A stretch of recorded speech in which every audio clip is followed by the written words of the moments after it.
To Jenny Barron, we got a serious Yeah, you problem. got a problem. Yeah. We got a problem. And I had a long conversation with Yael about the letter, and her objections were entirely Remember, we're live. I had the same conversation. We're live. Oh, We're we're live, live now. guys. Thank you. Always good to know. Okay. Hey, Bill. Morning, Bill. Oh, it's a good thing I changed my shirt. Bill and I would look like twins. Thank you. Hi, Bill. Okay, I'd like to call the special council meeting of Thursday, December the 7th to order. Today we are doing, starting the deep dive into the 2024 budget. Budget season. I'd like to acknowledge that the land on which we gather is the traditional territory of the Ktunaxa, the Syilx, and the Sitiks people, and is home to the Métis and many diverse Aboriginal persons. We honor their connection to the land and rivers and respect the importance of the environment to our strength as a community. Are there any late items for today's meeting, councillors? Okay, seeing none, if I could have an adoption of the agenda as circulated. Moved by Councillor Woodward, seconded by Councillor Lockenberg. All those in favor and opposed, and that carries. Just for anybody who's taking a quick look at this morning, Councillor Tate will be joining us around 10:30 or 11 this morning. She has work commitments, and further to Councillor Pinero is still away with his work commitments. We have no previous meeting minutes. Whoa. And so item 6, recommendations from staff, capital and operating budget. So over to Chris Jury and Amy Mooney for today's presentations. Okay. Thank you very much, Mayor and Council, for your time today. It's a pretty full agenda that we have for the day.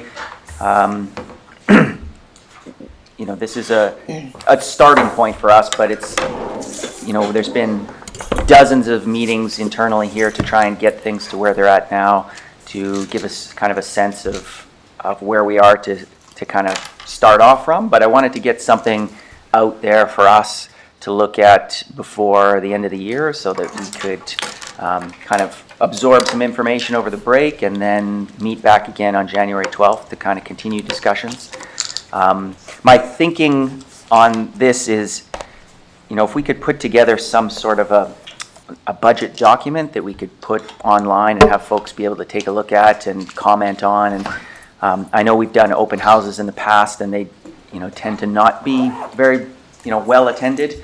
And I know how challenging it is even for the movie theaters to get folks to come out and watch a movie, and that's with Tom Cruise. And while we both do our own stunts, having me talk about the budget for an hour is probably not as entertaining. So, you know, that's one method I thought that we could sort of get a little bit more public participation, is if we actually had something that people could look at in a digestible format and a forum for them to be able to email us or with their thoughts or things like that. So that was kind of what was in my mind. So as far as what sort of hoping to get to today is, you know, any feedback you have, of course.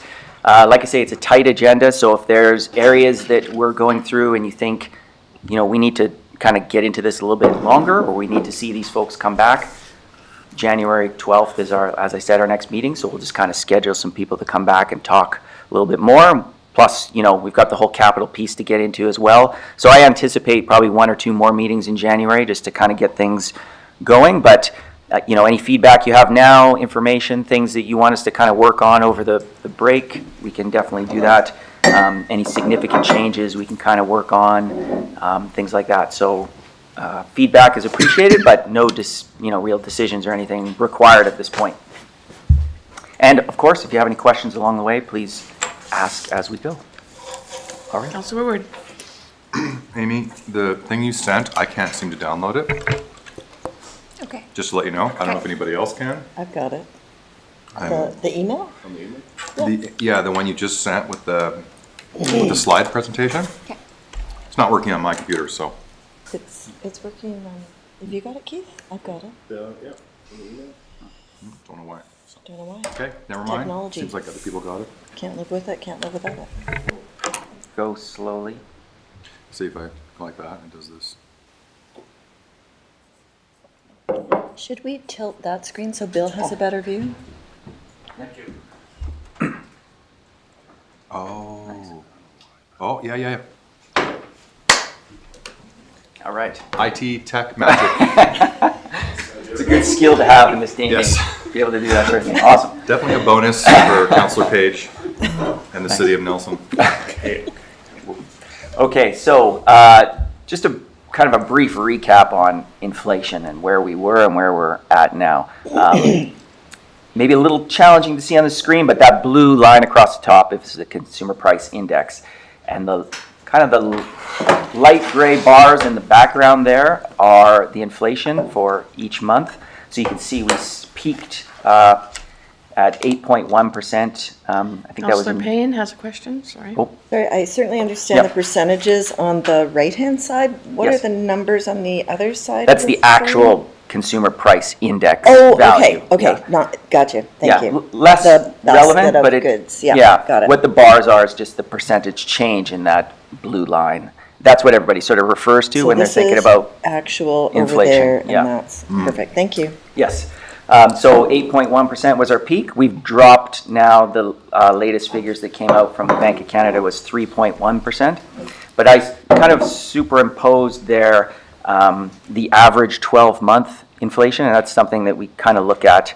It sort of smooths things a little bit because you get some spikes, and that's one of the reasons the Bank of Canada sort of holds off on doing anything with interest rates, is you don't really know month to month what's happening. So if you sort of smooth that out, we're at that 4.4% currently, and that's a number that we'll kind of come back to in a few slides from now. I also thought it was relevant to take a look at what the CPI construction index looked like. This one's maybe a bit more influential on our capital projects.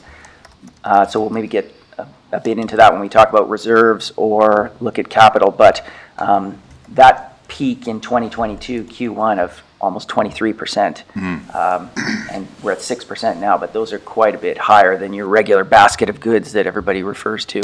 And there's probably nods from anybody who is or was recently building a home, so they kind of recognize the increase in costs that they've seen. So Chris, so this 22%, the additional inflation is on top of that. Drop below that. Is that what this is measuring?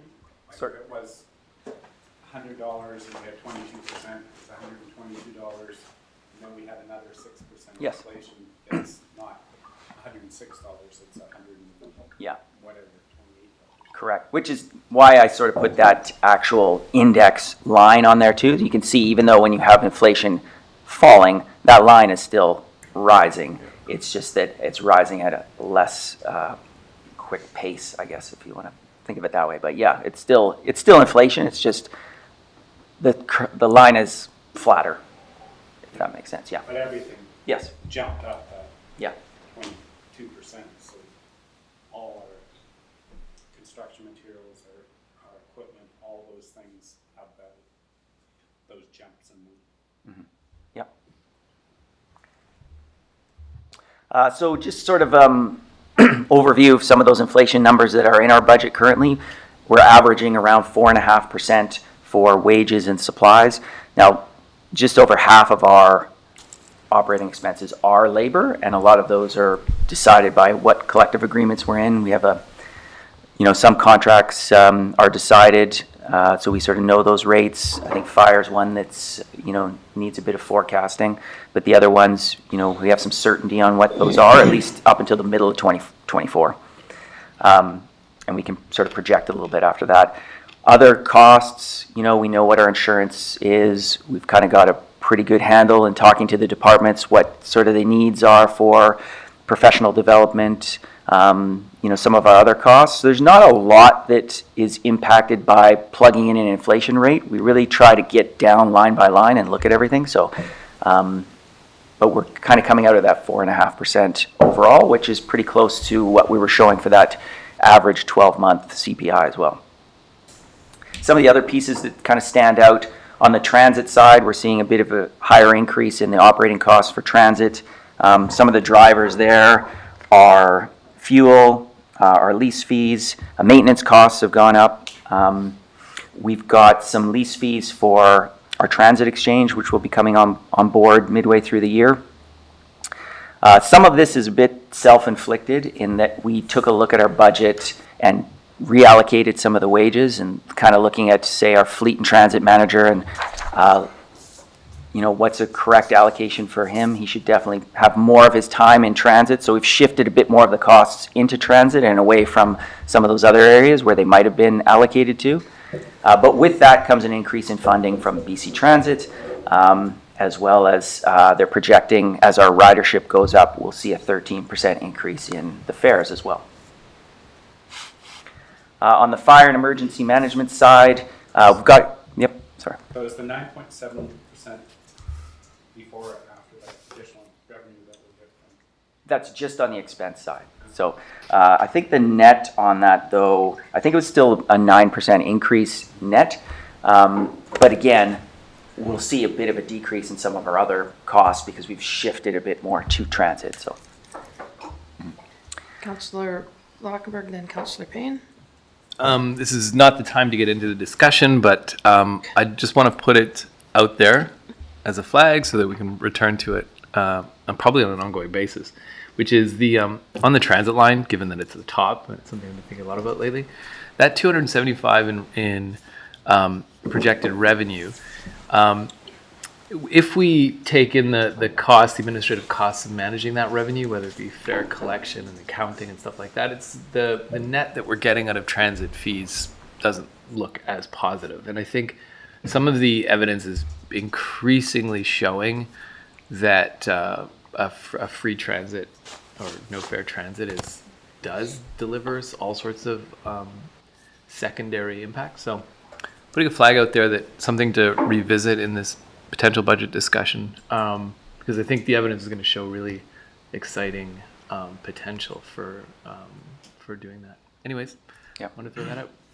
yeah, I mean, there are some costs in counting coin and that sort of thing, but I think that new UMO product that's going to be coming out should make things a little easier. They buy stuff online. They don't have to come into City Hall. They can just show a card. So that'll probably streamline things. So maybe we want to see how that kind of flows out a little bit, but yeah. And I think that's a good place to lobby government. Yeah. Expecting local government to fund all this. Well, and in fact, that's, I think, part of the potential. Every time I look at that line, like 275 in revenue, I know that we can get a lot of that back in support from the provincial, other orders of government, especially given trying something like a free transit in a rural context is something that's really worth understanding. And I think we could get probably a lot of that, if not all of it, funded by other orders of government. Like I said, probably not the time to talk about it now. Councillor Payne and then Councillor Page. Yeah, I guess mine is maybe the other side of the coin from Councillor Lockenberg is that with that increase of ridership, we know that with our climate plan that, exponentially increasing ridership, whether it's free ridership or paid ridership, will also have a dramatic effect in a bunch of different areas. So I'm definitely going to be keeping my eye for opportunities to increase revenues and I know expenses go along with that as we, have maybe additional hours, Sunday service, one day, and things like that. But I think that's something that we could do a significant push on. Councillor Page. I think it's an astute point, given that it's about 10% of the operating expenses. So if there's an opportunity to look at a place for a pilot or getting some funds specifically around that, I just would say that I agree that it's something to look at, right? It's 10% of operating costs. Yeah. So. The other thing you have to be really cognizant of it is if you increase that ridership, then it drives costs, right? Yeah. So you're not switching 275 for 275, you're switching 275 for 500 or Absolutely. $1 million or something. So it's really important to look at it. I know with the U-passes, that will drive costs, it'll drive ridership, but it'll drive costs. It's not going to be a cost neutral thing. It'll be a cost addition for the U-passes. But On that though, Kevin, I just want to kind of keep returning to the fact that every driver or every rider on a bus increases the cost to the transit system, but reduces costs elsewhere in the system, whether it be through, the impact of cars on roads or the social costs and so on. So ideally, everybody's on transit.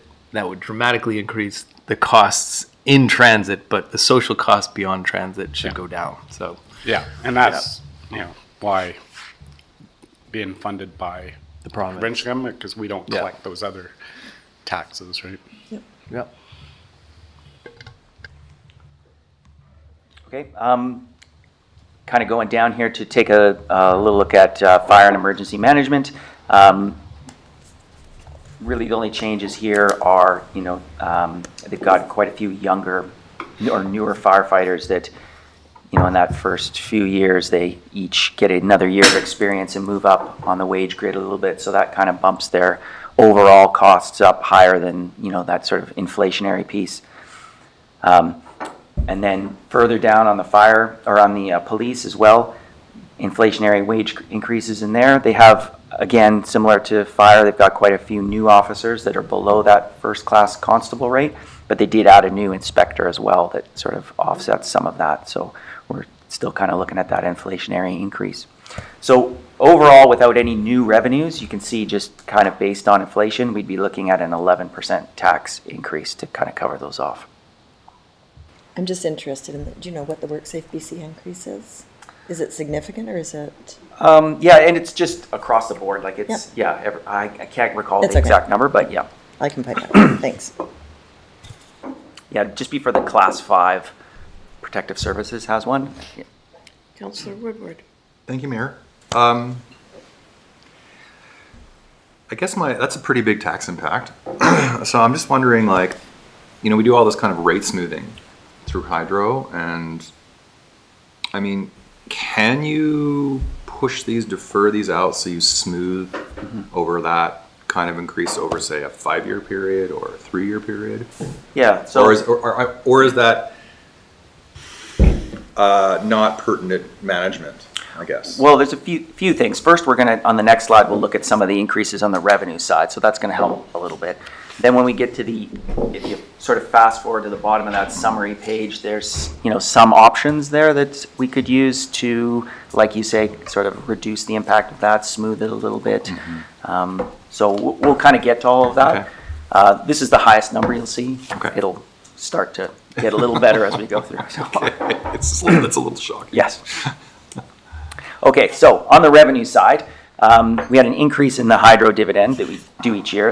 It was a 3.8% increase in the hydro budget for 2023. So that gets us about another 140,000. We have other miscellaneous revenues, grants in lieu of tax that we sort of have a handle on at this point. We talked about those resource recovery fees on the Tuesday meeting. Other operating grants that we get, internal charges that we have, other revenues, so quite a bit in additional revenue to help us offset some of those additional costs. I mentioned the transit piece. We've got an additional transit revenue coming in as well, as far as the grant and pass sales and things like that. And we always talk about the non-market change or new construction that comes in. So quite a bit higher this year than it was last year. I think last year was 31 million in new construction, and we have 55 this year, so quite a bit of an increase. So I think if you look at later on when development services comes in, you look at what they showed for 2022 as far as new builds, you're starting to see that kind of come into 2024 now, and as that construction continues, we get the benefit of the taxation on that piece. Councillor Woodward. Thank you. Do you, as a CFO, do you look at the construction we're having and the new tax base that comes online through that, and then apply that possible or, pretty certain revenue stream to lower taxes over the next couple of years because that revenue is coming? Is that something you factor in, or do you feel like that's not a good idea? Yeah, I mean, traditionally we've used it to reduce the overall taxation, so that really what you're doing is saying, if I have a home that I did no development on, my tax increase should be the same, just based on that market increase. There shouldn't be any of this kind of new construction factored into my particular property. So it's kind of an additional revenue source, but it doesn't impact anyone's taxation. It's new revenue. It's interesting you bring that up, because I'm kind of thinking about it in a little bit of a different lens. Like when you think about new construction, you're really talking about growth, right? So that's about a 1.5% growth. So with growth comes demand for more services. Yes, So there's snow clearing, Yes, there's of protective course. services, Yep. there's things like that. So, I know in the summary that I've given you there, I've sort of talked about it as reducing us on that starting point. But if you think about it, that new construction should kind of be funneling into our new services, kind of offsetting that piece. So if you were to take that out of kind of that base revenue and say, okay, what really is our base starting point? You'd be looking at a 4.48%, which again now hits us pretty bang on line with that average annual inflation piece, which, and really that new construction, that new revenue is going towards the sort of our new services that are coming online, because we'll need that to kind of, as we grow as a So municipality. you're right? saying, sorry, as a supplemental? Yes, fine. Thank you. So you're saying that we shouldn't actually depend on development and new tax base coming in to lower taxes. We should actually look at that as a way to increase our spending on infrastructure. I guess what I'm saying is, at the end of the day, it's just kind of how you think of it in your mind. There's new services we're going to have to add. When we talk to, public works and parks, and we talk to protective services and all the, they talk about the need to grow. It's that new construction that's going to help, fund that, as opposed to this is just helping us cover inflation. It's more thinking about how does it help us with those additional services that we need. At the end of the day, it works out the same. We need these new services. It helps reduce the tax rate, but it's just sort of where you position that new revenue in your mind. Is it helping us with inflation, or is it really sort of helping us with those new services that we need, right? Smart. Okay, Yeah. thank you. So this is kind of a summary. If you recall back last year, we talked about what is that average home, $674,000 in 2023. I caught a glimpse of the BC assessment piece that came out, and I wasn't seeing a huge market increase in Nelson. If anything, it was sort of flat for 2024. It's interesting. But our average tax in 2023 was at $1,936. So down the right-hand side, and you'll see this as we go through the whole presentation, we've tried to show what the dollar impact is of each new service that we're bringing out to a typical home. So when we talk about, adding this service, you can see the typical home will pay $8, for example, for this new, increase in service. So we've tried to frame it in that way. So we talked about the cost escalations, just on that inflationary side would be that 11% tax increase, which is $214 per household for that average household. The additional revenues reduces that by $154. So sort of our starting point is that, $60 a year increase, or a 3.08. Again, if you take out that new construction and use it sort of down below when we talk about those new services, then we're really looking at a 4.48% increase, which, like I say, is pretty close to what we were looking at for inflation. Councilor Woodward. Thank you. This is actually a question for CAO. In other jurisdictions that are, relatively are similar size, in your experience, do towns focus on revenue, increasing their revenue stream coming in from other kinds of services they're offering? Like, is that a focus to supplement the tax income from the tax base? Is this something that like this city needs to focus more on to lower tax rates and to increase our infrastructure spending, or is that not typically where cities like to place their attention? I would say we've always been very entrepreneurial versus other municipalities. A lot of more traditional taxation and fees.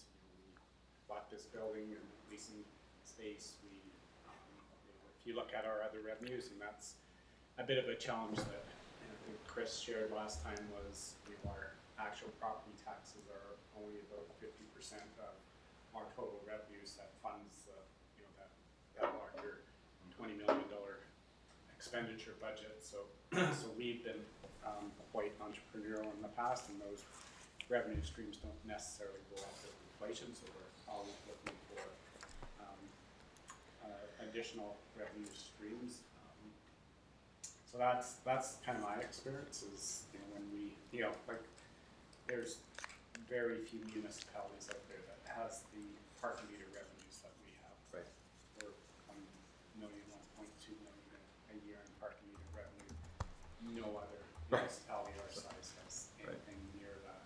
And then Nelson Hydro, of course. Nelson Hydro, although, the trails and like almost all smaller communities our size have substantial industrial tax bases that we don't have. Yeah. So that's, I kind of equate Nelson Hydro is sort of our industrial tax base, and so it helps for that. But yeah, that's kind of what I've seen out there, and I've looked, just looking at police and comparable to the other municipal policing jurisdictions, the smaller ones, not the larger ones, and of course you have Oak Bays and West Vans in there, so their tax rates are quite high in those communities. But our taxes seem quite actually reasonable, even when you have the regional district side of it too. We're those municipal police communities, we would be at the lower end of taxation on those communities. And it's not always, that's why you have to add the regional district in there, because we don't provide some of the recreation services directly, whereas other municipalities do, so you really need to add the two. And they're not all apples and apples tax, but like Osarias, it looks like Osarias are all over one of them. This large tax increase, but that's to fund, So yes. that's to fund utilities. We Yeah. don't fund utilities through taxation, we fund it through utility fees. So every community's a little bit different, so you have to be careful of what's included in each one's. But they're the reporting at the provincial, what we have to do as a provincial government side, it does spell out all those things. So looking at that, like I said, the fact that we've been quite entrepreneurial and have taken pressure off property taxes has I think our taxes relatively lower than some of those other ones. We just don't have the big industrial tax base. So when you compare our residential tax rates against the Cascar Trail, they're 90%, 70-80% is paid by large industry. They're residential. Thank you. Okay, so we'll kind of get into each department now. Like I say, how am I doing for time? I'm 5 minutes over already. All right. Well, was it 15? Okay. Well. So yeah, we'll kind of get each group to kind of cycle through, and yeah, we'll kind of go on from there. Thanks. Thank you. Good morning. Oh, Good idea. do you want me to? No, it's good. Or- Good idea. I forgot you're sitting at a computer. That's right. I'm already here.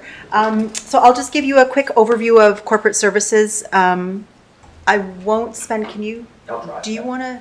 Right, okay. So there's our team. I'm really proud of the picture. That's great. And That's awesome. if you'll notice that we now have a sort of emotional support dog. His name is Tuck. So His name is Doug. Tuck. you might have come across him. It's kind of like a duck, actually. Yeah, he kind of is. Maybe, what's that, maybe? So the corporate services team includes legislative services, human resources, records management, the youth center, communications, and we also look at Indigenous learning internally for staff and accessibility. Nice. So we Ensure statutory requirements are met organization-wide. So we work with other departments when new legislation comes up, and if we have to do any digging deeper into that, we will figure it out.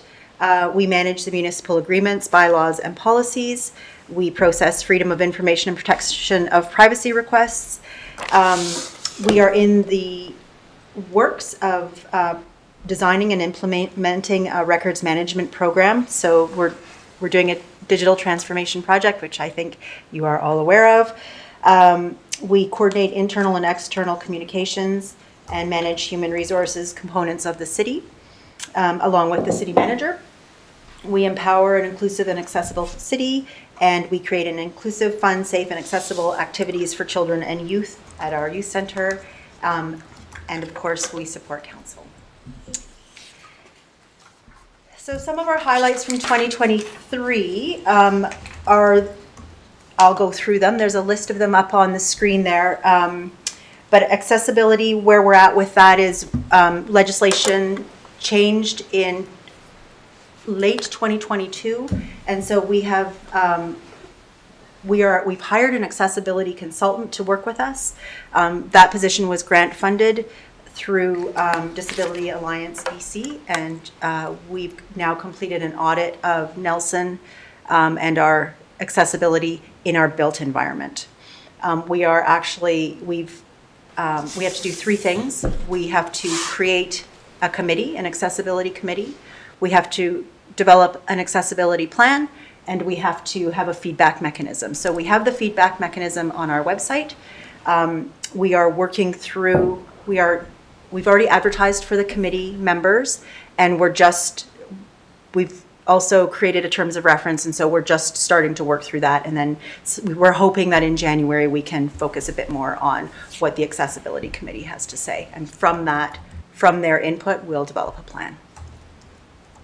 Councillor Payne.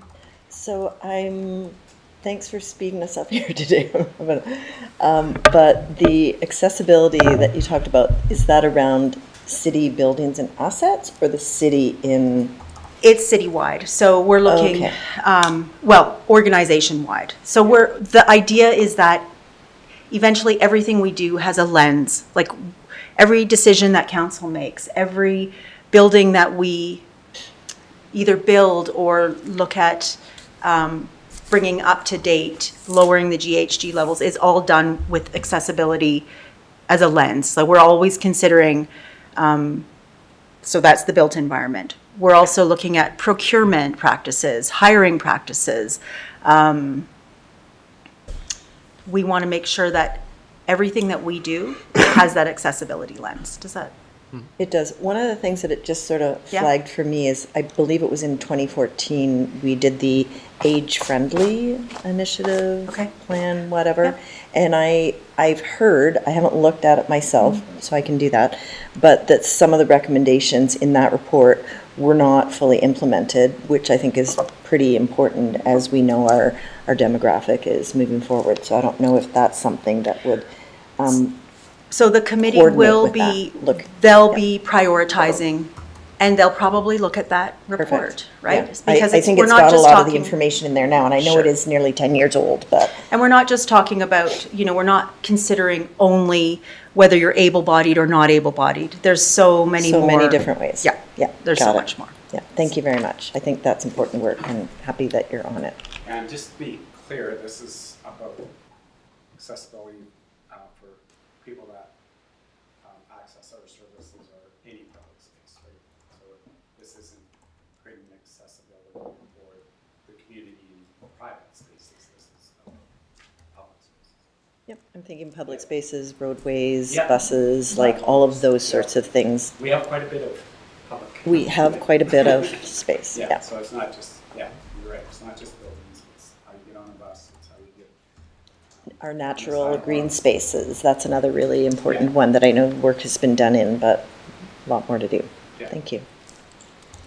One of the other highlights for 2023, and I referred to it earlier, was the digital transformation project. And so at this point, we have created a plan, a transition plan for the next 5 years. This is a big project. It's bigger than we anticipated when we started, and so we have a plan for the next 5 years. We hope, well, we have applied for a co-op student through CBT, and we plan to apply for 2 summer students. The co-op student will be looking at creating a plan in how can we move forward digitally? How do we stop using so much paper? The co-ops, or the summer students, we're hoping will I say just, but they will start on the path of digitizing all of our historic records, which there's 100 years of. So it's a big, you look puzzled. I thought, so there was funding during COVID to do some of the digitization. So when you say start, this is a different phase of that project, or am I not understanding? It's all part of the plan, I would say. So we've started and. but we have done some digitizing, Right, but it okay. doesn't make sense for it makes more sense to have a couple of summer students. Of course. Continue on. We have so many records Yeah. to digitize. My daughter at one time has been one of those summer Okay. students over at Touchstone, so I get what that's Yeah, about. yeah. And I just want to say we still have some of that funding that we're using for 2024 to kind of continue that. We haven't expended it all Exhausted yet. it, So. yeah. And those are the Canadian government summer students? Perfect. Fingers Great crossed. source of, yeah, I know. And they always give it to you at the last minute. Yeah.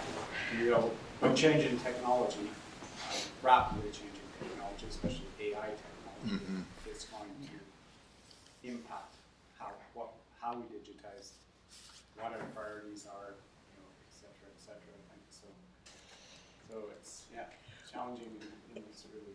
It's like the goalposts are changing all the time.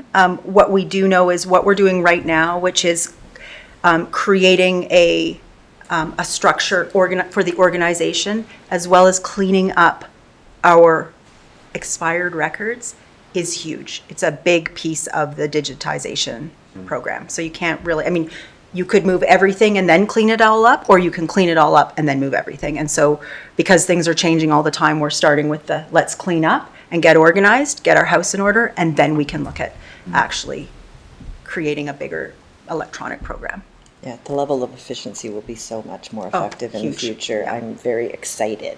I know it may be challenging, but it's also such an exciting concept, so thank you.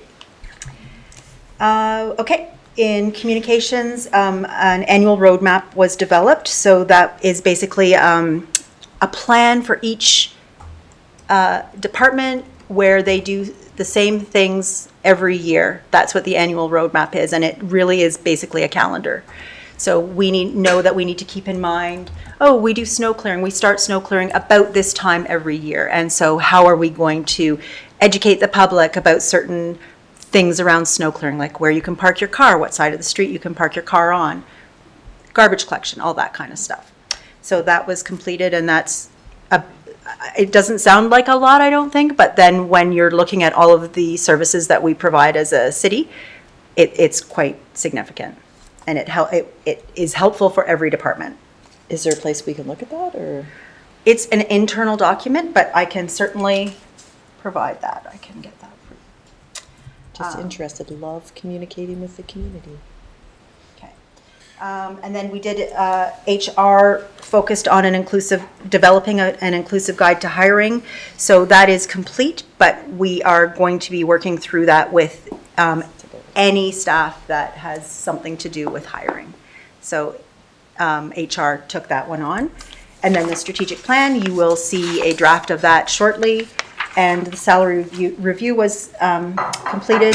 There was a committee, sort of an ad hoc committee of senior level staff created. HR took the lead, and it's complete, check, which is great. So we now have a really great starting point for future salary reviews, which we probably didn't have before we did this one. Just using a consultant. Yep. And when you talk about salary reviews, you're talking about salary and benefits. It did look It did, at yeah. salary It did look at your and benefits but package. We've only addressed salary at this stage, Okay. and there will be the other thing. I don't know. Do you want to talk about the pulse check? Sure, yeah. Yeah, I didn't put that down here, but one of the things that HR was focusing on, as well as the salary review, was a pulse check. So we put out a thought exchange to exempt staff and asked them for their thoughts around what we're doing well and what we could maybe improve on. And so we pulled out a couple of themes. I think there were 5 or 6 themes, and we are working to address those. So Now we come forward to council here Yep. in the new year on sort of what that was and what the recommendations were on Yeah. that one. Yeah. And just for Councillor Lautenberg, that's, Thought Exchange had an AI tool in there, so it actually prompts you, we ask this broad question, based on your response, it will prompt you other questions on it, so it's in, I think when we used it, it was still in Beta? form, so we only did it with our excluded staff. We didn't want to risk this going further than that, but we did have a meeting with our QP executive yesterday and asked if they're, we think they're unionized employees, and QP would want to do something similar, so we're going to have those discussions as well. Awesome. Very exciting. Yeah, and next slide, Chris, please. Okay, so what we're proposing for 2024 for our work plans is to complete a visual identity, and that is to create some consistency across the organization. So a good example of that would be our email signatures, where when you get an email, you know that it is from the City of Nelson, just because our signatures are all, there's a standard. Okay. We also want to tackle some leadership training. We have done that in the past. This year, we're hoping that we do one large retreat, and for all of management and supervisor staff, we haven't quite narrowed it down yet. And we're hoping to do something in Nelson using Partners in Leadership, which we have used as an organization for, 10 years. And so it really sets the stage, creates a language that we all understand, and we still use it, even though so many of us haven't gone through the training, but we still understand the sort of the concept of accountability, and we just think it's really important, and it's a great leadership tool. So if we all start at the same place and we all understand what we're talking about and what the expectation is. And we are, just to let you know, when people say retreats, they have these connotations where doing this locally. Oahu.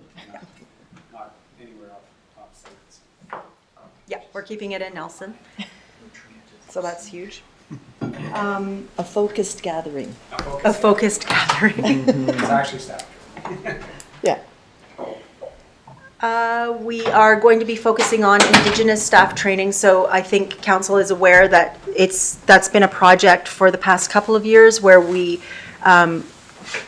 like to provide staff with some training so that there's some awareness around UNDRIP.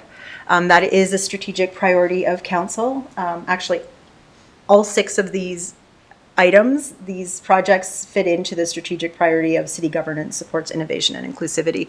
So as I was doing this PowerPoint, I realized, okay, everything that this department, corporate services and admin, want to tackle fits into council's strategic plan, which is one of the things that you mentioned was Indigenous relationship building, Indigenous training. So we have done that, and we're working on, in 2023, we have done events for June 21st and September 30th.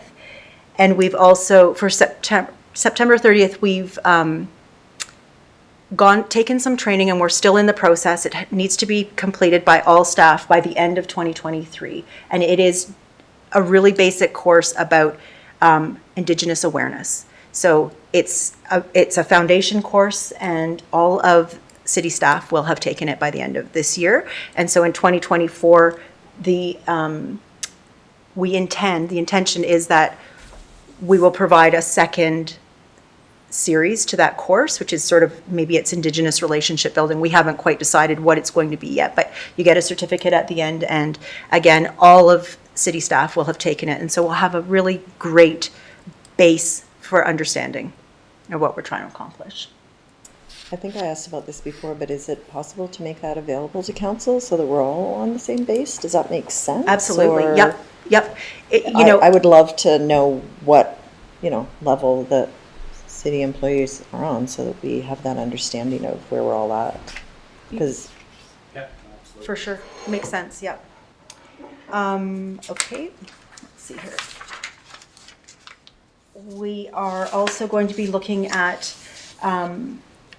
creating a format or a more performance management system for performance reviews. Right now, we don't have anything that is consistent across the organization, and we would like to have something developed or work with something where that creates some consistency so that each department knows how often and to what is included in a performance review. And I mean, I think Kevin's approach is really great. It's like whatever comes out in a performance review should not be a surprise, and they're definitely not a negative thing. They're a positive thing, and it's something. It's a way that we can grow staff.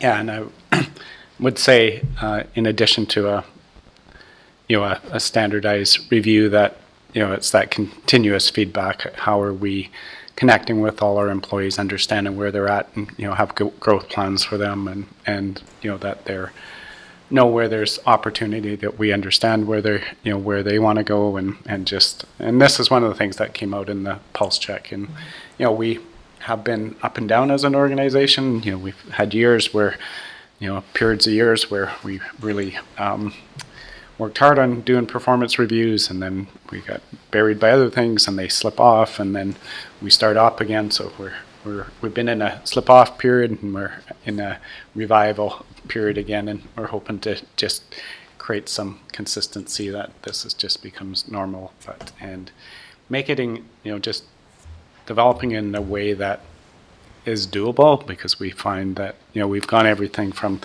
pretty in-depth 360 reviews, which are super time consuming and really hard to keep that going, to something that's not quite as onerous but gets that same information. So that's kind of what we're working on this time around. We're going to be continuing on with the accessibility planning, and I think in September, when I presented sort of an update around corporate services, I did speak about the policy project, but just as a refresher, we have a long list of policies that we need to look at and we need to review, and we're working with different departments on what their policies are and whether or not we need to revise them or dispose of them. So that's part of that. It will be a considerable amount of work, but we're going to tackle that for 2024. And the other one I would just add here is corporate safety. We have, it's obviously really important in an organization like ours that does so much work across so many different type of work that we do, from very high risk work like the electric utility or public works department, to employees that are working alone, employees that are working in areas where there might be conflict. So we have a broad range of services that we provide, and I think overall at the department level, certainly those departments that are high risk take work safe very seriously. All our jobs are well planned, and but there's the standards are pretty significant, and we just need to we've been quite departmentalized looking at things. So for example, a silica exposure. So if you're working around concrete, you need a plan of reducing those exposures. The good old days of just breathing in silica dust is not what you do in today's world, but we had one developed for public works. Nelson Hydro was doing some work, they were doing their own, so we just need to bring all those together and manage risk at the highest level. So we are looking at changes there that because we're ultimately you can, there's some recent cases where, you can be criminally charged for, if you don't have these plans in place, and it's really important. So that's a chunk of work that is going to affect every department, and it also relates to how do we manage files, right? Do we have these plans for each department, or they're actually City of Nelson policies, so we don't, they really should be managed at that corporate level and accessible by each department. So if I'm Nelson Hydro, I should be able to follow all the ones that relate to me, and it's the silica exposure plan is the same whether you're working in Public Works or Nelson Hydro or some other department. It should be the same policy. We shouldn't have one for each department. So that's a bunch of work we have to do as well. Councillor Payne. I think it's great and really critical, many of the examples that you've mentioned around safety. I also want to draw focus to environments that have changed dramatically over the last several years, like the library, where that environment has changed significantly, and I think safety needs to be a much greater focus around how we engage and make sure that that is a safe place. Yeah, and we see this. We see the same. Things like the youth center, and our staff downstairs, and all those employees need that training and how to conflict resolution, conflict. What's it called when you reduce? De-escalation. De-escalation. De-escalation? De-escalation, yeah. So all that training is, and it's, yeah. I think It it was is a pretty changing world. interesting in our session last week when Don Lidstone mentioned the fact that he was surprised that he could just walk in. And I hope that never changes so that our community feels they are always welcomed in. But it's something to keep in mind as we move through this.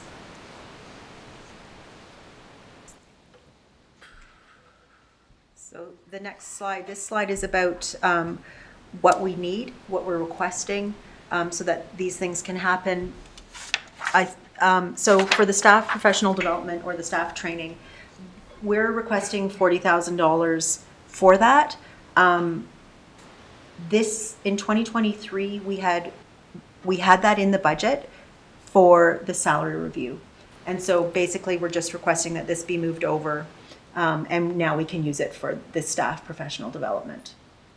The visual identity, that money will be used to create templates, and a lot of the colors and the brand are already in place, but we want to have some templates created so that there's a standard identity for this organization, so that we understand the feel of it, we know what it means, we know what our values are, and the public feels all of those things too. So we're requesting $20,000 for that. And then the Indigenous staff training.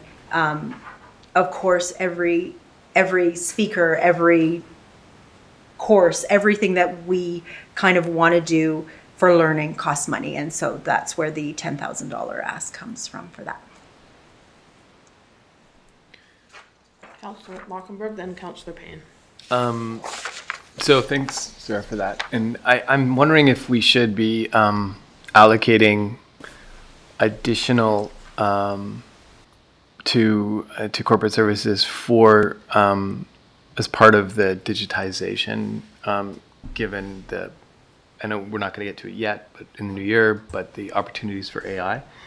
In particular, I'm imagining for a fraction of that budget, we could vectorize, a lot of our bylaws, maybe all of them, and a number of things, and then offer a chatbot on our website so that people can interact with local government via AI, which would dramatically improve the accessibility as well as the experience of interacting with local government without, a long-term drain on staff resources at all. I could even imagine that being an internally valuable tool, as we've talked about as well. So it's not that expensive to do relative to the budget you've got there. And it's something that I don't think would add much additional staff time, because the directive is pretty clear. You know, here are our bylaws, here are some other key documents, vectorize those, and then produce a chatbot that's accessible on our website. I just think like the return on that investment would be pretty dramatic. So we haven't talked about it yet, but I would consider putting a placeholder amount to do that work.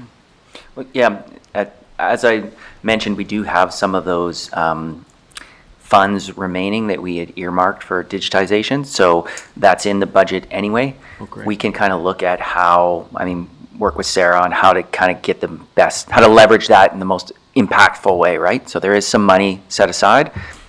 We just need to figure out how to kind of find the best way to use that. But those are great suggestions, and yeah, we'll kind of take a look at that. Nathan's here too, so get him involved. So Great. Yep. Councillor Payne?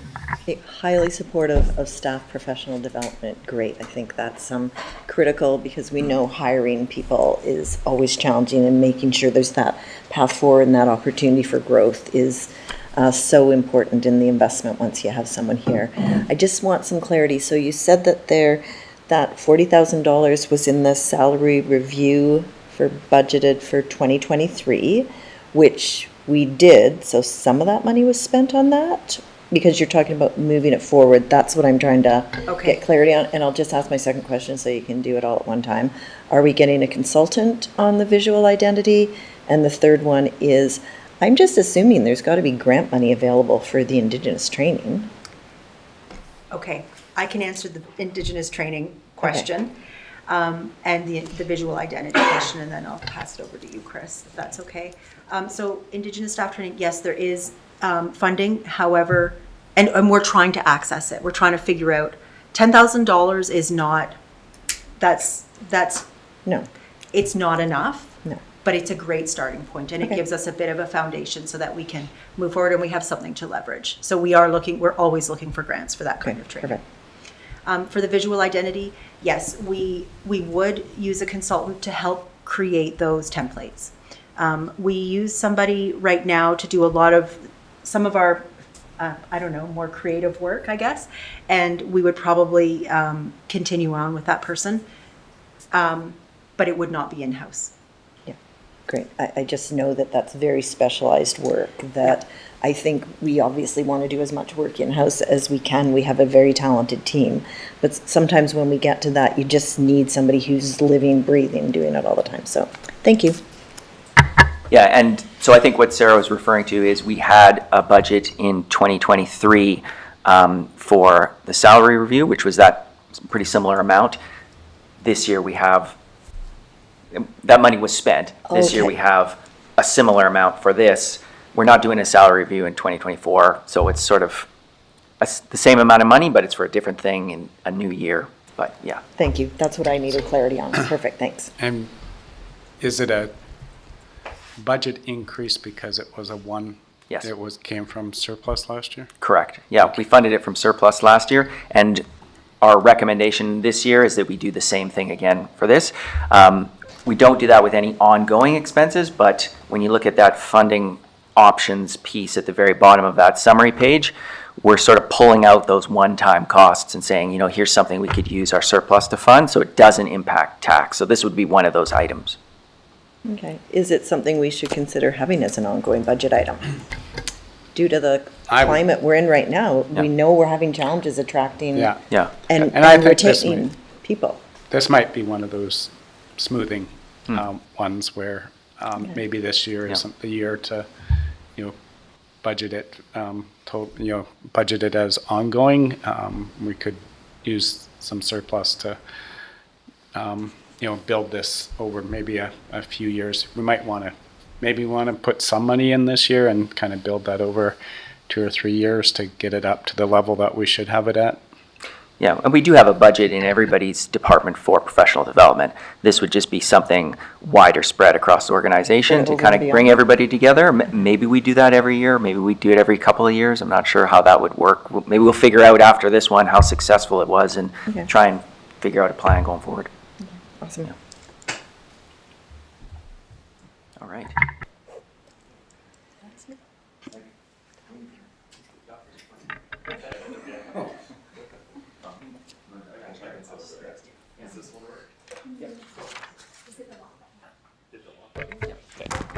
When are we having our break? We're gonna have the break. 10 minutes. Counselor Payne, I'm gonna put the break in after Nathan finishes and before we have Sebastian, as we're behind time. Thank you. Just checking. Good wanna morning, Mayor and miss out. Council, or am I okay to proceed? Yes, please. Not feeling super well today, so I'm gonna try to keep it relatively short, and just due to the nature of the conversation, yeah, probably gonna, I'm not contagious anymore, but That's what they all say. but fine if you wanna move away, that's quite okay. I was just getting a better view. Yes. Also, due to the nature of the conversation, I'll probably keep it relatively high level, because it does deal with cybersecurity. Also keep it relatively short because the deputy CFO did promise me a homemade cookie if I could get us back on track with time, but I'll do my best.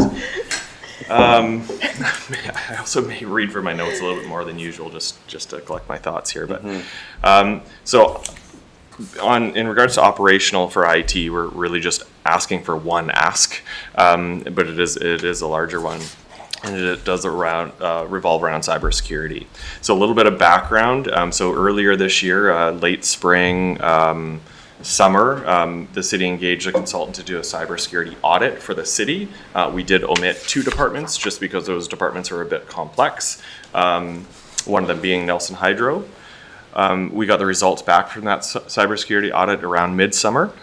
And then second piece of the background, BCUC ordered the BC Utilities to participate in a 2-year cybersecurity pilot program.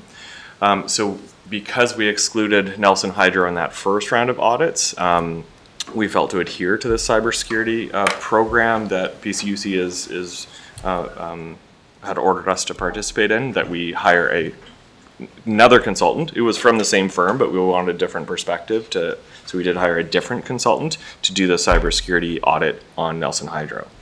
So based on the recommendations from those 2 consultants, we put together a 3-year citywide implementation plan for cybersecurity and a 2-year implementation plan for Nelson Hydro, just to coincide with what BCUC asked us to do. Basically both to improve the security of our IT infrastructure. The budget shown on the screen is the incremental costs for IT to implement the cybersecurity programs recommended from the consultants. So some of the implementation plan includes the following items. So training program for all staff around cybersecurity. Maybe council will probably be involved in that training as well, just so we get everybody. Specific cybersecurity training for IT staff as well. Improved city policies and procedures around security. Software and hardware purchases to make things a little bit more robust. And then some funding for a consultant of a security professional to help us along the way to ensure we're hitting the targets that we need to. I'm just going to jump in for 1 second. There's a couple components to this. This is the operational side. When we get into the capital side, when we talk in January, there's some cybersecurity elements in there as well, but this is just on the operations side. Okay. Yeah, so I did mention software and hardware. That hardware would likely be on that capital side, where the software would be more captured by this operational budget. So as you can see on the screen, there are a few different funding sources here. I just wanted to point out. So it's about $150,000 we're asking for in 2024 to implement this program, or year 1 of this program. Some of the funding is through Nelson Hydro, and that's the portion that was ordered by BCUC, so that will get funded by BC Hydro. There's also grant funding for a portion of this as well, and then the remainder would be funded through taxation. So about 1/3 overall would be funded through taxation, 2/3 funded through other sources. That's all I have. If you have any questions. Counselor it's- Woodward? Sorry. Go ahead, Councilor Page. It's more of a finance question, so Sure. I'm for the cybersecurity.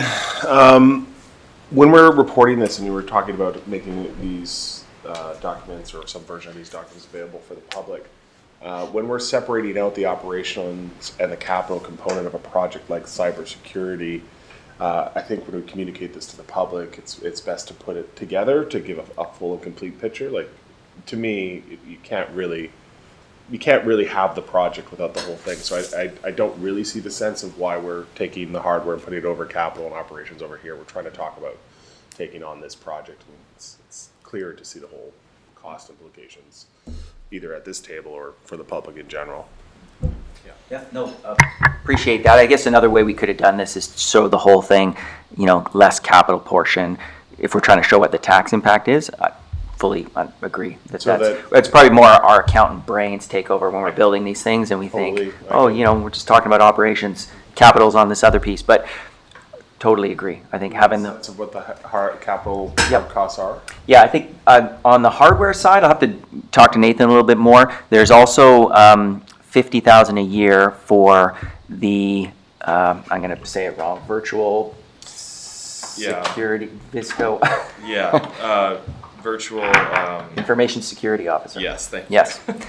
So that would be an individual to come in, help our IT staff kind of develop these policies and procedures and kind of get us to a place where we can then take over and kind of run with the operation, but just to get us up to a place where... Sorry, is that in this 152? Yes, it is. Okay, but then on the capital side, yes, do you have a sense of what that number is going to be on top of this 152? Yeah, I don't off the top of my head. I mean, we do have it broken out on spreadsheets downstairs. That there will be some networking. Yeah, I don't have a fact. 100,000, 200,000?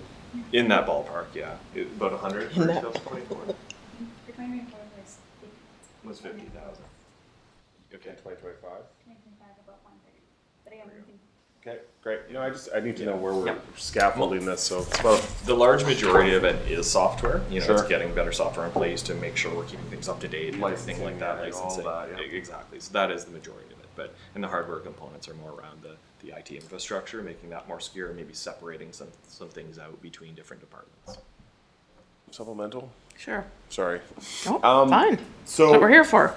inside of that software security, cybersecurity component, like I look to the improvement of practices and adoption of new technologies, but there's that component of keeping up to date with our software in general. So how are we costing, like after this policy, how are we costing that into our information technology budget as not a cybersecurity project? It's you change the filters on your furnaces. You have to do that component of having these systems. So it should be baked in as an operational cost. Yeah, that's a great question.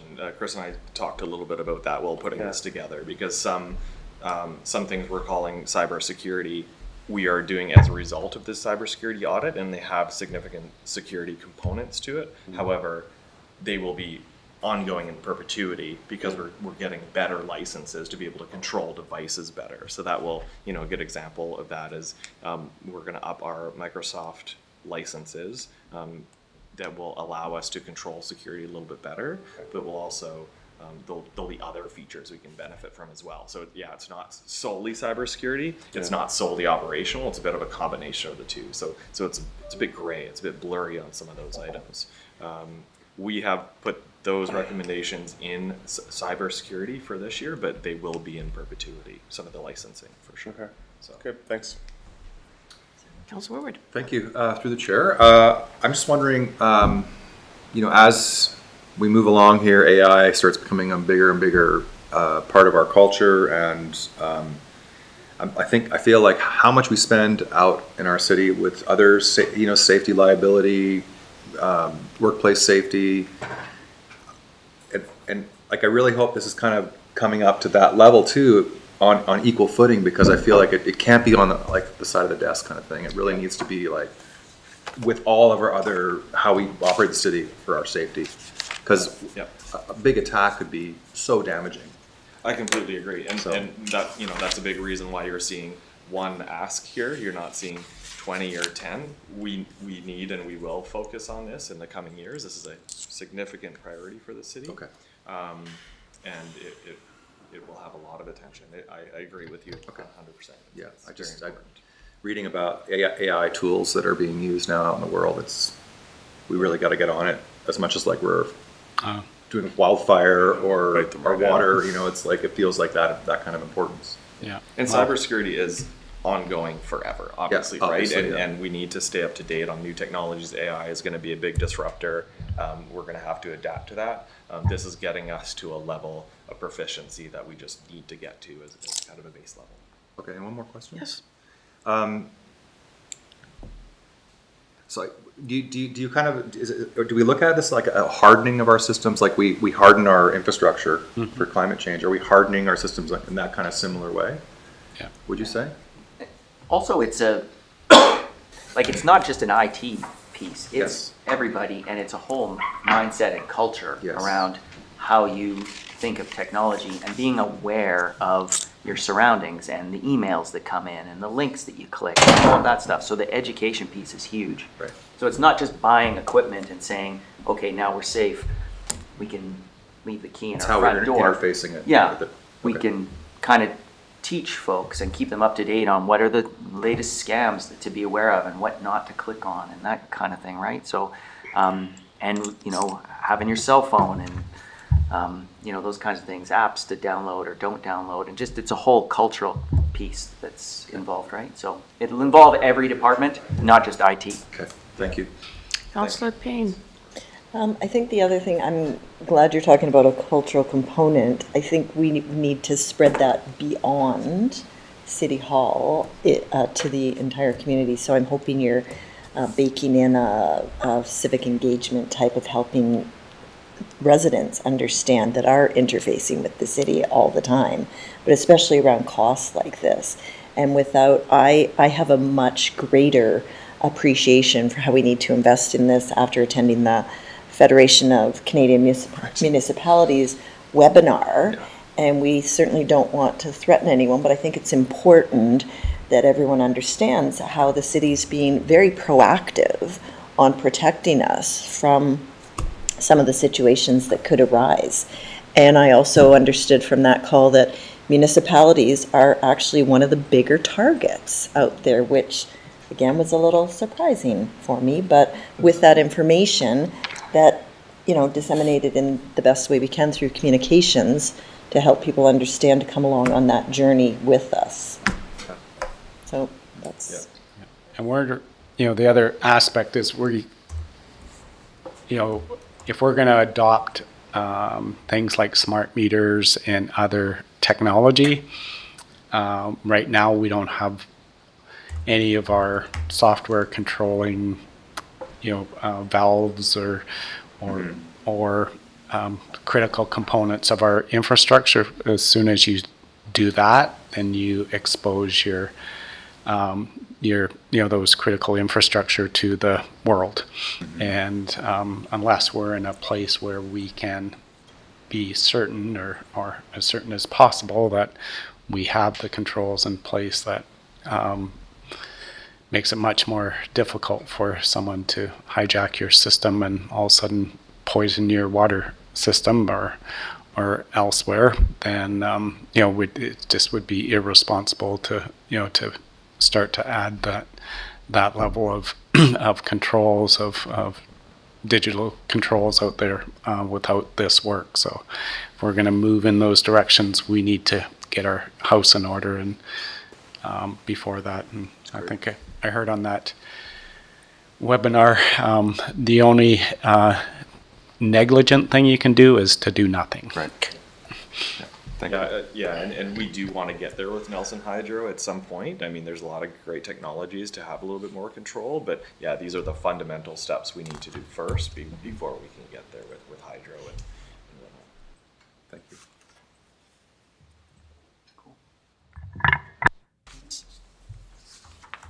Hope you feel better. Thank you. Me too.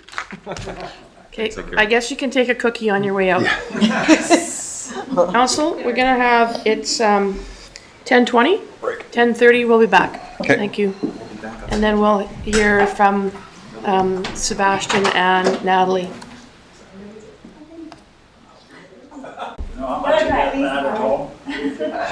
Oh, Anna's a fantastic cook. I'll see what happens when I get Anne brings food that's rival to the family parties, so. Are we live?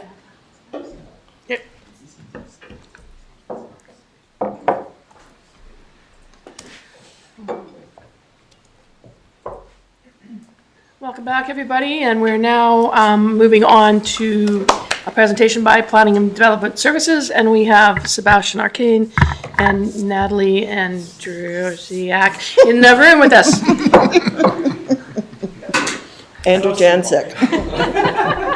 Not that. Thank you, Mayor and Council. Yeah, so we'll just do a quick overview. We'll start with a quick overview of who we are and what we do. And so obviously, as you can see by the name, Development Services and Climate Leadership is our department. Essentially, you can look at that as two teams that work closely together. And for the purpose of our presentation, we'll focus on the development side, development services side of things. So we are a team of 7, plus we have a contract planning position to help us with the OCP, and we'll chat a bit more about that. And we also have an engineer technician that sits in our office, but technically falls under engineering and capital works, but is a key member of our team. So really what we do is we ensure that land is developed in a safe and orderly manner, and that is really consistent with our official community plan. So that's kind of our high-level goal, and through that, our core services or functions are really around permitting, whether it be zoning, developments, or buildings. We do building inspection, subdivision, land use planning policies, so we can think about currently reviewing our OCP, various bylaws that we often bring to council, so those would kind of fall under the policy section. We do business licenses as well, so that's issuing and some inspections involved with that, and short-term rentals, of course, and lots of general inquiries. So, you know, our door is always open, and, you know, we often have members of the public come in to answer various questions. Can I? Yes, Councilor Payne. I'm just interested, are the business licenses normally handled under a development services department? Is that a standard way of organizing that through other communities? I would say so because, Okay. you know, they're looking at it from, you know, to make sure it's in compliance with, you know, our regulations around, you know, those businesses. And Yeah, the land use component of it is a big part. So yeah, I mean, in some departments, in some bigger cities, they might have a specific department to that, but for us, it just kind of fits in our overall core services. Yeah, just trying to think of some ways to alleviate the administrative burden, but, Yeah, it's not too bad. okay. Yeah. Good. and fires getting involved in those as well. Yeah. So maybe just to talk a bit more around the core services, these are a bit of stats that I like to present on a yearly basis. So we'll start with the top left-hand corner. So 2023, and just to specify that those statistics of 2023 are as of mid-November, so they're not year-end just yet. But in terms of the number of permits that we've issued, I would say we're at 307 mid-November, so we're somewhere along the average if we look at the last 10 years, so that's the number of permits. I think where there's some changes is another indicator we often like to use is new residential dwelling units. So in 2023, we can see that it is a bit lower than the previous 5 years, and I think it's important to kind of notice too that there is always a bit of a cycle. So kind of peaks and valleys, and usually that's when you have those larger projects that come into play. They take a number of years to plan, and then the permit lands, and then they take a number of years to build, and then they come online, and then you can kind of see that cycle. So we're kind of, we can see there was some 2 peaks, and then we're kind of in the lull.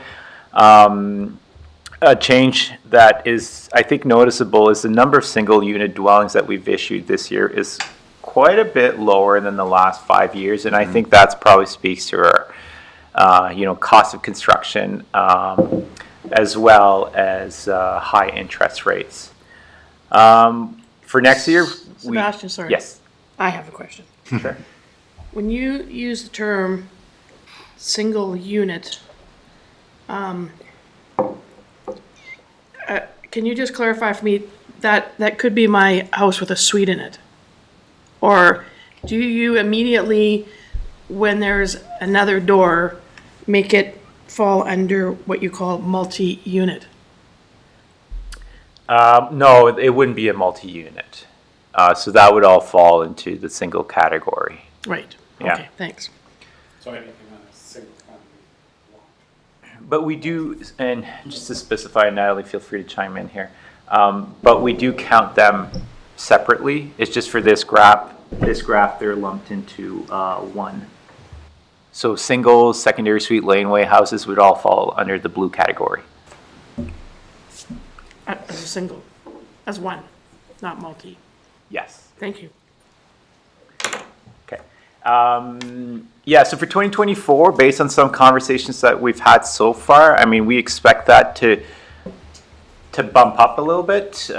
Unclear, it will likely not be a 2019 or 2022 year, but who knows? There's a lot of discussions happening, so it'll be interesting to see what comes of it. I think it's important to understand that, you know, these big projects, we're talking to developers 2 years in advance before a permit's actually ready to go, right? So there's a lot of background work on that. Councillor Payne and then Councillor Woodward. This is just a quick high overview, but do you feel that any of the recent legislation from the province is going to accelerate, encourage more starts next year? Okay, then too soon to tell then, until you get the playbook or. I don't know. I think it's going to take a bit of time for everyone to kind of really wrap their heads around what is that, 4 units on a single family lot? What does that mean? It's going to be quite more complicated to design. How do you finance that? I think there's still a lot of questions. It will open up possibilities, but I don't think it'll be an instant thing. I think there's some other funding opportunities out there that might focus more on bigger projects, and that might move the needle. Thank you. And I think the key thing is we talk about it like if you have an R1 now, you have to buy 4 units. An R1 is still an R1 and the decision can be made to still build a totally single family home. There is no legislation that the government says if you build, you must build 4. So I think it's really clear because I think sometimes that gets a little bit lost in the quick conversation. So are we still going to see houses being built? Probably. I mean, is somebody going to build 4 on an R1? Yeah, Probably. we've seen a few, right? Yeah. The one on Josephine by the Catholic school there is a good example. That was a older single family house on a fairly large lot, and is there 4 units there?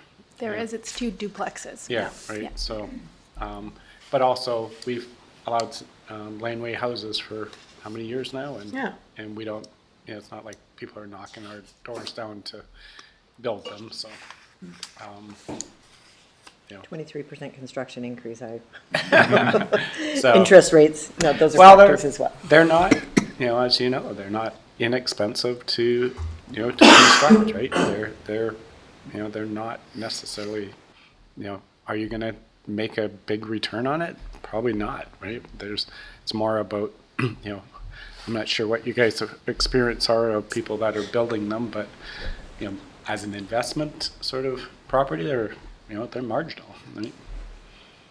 Yeah, no, exactly. I mean, I think this year we were still strong in the number of permits we've issued for secondary suites. That seemed to be kind of every year is roughly 25. So it's a huge part of the number of units we've built. So maybe the loan from the province will help. I'm hearing anecdotally people talking about it. What does that look like? So, but it's not like you can just, here's money, tomorrow I'll get that going, right? There's a thought process to it, right? So. When you're talking about the loan, you're talking about the $40,000 loan Correct. that's available. Yeah. Councillor Woodward, you have a question. Thank you.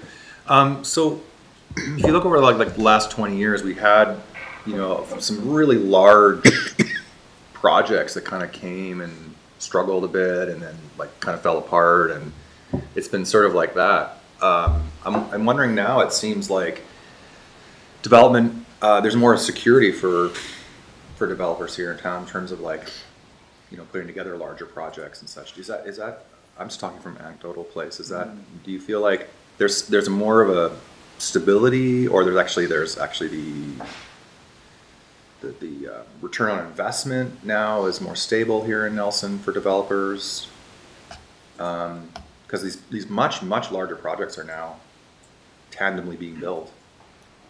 Is that a signal for us to listen And to? if you look at the privately ones built for the private market, what's large, the one on Victoria is probably the largest one, and I don't think that one's sold out yet. Right.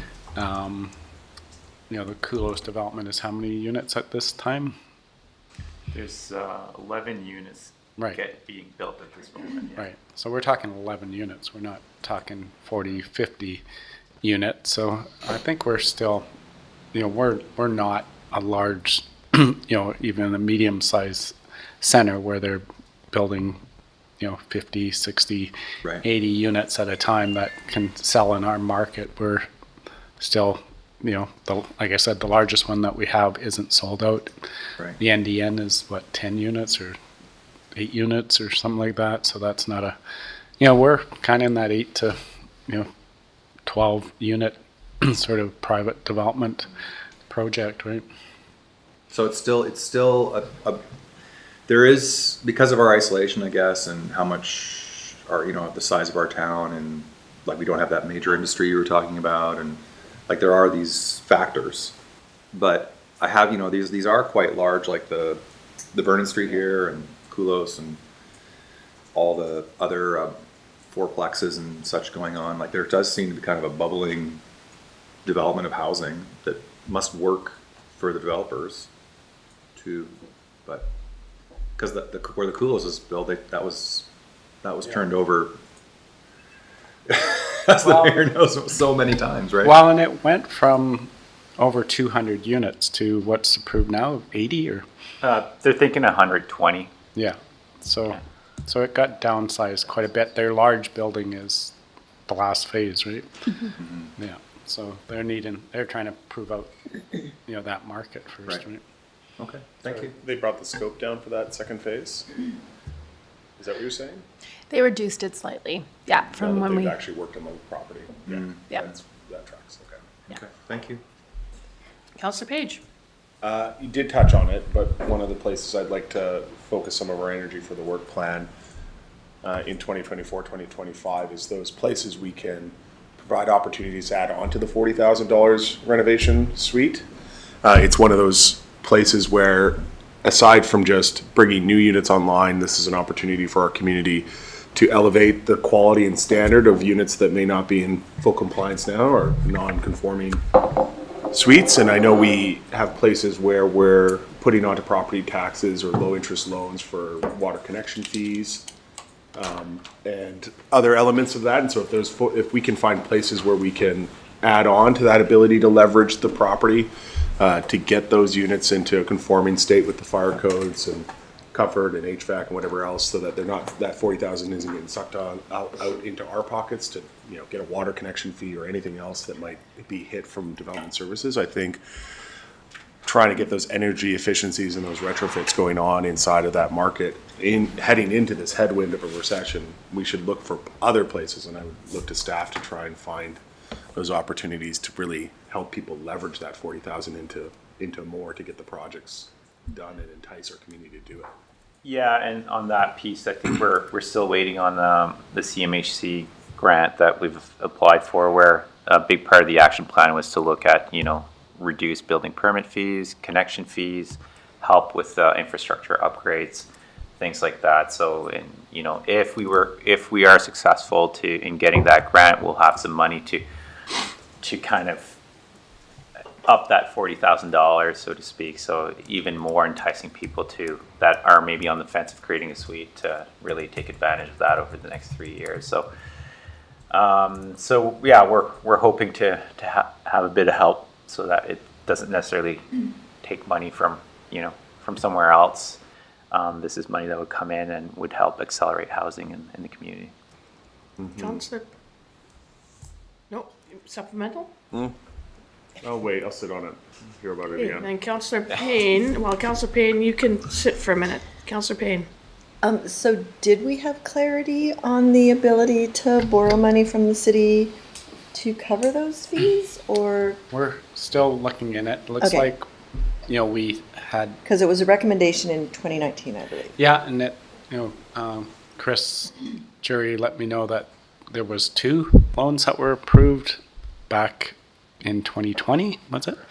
And not quite sure really what happened with that program, but Natalie, did you guys figure anything more? Yeah, on well, it that? was part of our 25 points. Yeah. COVID recovery Yeah. plan. So within that plan, there's certain deadlines, certain Yeah. dates where, okay, this is a 2020 program.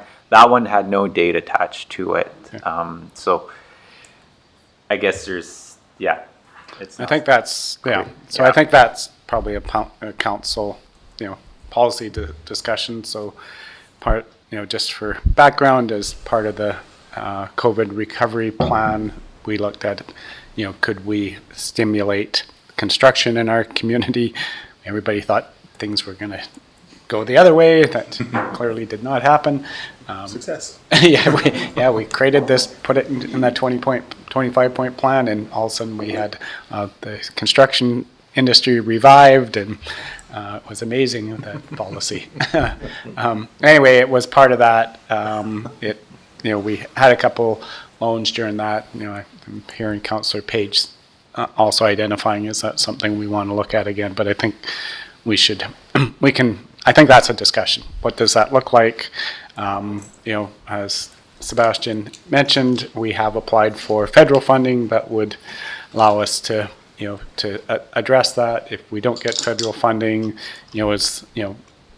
we could potentially be the patient long-term investor. I don't know if you necessarily want to have one property owner subsidizing a different property owner for their private construction, but we could potentially be that patient long-term cheaper money investor. But anyway, I think it needs a conversation. Let's have it. So what I'm hearing is that it was proposed during COVID, it was sort of implemented, and then it stopped. Probably, I would suggest Okay, it probably because- wasn't being promoted, and we had a couple applications, and I actually thought it had an end date on it. okay. So the program stopped and we didn't promote it anymore. Yeah, because I inquired. and Yeah. It was, declined. Okay. I That's what I understood. want to be clear on. Either we need to communicate it throughout the organization that it is viable, or we need to thinking of it again. Oh, here comes Chris. I just want to say, sorry, if it's okay, I'm jumping behind you. Because every,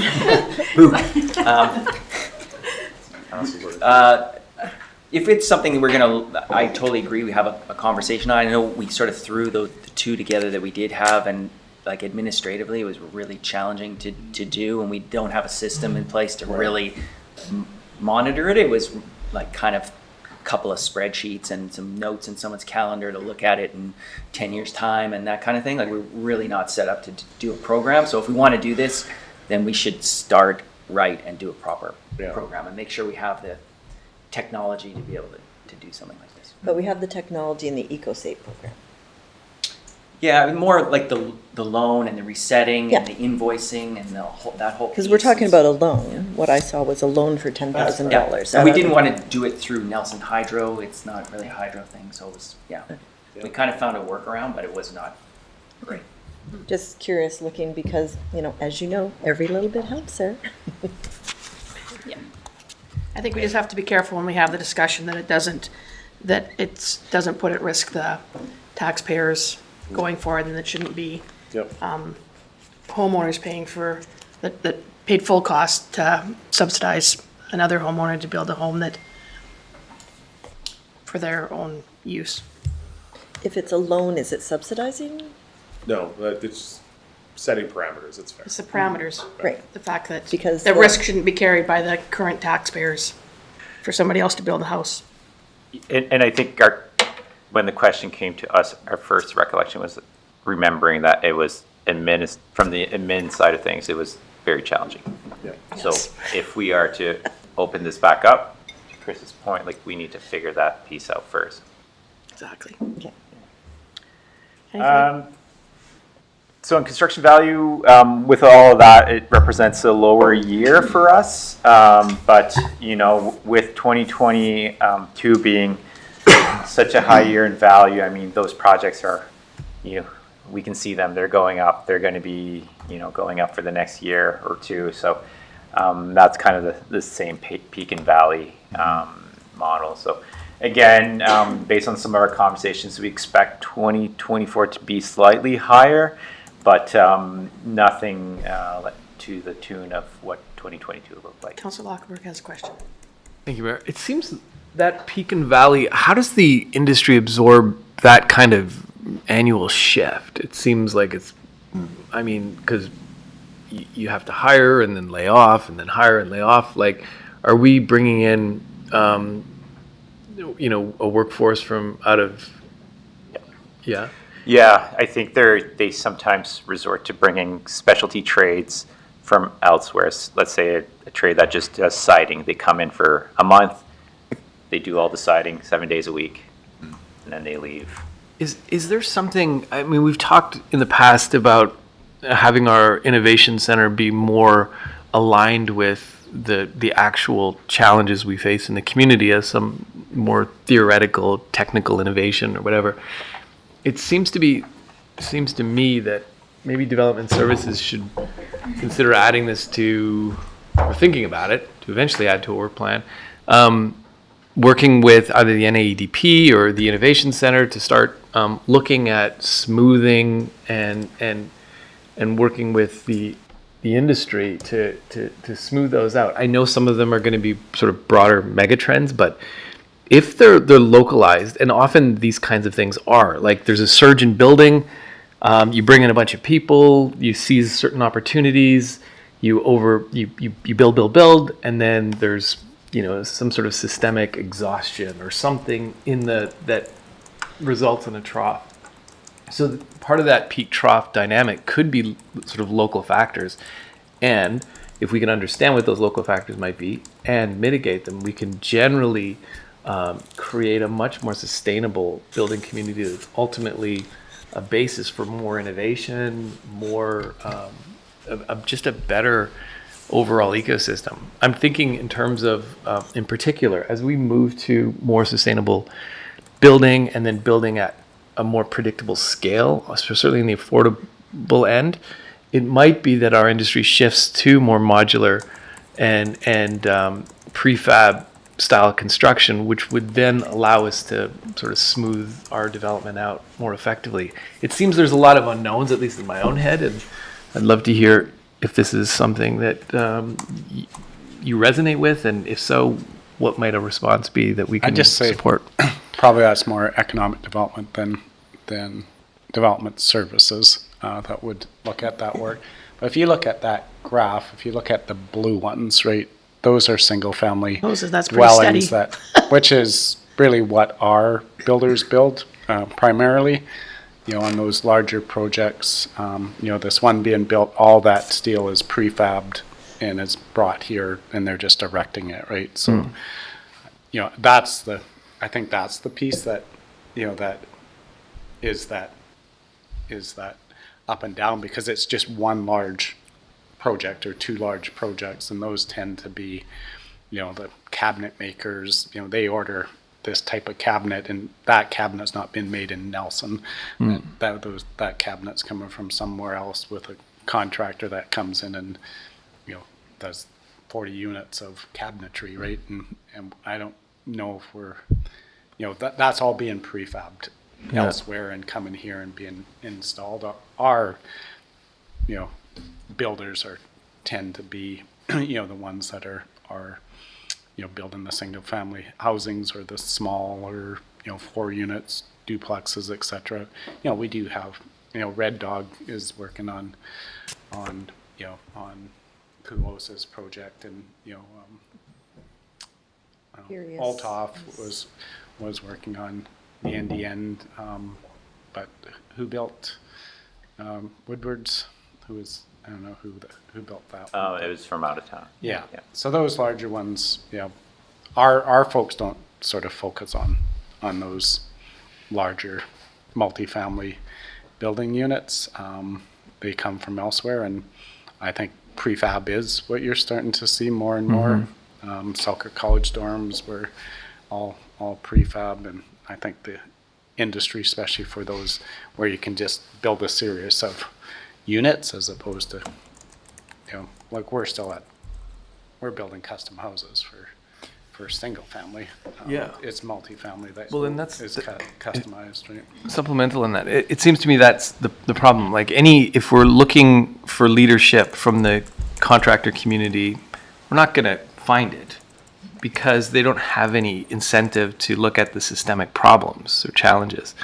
They're just looking at their own jobs and what the next job is going to be. So these systemic issues, one, do we understand them? And two, who leads interventions, systemic interventions? It seems to me it's probably a combination of economic development. Development services seems to have the most insight into our building community. You've got relationships with all of the developers, our building inspectors know even the detail of construction. If we transition and work towards transitioning our whole built environment so that we can start to scale up more projects, more affordable housing projects, and on and on and on, we got to start making some investments in those systemic transformations. And I'd like to see us thinking in those terms more. Yeah, and I think, some recent examples is the Laneway design competition where we kind of built that in, and there's a certain area of expertise that is here in Nelson to understand laneway houses and how to build them. And, I was sitting in a call with CMHC asking about that and if that's a model that they should explore elsewhere. I would suspect that we've built, our builders locally have an expertise in secondary suites that others don't have. So, I think a lot of that is happening within the industry, and Carmen can probably talk about the embodied carbon piece. So we're also working with local builders on all of that. How do we think about embodied carbon? So I guess there's some of that is happening in the background. Some things that are kind of surfacing in our heads is around if the province is going to say 3 units or 4 units, do we want to do a new design competition to what a 4-unit could look like in Nelson, and then kind of pre-packaged. So those are things that it's always in the back of our minds. It's just finding the time to go through all of those things. So we're going to keep on top of all these changes. There's a lot of changes. I'll talk to some of the changes that are coming up soon from the province on the building code. So we're just going to have to just focus on knowing what those are, and then kind of rolling out over the next few years. Hey, what do we do? How do we get involved with these changes? And so we're kind of partially doing what I think you're alluding to, but maybe not to the scale, of how to kind of shave that peak and work with the local industry. But it could be something that economic development could definitely have some talks with the local community and the Chamber of Commerce.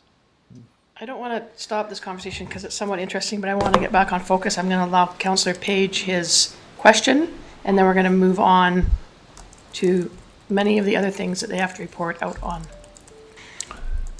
So I appreciate the economic development conversation, though I may not necessarily agree that's the place to focus it on. I think with the province coming out with kit, they're at least saying that they're going to come out with some sort of kit home standardization. The idea of a Nelson special for those 4-unit lots, I think with an embodied carbon values built in, as you were talking, and you obviously brought it up, I would push that to the front of our 2025 mind as we get to ourselves and understanding this, but take that project, that design competition, and bring it up to that scale of what we're going to be dealing with next, and give people the opportunity then to have something very worked out that they can just pick off a shelf, and then maybe that's something our builders are also going to be able to get away from all of the customization that we are currently building homes for and get to something more utilitarian as we used to build to meet the needs of our communities back in the 80s and 70s and 60s and 50s and 40s and 30s and 20s and Sears catalogs and rail trains.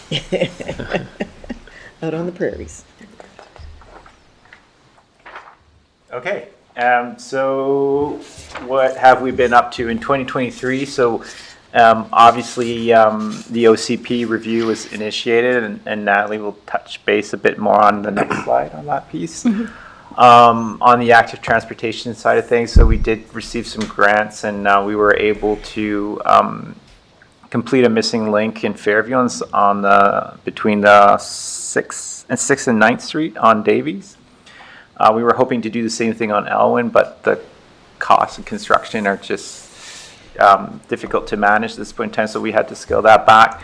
We still have some money left for additional bike racks and bike lockers, so we're just going through options at the moment and finding locations to install those. Also, you've probably noticed on Vernon Street, there's those temporary bollards and the flashing lights, so that was through a Vision Zero grant, and anyways, who's used it, I think it's pretty good. Yeah, it really helps with the safety. So, and those are rapid intervention things we can do, and once we redo Vernon or is it Josephine up there? Yeah, I believe so.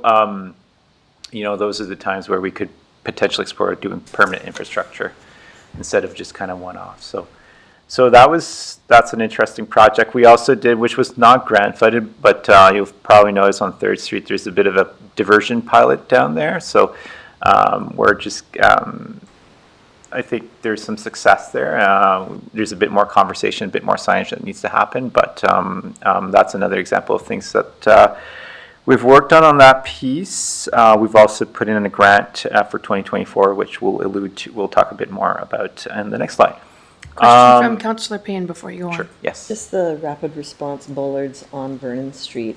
Yes. Are we looking at that as sort of a pilot that we're then actually going to permanent it when funding is available, or where's that? Yeah, I kind of think going? the proper time to do it is when we're, for example, repaving, Okay. right? Or we're digging up to change the services. Yeah, so that would be the time to do it. Yeah, and we're going to install another one up on Stanley and Carbonate. I don't believe that one's been finalized yet, but so we have money for 2 of those. So one's installed, and we'll have another one by the school. At the north end of the school. Yeah, I saw the paint earlier this summer. Yeah. On both of those locations. Like now that they're popping up, it's nice to see. Yeah, exactly. So just to be clear, we're getting, we've got a pool of money that's going to, for these rapid projects. How is it being renewed? This was just one grant, so we'd have to seek more grants to do some more projects of that nature. Okay, because I think it's pretty important, and if we can't get the grants, I'd love to see us consider, Chris and Amy, some funding to support this. I think it's really important. Yeah. At this point, learning so much. And then I'm even thinking, just as an example, on 3rd Street, exploring a little bit more, especially as we move into winter. If winter cycling starts to become more and more popular, we might discover some new winter related challenges, and so maybe some signage along 3rd for everybody involved, certainly the cyclists, to like, hey, on certain days really be careful crossing these intersections, things like that. So so to Amy and Chris, I would love to see some core funding for these kind of projects. On the tourism dependent communities funding, so that we received, it was a COVID grant, and it's been a bit slow to deliver it, but we've as you know, the Welcome to Nelson signs were part of it, so we have done part of the work. To save some money, we actually kept the base and the frame on 2 of the signs, so we'll probably need to do a bit more maintenance on those over the years, but nonetheless, that was just a cost consideration. And we're currently working with First Nations to complete the artwork, so they will look like what we presented to the community, which is just taking a bit of time. So we've got the loops fabricated, and we're just working on getting the artwork completed. So On Cottonwood Park, same thing. The washrooms there. There's a lot of stuff that you can't see that's underground. That was significant cost around the electrical. The entrance will be upgraded. It's currently being worked on. So new pedestrian access. There will be some bike racks and a more formalized parking area. So all of that will get wrapped up by March, which is our deadline. Payne? Yes. I was down in that area yesterday, and so I whipped in to take a look around, and I'm interested what you think bike access is going to look like there. Yeah, I mean, I don't like driving behind Angle Park cars. yeah, no, it's definitely tricky, and I think the bigger vision of all of that would be to eventually, when we get into kind of railway complete street design, would be to create a multi-use path that would direct cyclists to go via the other entrance. And that would also connect to the trail that leads under the tunnel to Rosemont. So I see that as being the more appropriate way to funnel cycling in there. Okay. In the meantime, yeah, it's going to be, you're going to have to, it's going to be drive through the cars. Defensive cycling. I think is just being aware of. So not AAA cycling then. No. Yeah. So how many parking spots would you lose to put a bike access beside the pedestrian access? Yeah, we'd lose that whole row by the bottle depot. So you'd be down from 28 spots to 20? Okay, just Yeah. interested. I always look where, if I'm gonna cycle there, Yeah. I don't wanna, especially in that market area, I don't wanna cycle past Yeah. Angle Park cars. They can't see me. Yeah, I mean, the reality is. I can't see them when I'm the Yeah. Angle Park person. I don't like. Yeah, doing yeah, that. no, Angle's not the greatest for that. The reality is to get to that site, there's some really tricky areas to maneuver. And so, as a bigger picture thing, that's where I'm saying it's Railway Street. It's how do you get people through Baker? So the people that are getting there are not using AAA facilities. So it was a trade-off, right? What are we trying to achieve there? But I think in some ways it's better than it was because everything down there was informal. And I've cycled there during a market, and I would argue that this new concept will be a lot safer because there will be a formal lines. If you're not comfortable, It's defined. yeah, you can walk your bike on the sidewalk. So there's some options there. So there's gonna be another way out then? Yeah, the bridge will be completed. Bridge. Yeah, Okay. Go in a circle. yeah. Yeah, obviously. So it'll be a one-way vehicle circulation. So there's going to be a lot less confusion around that tight corner coming into it. I think the new intersection is gonna make it much more bicycle friendly for Yeah. me. Yeah. Oh, yeah. So, Absolutely. Yeah, so that's why I'm saying we're encouraging cycling traffic from that perspective, making that safer. It'd be nice to do it on the other end. Yeah, as Sebastian said, I think once you get there, you can hop off your bike and there's safe sidewalks and you're walking, 100 feet, right? So, and there's so many people there already that probably that's the right thing to do anyway. So the other component that we worked on was the zero code and a zero carbon step code. So implemented some bylaws for both Part 9, Part 3, and Part 9 complex building. And so at that time there was kind of a 10-year window, or not quite 10 years, but how we would advance over the next few years. So our next changes would be coming in 2025 around that.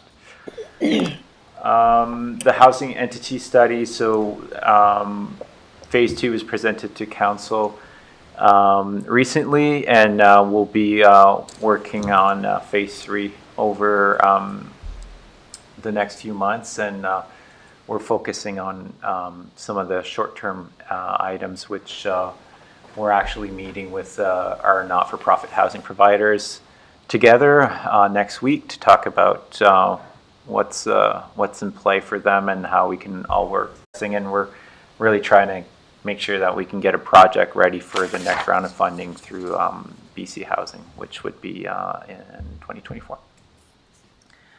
I think we can jump into 2024. Sorry. So just can you elaborate just a little bit on the BC housing? So because there was a bunch that were completed in 2020, 2019. 2019, 2020? Yes. Basically. Yeah. So, you're saying that you're trying to basically set up another round of BC housing type housing? So it's the Community Housing Fund. So they've opened the program again for this year, and then there's going to be another intake next year. So unless we don't know about it, I don't think there's any projects that have been applied for this intake. But we want to offer a proactive role with the not-for-profit to get hopefully an application in 2024. Just to clarify, it wouldn't be the city applying for that. It'd be a not-for-profit, but we're trying to help find land for them. Great. Yeah. Thank you very much. Yeah, so in terms of our 2024 work plan, I don't think it worked last time we came to council that people could see an image of what Lakeside Drive would look like, but it is up there in the top left-hand corner. So we have applied for funding to make improvements along the 900 block of Lakeside Drive. That's between the Prestige Lakeside Resort as well and the mall. It currently has a single-size sidewalk on that portion, and we've applied to increase it to a 3.6 meter wide pathway. We would also reduce the traffic lanes to help with traffic calming, and then add vegetation and trees along there just to enhance the area. It is our waterfront. So that project is on there, and it is grant dependent at this point. The OCP, the majority of the project will be completed in 2024. So, next on that list is policy review and best practice research.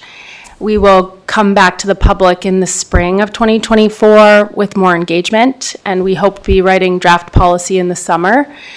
And our plan is to come back in the fall and check with the public that we got it right, and then we bring it to council in the early 2025.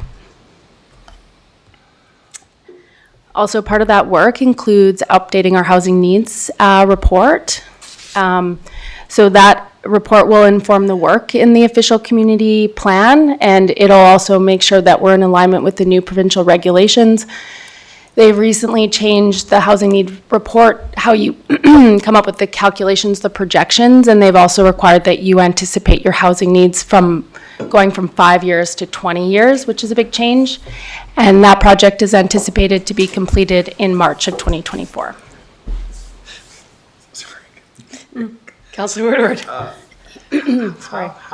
is that even possible? Like 20 years? I mean, think about how much has changed in 5 years. I mean, I don't really understand what the government wants us to do. It seems like a really impossible situation they're putting us in. Do we just because what we're going to do is we're going to say, hey, we kind of know the 5 years from now, but beyond that, it's just going to be total guesswork. Yeah, absolutely. And that's kind of what the consultant had said. You can see, 5 years in front of you, and that will be fairly accurate, but beyond that will, be more of an estimate, a guess. But the province is also mandating that we update these every 5 years. So going forward, it's on a cycle now. And I think the intent is that you're not just putting enough housing in place for the next 5 years, but you have enough for 20 years. So it's ensuring that you oversubscribe your zoning, essentially. But there could be a danger there because, towns come flux and flow, and we could pre-plan way too much, let's say, and then that puts us in a real hole. We could invest a lot in that planning and build our vision forward, and then let's say the town there's a shrinkage in population or something happens, right? Like we could really get ourselves in a hole by doing that too. It's going to be very challenging. Yeah, it's a good point and something we should definitely think about moving forward. And, we currently have enough zoning in place for double our population. Okay. So, it may not necessarily change that much for Nelson. Okay. So that's something else to think about. That's positive. Okay, thank you. Yeah. And we might have a healthy rental vacancy rate. And That's a the goal. other contemplation is, at some point in history, going forward, we tell the government, if this plan is still in place and no government has changed it, is we've hit the max. Right, This is it. right. We don't have another 20 or 30 year out plan that, we are landlocked here. Let's be realistic. We're not the prairie.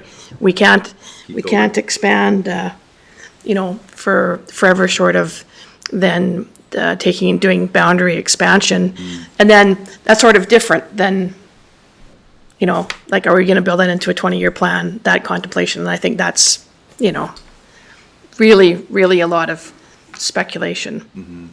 What I think is important here is that we keep an eye on the prize and not worry about 20 years. But one of the problems was with this first call and demand for a housing needs study was fraught with failure from the start because they didn't give us what we asked for, and that was a consistent form to fill out. Give us the form so we can compare. So communities, here it's different because we're kind of an isolated community with rural areas around us. But I can tell you that there is no comparison between what the city of Coquitlam did and the city of Port Coquitlam did. And basically they neighbor on each other and share services and a lot of other things. And there was no comparator between what they did because there was no playbook for what you had to have. And so if the government wants this, they have to tell us what they want. It has to be comparable between cities and municipalities, and they also should be funding it. So, I think we have to keep our eye on the prize in terms of where we go when we're asking for these things, because they're not of any value when you can't compare, when they're just an internal document, and we say, we're gonna build 10,000 houses, and the people next door are gonna build none. Like, it doesn't make any sense to me. And I think the government has these asks. I consider this a continuation of government downloading, and we have to be careful about how much we take on because, our planning department, we can see from the work plan, these guys are running full out, which is great. And we're doing such innovative things here in the city of Nelson. And so we need to have acknowledgement from upper levels of government that we actually are doing the work for our citizens in our town. Yeah. Councillor Page. Thanks. I think that's really good parts of the consideration. I just wanted to, through the chair, to Councillor Woodward. Just as an exercise, if we take the population numbers from 2000 and assume a 1% increase over the last 20 years, we are within 30 people of today's population. Right? Like, we can anticipate what that population is going just by taking a simple mechanism like that. I'm sure staff would look for a more rigorous mechanism to assume, but when we look at Blewett and the adjacent communities that are developing around us, having that foresight of a 20-year growth plan, both with ourselves and with our regional partners, to understand where the city will naturally be developing regardless of where the jurisdictional boundaries are, and taking the opportunity to plan for that, I think has value to us, so that there's smart growth or planned growth or intentional planning going into the communities that will, I think, naturally at some point be part of a city because they'll just densify.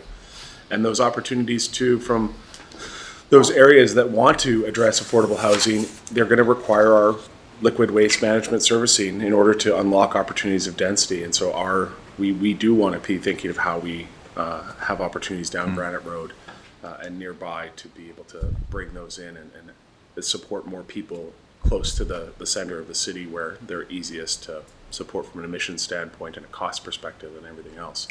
So I think we can have a clear vision.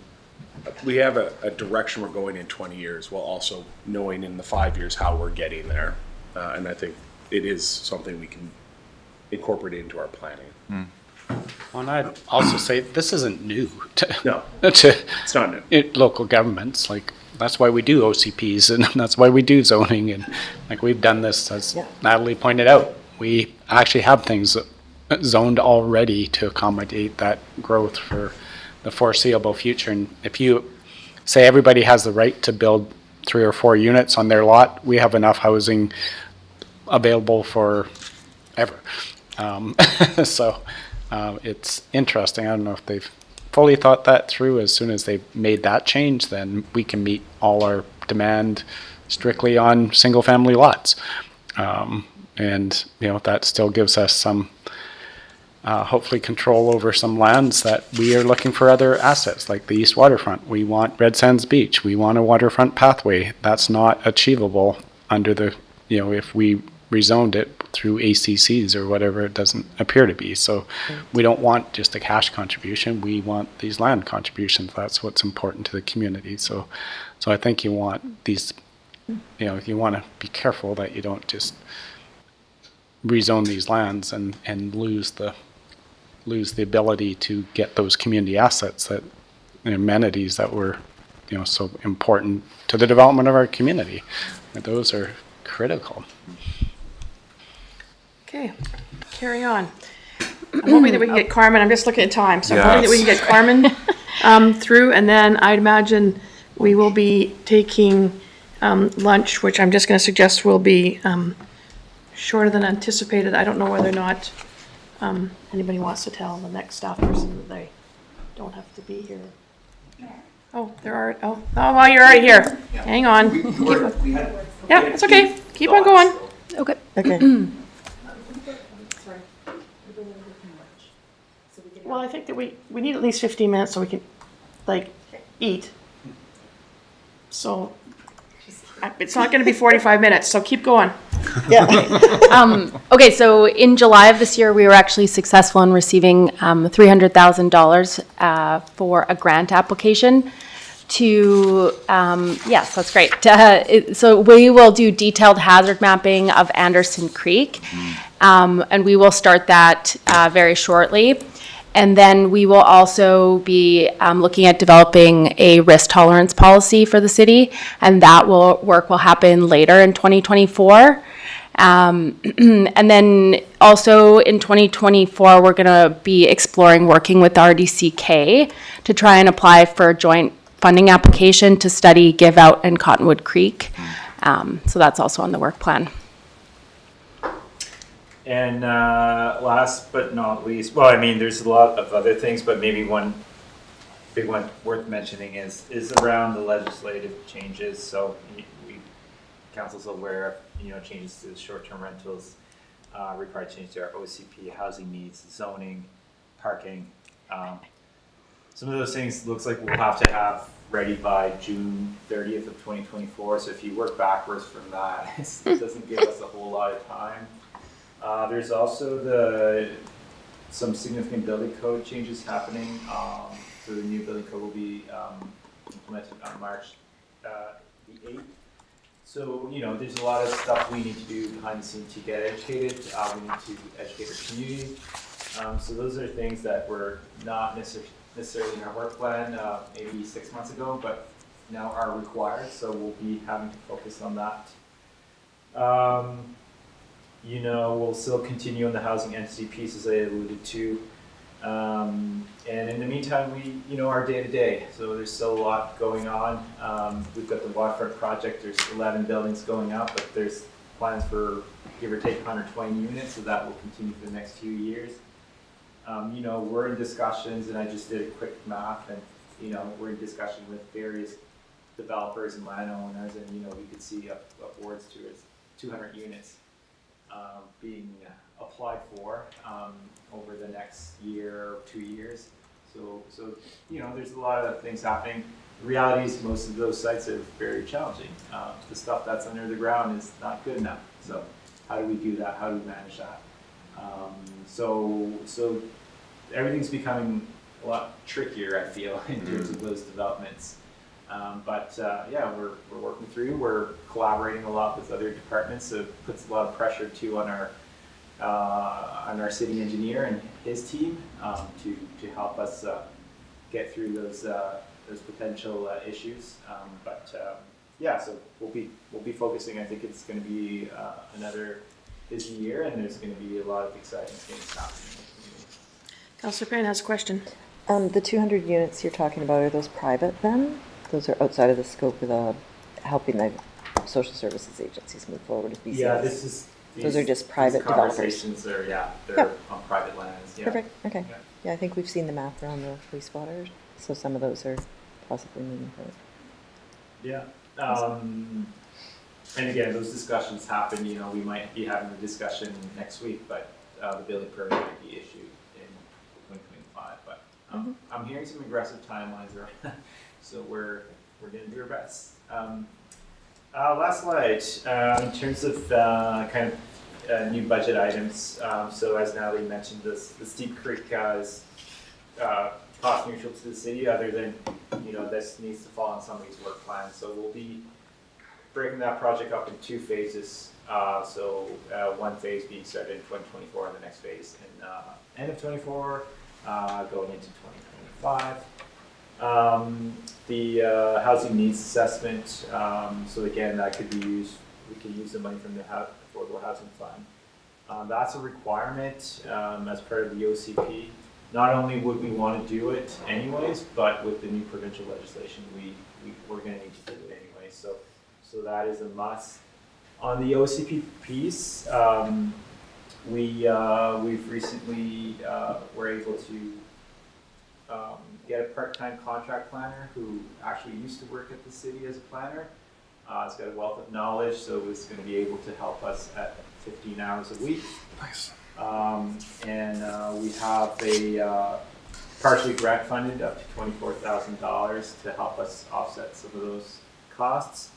And then the rest is really around continuing the OCP, so there's additional engagement, graphic design, formatting the document, legal reviews, consultants looking at various bits and pieces of the OCP.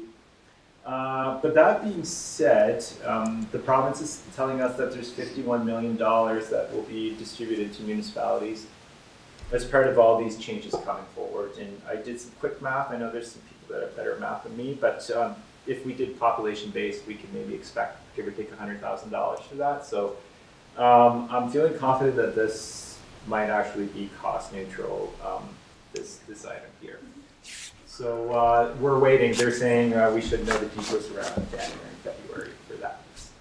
Councillor Page. On the Housing Affordability Fund usage, we've had conversations here before about finding sustainability to improve that fund, potentially for its pre-development opportunities.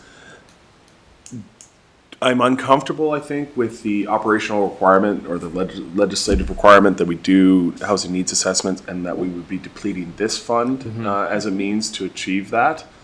So I would wonder how we would look at more concretely replenishing the fund, because to take the 30,000 every 5 years when it's already getting funded in a very haphazard fashion doesn't have sustainable funding. I don't want to keep drawing it down like that.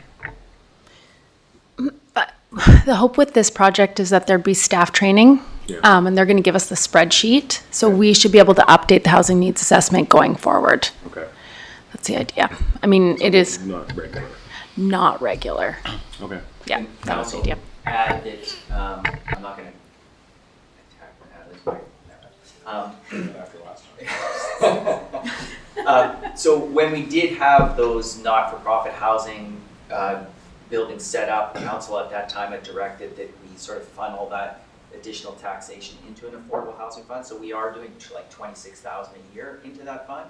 Okay. So this would kind of, use that plus a little bit more, but there's that plus anything else that development services kind of flows through. So there's money going into that. It's not haphazard. Every year there's Retract my an amount. statement. Okay, good. Yes. Or the other option is that it just moves into the taxation contemplation column, right? Well, and that's, I think, somewhere where we have to start having a conversation.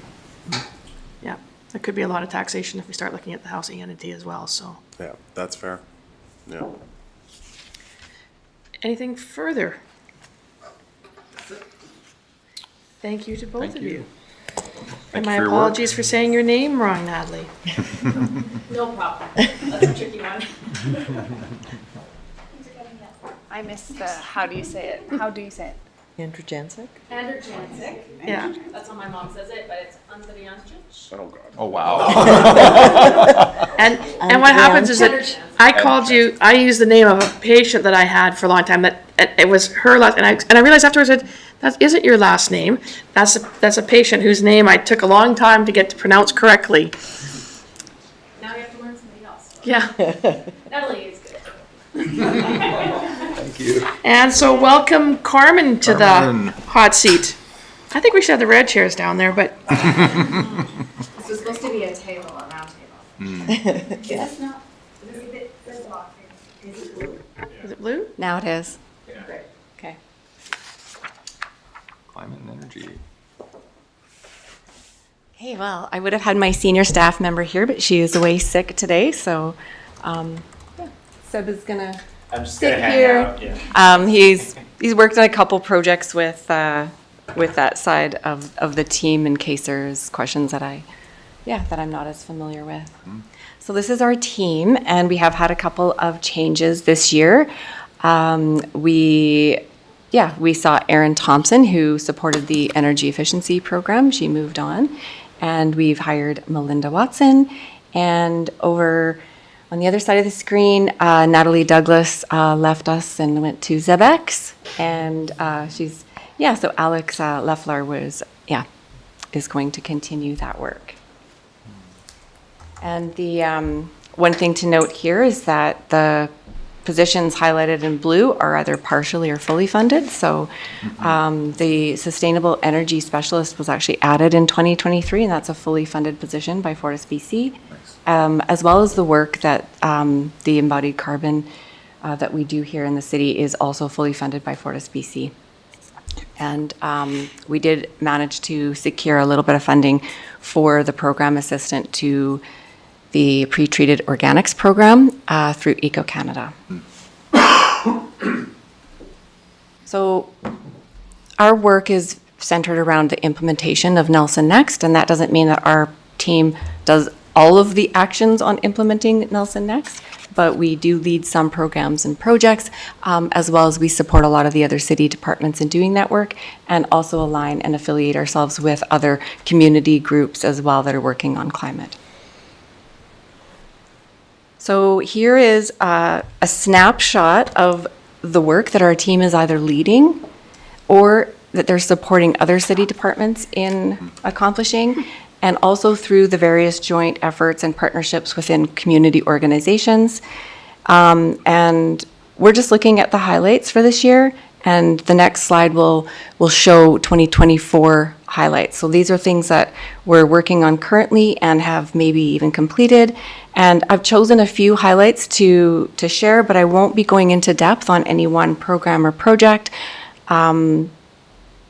Obviously, we've been given a little bit of a shorter time than we have in the past, so I'm going to try to run through this and not get into the weeds on any one thing. I'd like to note that our team, since inception, which is mid-2021, has led grants that have resulted in almost $2 million, and we've supported a lot of other departments in millions in what the city's doing. So our aspirational climate plan and the work that Nelson's doing shows that it's serious about climate action, and this has led to several opportunities for Nelson to accelerate this work. Because we have a supportive council, we have these goals within our climate plan, and we have a team. This means that we've actually been sought out by several post-secondary institutes, not-for-profit organizations, and working with higher levels of government. And we're working together with them on these initiatives because they are leveraging funding that they're accessing that can help accelerate this work. And so we're actually working on quite a few initiatives. The challenge for our team is to stay focused on these opportunities that align with our climate goals and not get sidetracked. And so we remain committed, focused to doing the work that actually do drive down the emissions and help our community be prepared for the climate impacts that we're already seeing. really quickly, DNPH. Bottom middle, waist bottom. Yeah, doctors and Oh, nurses for thank you. planetary Okay. health. Yeah, absolutely. There's a few acronyms. Yeah. We seem to live in a world of. Acronyms. Those are Of, the only two MODIs, so maybe you can just explain for the audience who that is as well, Yeah, Carmen. Ministry. It's the transportation. Right. So. Thank you.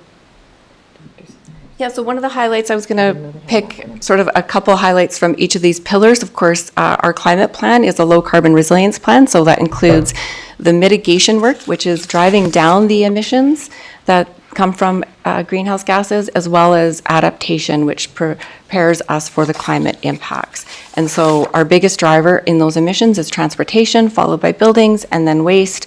And of course, we have adaptation, and then we also do various things that we're actually, kind of fall into the pillar of climate leadership. So one of the highlights from the transportation is that we successfully got a grant, which we were one of 5 communities through Columbia Basin Trust Charge Up Grant for getting an electric truck. And so this was a vehicle that was going to be replaced anyway. So it's not like we're just chasing after and replacing things needlessly, but we looked at it and we work very closely, our team, with the fleet and transit and fleet supervisor, and help to secure this grant. Councillor Woodward. Thank you. So I think this is really interesting, this changeover from fossil fuels to EVs in a city, because the equipment is so used all day, every day. Were there other cities that have already have already moved a fair amount of their rolling fleet to EV, or is there not a lot of data yet? Because I'm wondering, like, other municipalities, I imagine, would be very interested to say, how is an EV truck work in a 24/7 cycle? So are we collecting data on that, or are we looking at other cities and what's happening with them? Yeah, that's a good question. I'm not prepared to answer that because I don't have my senior strategist here, and she works very closely with those departments, and I think she would probably have her finger on the pulse more in what's going on in the other jurisdictions. I just think like Food Cycle or other municipalities are very interested in what's happening exactly. here, right? So I'm wondering if... Yeah, there's definitely, there's a few communities that are really, progressive like Nelson is on these, and we keep track of quite a few things that they do, but I just can't answer to the specific. I do know, Councillor is- Woodward, that Mr. Cayley is monitoring use and other vectors in regards to the Lightning, and of course, all of our vehicles are GIS enabled, so I think I shouldn't speak over our manager here, Chris Johnson, but so we're going to have information about our Lightning, at least back for our community, and I think our community is a lot different than if you're running Ford Lightning in downtown Vancouver. Absolutely. Right, so there's some settings where electric maybe even fits better, whereas here, there's always that contemplation of what the challenge is in terms of weather and hillsides and battery capacity, et cetera, so I think Chris wants to. Yep. Yeah.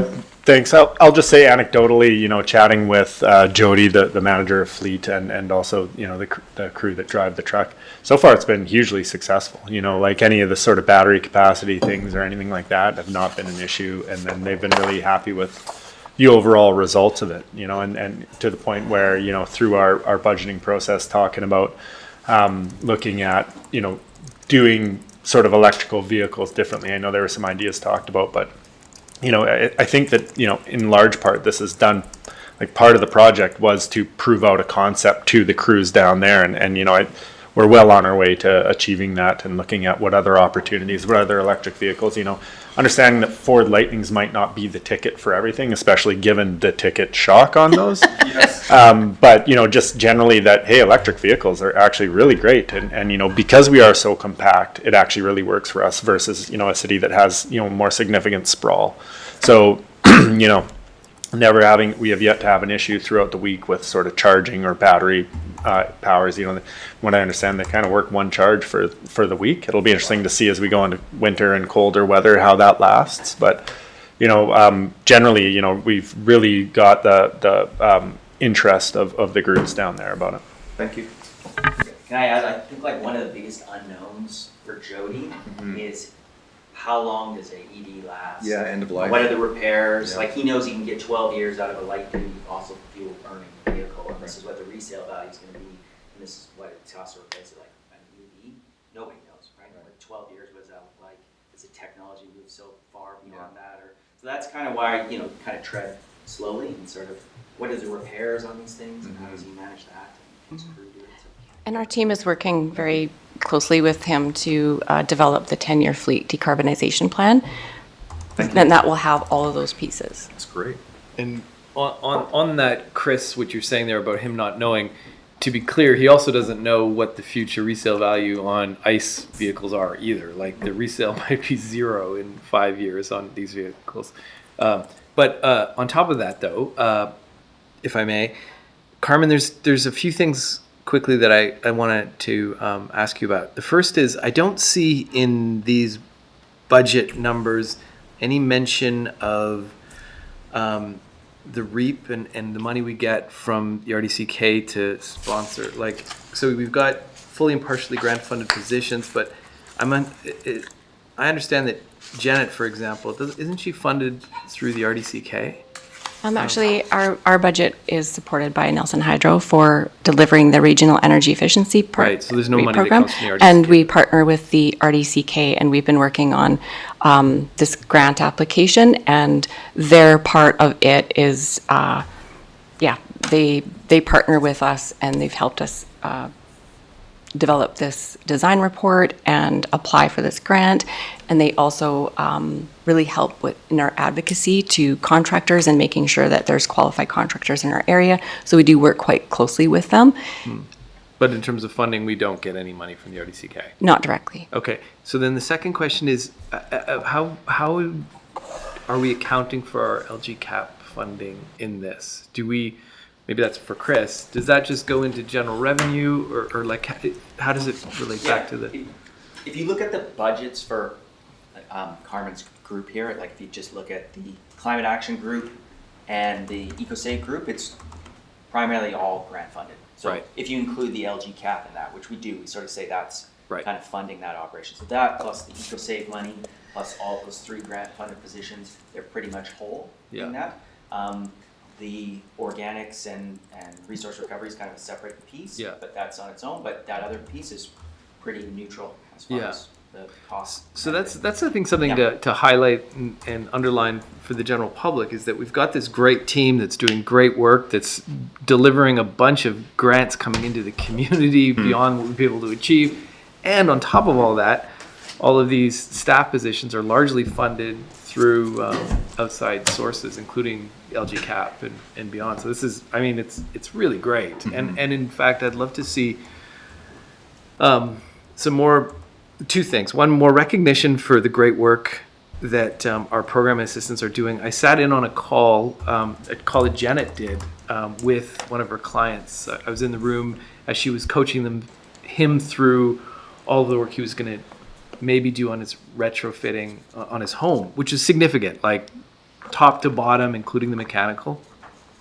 He was really hesitant at the start of the conversation. He's like, there's so many questions. By the end, she was so good that he was essentially like, all right, let's pull the trigger. I'm going to do this. This is going to happen. And so just wanted to put that out, that it's working. And I can say this from having experienced it through that. The second thing is, I've mentioned this before, and I keep seeing, I'd love to know if there's any action on this idea that whether it be the e-bike financing or any of the other initiatives we're doing are really part of a broader journey that we're taking, each one of us as individuals and as a community. And I'd love to see how we can represent those steps as progress towards net zero or zero carbon future or state. So if I, for example, get the e-bike, that's kind of an early step, and then maybe that will lead to the next step, which might be an initial retrofit project, which is going to lead to a deep energy retrofit, which, that then maybe an EV. So has anything been done on that? And if not, is it a matter of like money and resources to start pulling that together? I think that's largely due to capacity. We've had a pretty big couple of years with building a team and hiring staff and onboarding in, especially when you have new staff. And there's just so many balls in the air, it seems, that, yeah, I know that you have mentioned it before, and I've thought of it from time to time. I wrote it down again, sort of like a journey mapping, sort of like progression to net zero, and that's definitely something that we can have a look at and do a bit more brainstorming around, because I definitely see opportunities, and it's easier said than actually done when it comes to, like, I always think, like, when the energy advisors go into the home, they should be like, what about the fire smart? What about the water conservation? Like, and we really are trying, and we are making some progress with that, but people end up, they're responsible for their piece, and they, get on a bit of a mission to accomplish those, and it does take a lot of time to cross collaborate and things like that. But I do know that there are agencies that are talking to one another. So when someone does go there for that assessment, they are mentioning those other things. We have done what we can with providing those extra materials and extra resources when people sign up for programs, letting them know about all the other programs. One thing that we're particularly proud of and that we are seeing some traction on is our customer relationship management tool. So when you do go, the reason why we developed it in the way that we did was so that you have to choose which program you're registering for. So it's not like choose the e-bike and just register for it. You have one registration system, and then you pick what you want, because it forces people to know what else is available. And sure enough, when I think it was one or the other, either the Regional Energy Efficiency Program or the Organics Program, did a thing in the paper, there was either a media release or some sort of traction on that. And what it did is we saw those numbers really boost, but we saw the other numbers boost in those programs. So once we now have this, now that we've had the CRM up and running, we can look and see, like, which clients are actually participating in multiple things. And so maybe we could use something like that as a bit of like some framework and a foundation to get to the next part. And maybe that can just be part of our marketing going forward.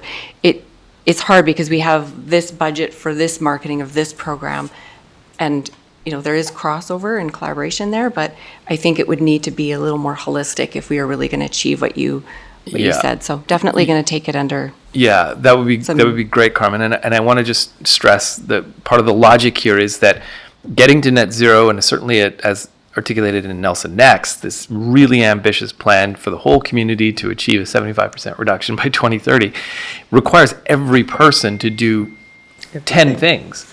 And it's very easy. You do your one thing and be like, wow, I got an e-bike. And they'll constantly reference the e-bike as, hey, I'm doing something. I got an e-bike. And when really that's just the bare minimum. Like, that's step one. And unless we make it explicit that this is 10 steps to get to, and we have to every year take the next step, it's just easy to stall out.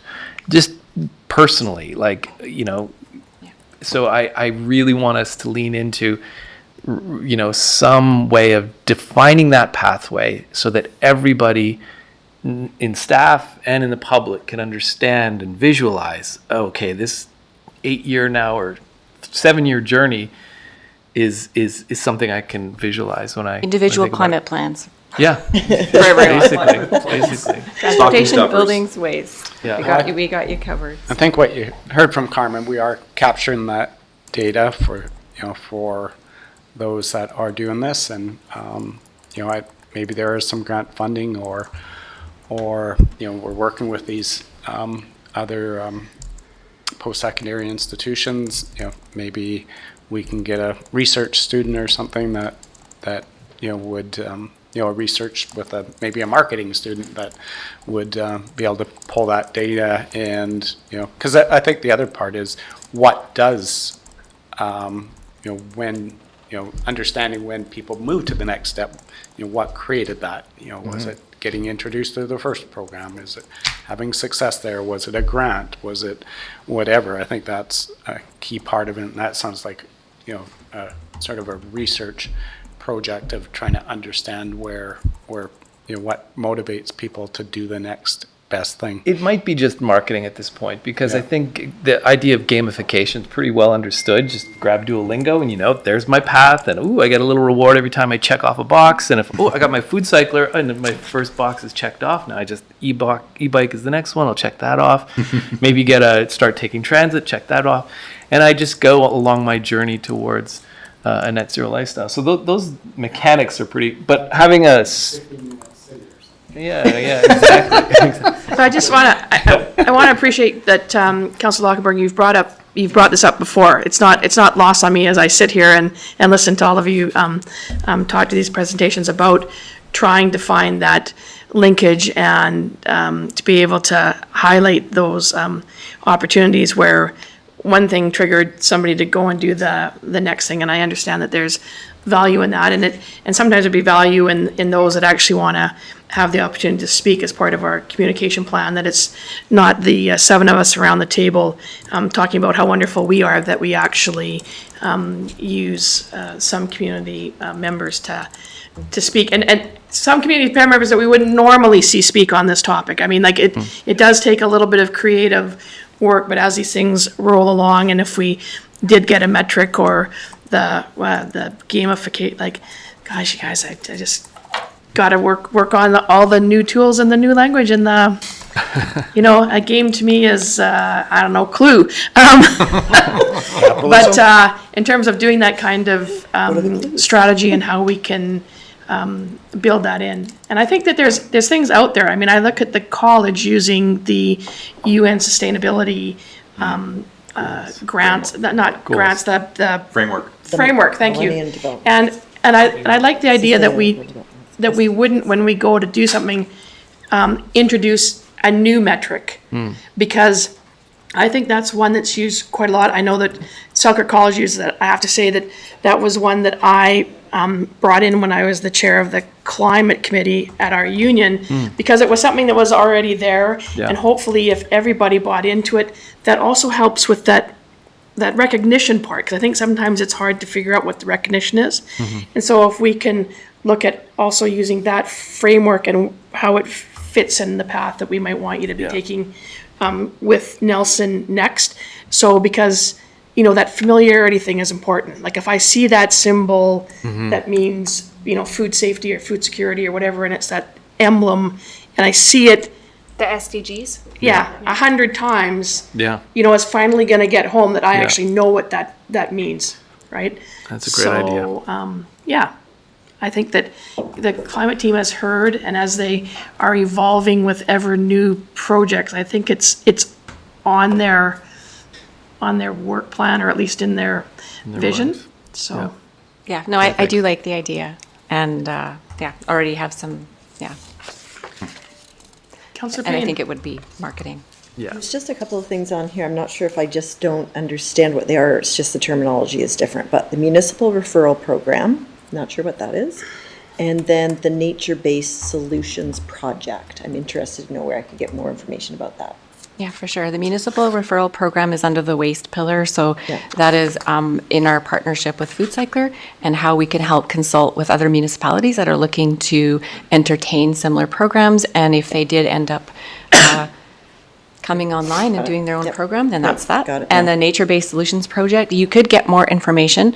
There's some work that's already being done, and there's going to be some more work that's getting done, but what that essentially is using solutions that are from nature Yeah, for the I'm just adaptation. wondering what the project looks like. I haven't seen anything. Okay. So, Yeah. yeah, I'm totally 100% in favor of nature-based solutions. I think that has to be a big, strong piece of what we do going forward. Okay, great. Yeah, no, Seb is going to be right back, and he worked closely with our team. Can you speak to this, Chris? Yeah, I believe we brought a report a couple months ago. This was bringing in a student, I think from SFU. It's from SFU. Yeah, to do an initial review of our nature-based assets in town. And then from that, be able Okay. to kind of put a value on them and more Yep. intelligently, sort of bake them into all of our processes. Yeah, that's what I mean. So when you talk about the nature-based assets, then that relates it, but I didn't recognize nature-based solution. And just one request, every once in a while I get on the website and I see some amazing stuff and I'm like, wow. But it would be great, because I don't spend a lot of time on the website, if when those things were added, is there some way we can put that into the communication plan, whether it's a Facebook post or, some sort of social media? Because there's some pretty amazing stuff on there. And even once even if it's not new, just like reminding people of all the great work, like the embodied carbon stuff and Yeah, that's a good organics. idea. It's all there and it's so beautifully done. But I don't know if we're going to be talking about how many Facebook visits we're having, and I just sort of stumbled across it. So it'd be great to get that out there, because it's awesome work. There's always so much potential with communications. There is. So I think I was going to touch on a few other things, but because you guys, engaged like you did, I think I will move on, but I will just sort of leave it here that the importance of our team not only is to move these climate action initiatives forward, but it's also supporting the other departments within the city. And, the Ford Lightning, again, is a good example of that team down there, that does deal with transit and fleet is very small, and the capacity. And so having the assistance of our team to be able to find grants and actually help to accelerate the work on that and close the loop, and just, instead of somebody, like, there's staff that have really tight roles that don't have a lot of room to be able to take these on, and some of these opportunities I think would get missed and just wouldn't be able to apply for that grant funding in that time of the deadline and things like that. So our team is actually doing a significant amount around that in almost every department. So I'll leave it there for the 2023 highlights, and I'll move on to what we've got going on for 2024. So one of the big ones for 2024 under transportation would be looking at a community EV strategy. And this will set Nelson up for the future and the growth of electric transportation. And it is a priority because we are faced with grant opportunities now. And we need to ensure that our approach makes sense when it comes to adding infrastructure, because why would we, add 20 more if the first 3 that we have aren't being used and that sort of thing? Or are they being used and are we bursting at the seams? Or, we really need to have an expert look at this and really set us up like all of the other type of planning that we do. So that will be a big one for us in 2024. And of course, the continuation of the work that we closely work with the fleet and transit supervisor on the fleet decarbonization plan. With buildings, we also work very closely with the facilities manager to look at our corporate facilities, and you guys have already heard from them on the asset management. That would include some energy studies as well. One thing I wanted to highlight here is the Regional Energy Efficiency Program. We have been working a very long time on the community efficiency financing, and we pressed send yesterday. We submitted the whole application, and I didn't tell anyone else because I wanted to announce it here because it's something that we're very proud of. And so now what that means is we need to await on approvals. And what that would look like is scaling our program up significantly over 4 years.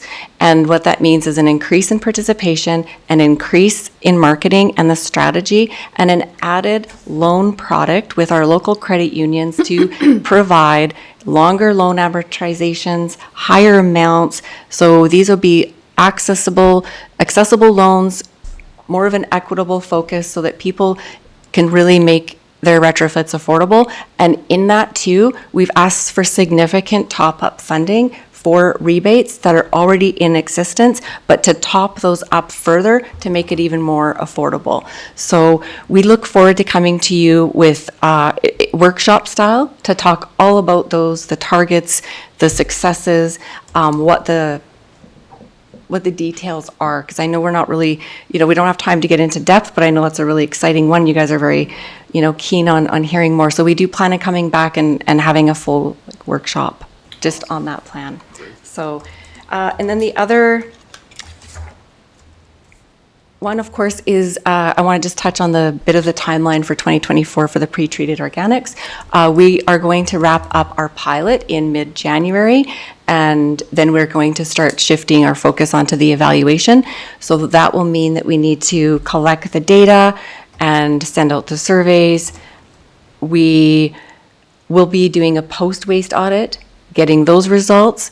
We plan to have a draft evaluation plan in April, finalize it in May, so that the city's plan to implement this citywide, this report can support that, or we may make a decision to do something else at that time, depending on those results. But it looks fairly positive so far, so I think that we are planning on just, we'll continue on rolling through that that plan. I should touch on just a couple of brief stats with that too. We ran some numbers, and the team is feeling really confident because it looks like we're actually at 75% in Fairview. And so we are just sending today our last set of marketing efforts. We've actually targeted the homes that we know that have not participated, and we're sending them a direct letter inviting them to jump on board before the middle of January so that they can be included in our pilot data. Of course, we're not going to turn anybody away after that. And then we'll also, and while this is all going on, our wait list does continue to grow. I think last time we were here, it was, I think we had mentioned 400, and then it was 500, now it's over 600. So that seems to be growing. As much as the registrations come in for Fairview, we've got almost matching registrations for the wait list. So there's a lot of interest there. I know you were talking to us about, at one point, about identifying a multi-unit building. Has that been completed? Yes, that has. And so we haven't started the work on that, but we will be starting that in the new year as well. So you've selected the building? We you just have, and haven't that's done the distribution yet? That's right. Is that it? Okay. Yeah, because it's a little bit of a different program Yep, design, but we have picked and we have let them know Alpine Lake and Suites. Oh, okay. And they are very excited. They were very keen and very progressive in, being like, hey, pick us. And How many units is that, Carmen? oh gosh, I forget. Oh, It's okay. got like 3 separate buildings. Yeah. But they're It's very significant. they're very It's progressive big. with It's big. wanting to be Yeah, no, I climate know. smart up It's- there. It's big up It would there. be, it would be our biggest rental unit building. That's awesome. In the Very city of exciting. Nelson. Thanks for letting us know. I just wonder about that uptake on the wait list in terms of word of mouth, because I think once you get the actual machine and start using it, it just kind of sells itself in that sense. And so I would totally imagine that people would be like, yeah, I just got one and this is how it's working. And so, Think so a lot of when are we going to actually service those wait list people? Yeah, so you're right, the word of mouth is pretty strong, and we've encouraged the people that are in the program and have one to actually spread it through word of mouth. We're going to start doing some marketing, and we'll start having those people come through the door early in 2024. Great. Yeah, so anybody that we've talked to is like, yeah, go ahead and join the wait list, and we're going to reach out in the first quarter of the year and get those machines out fairly quickly. Thank you.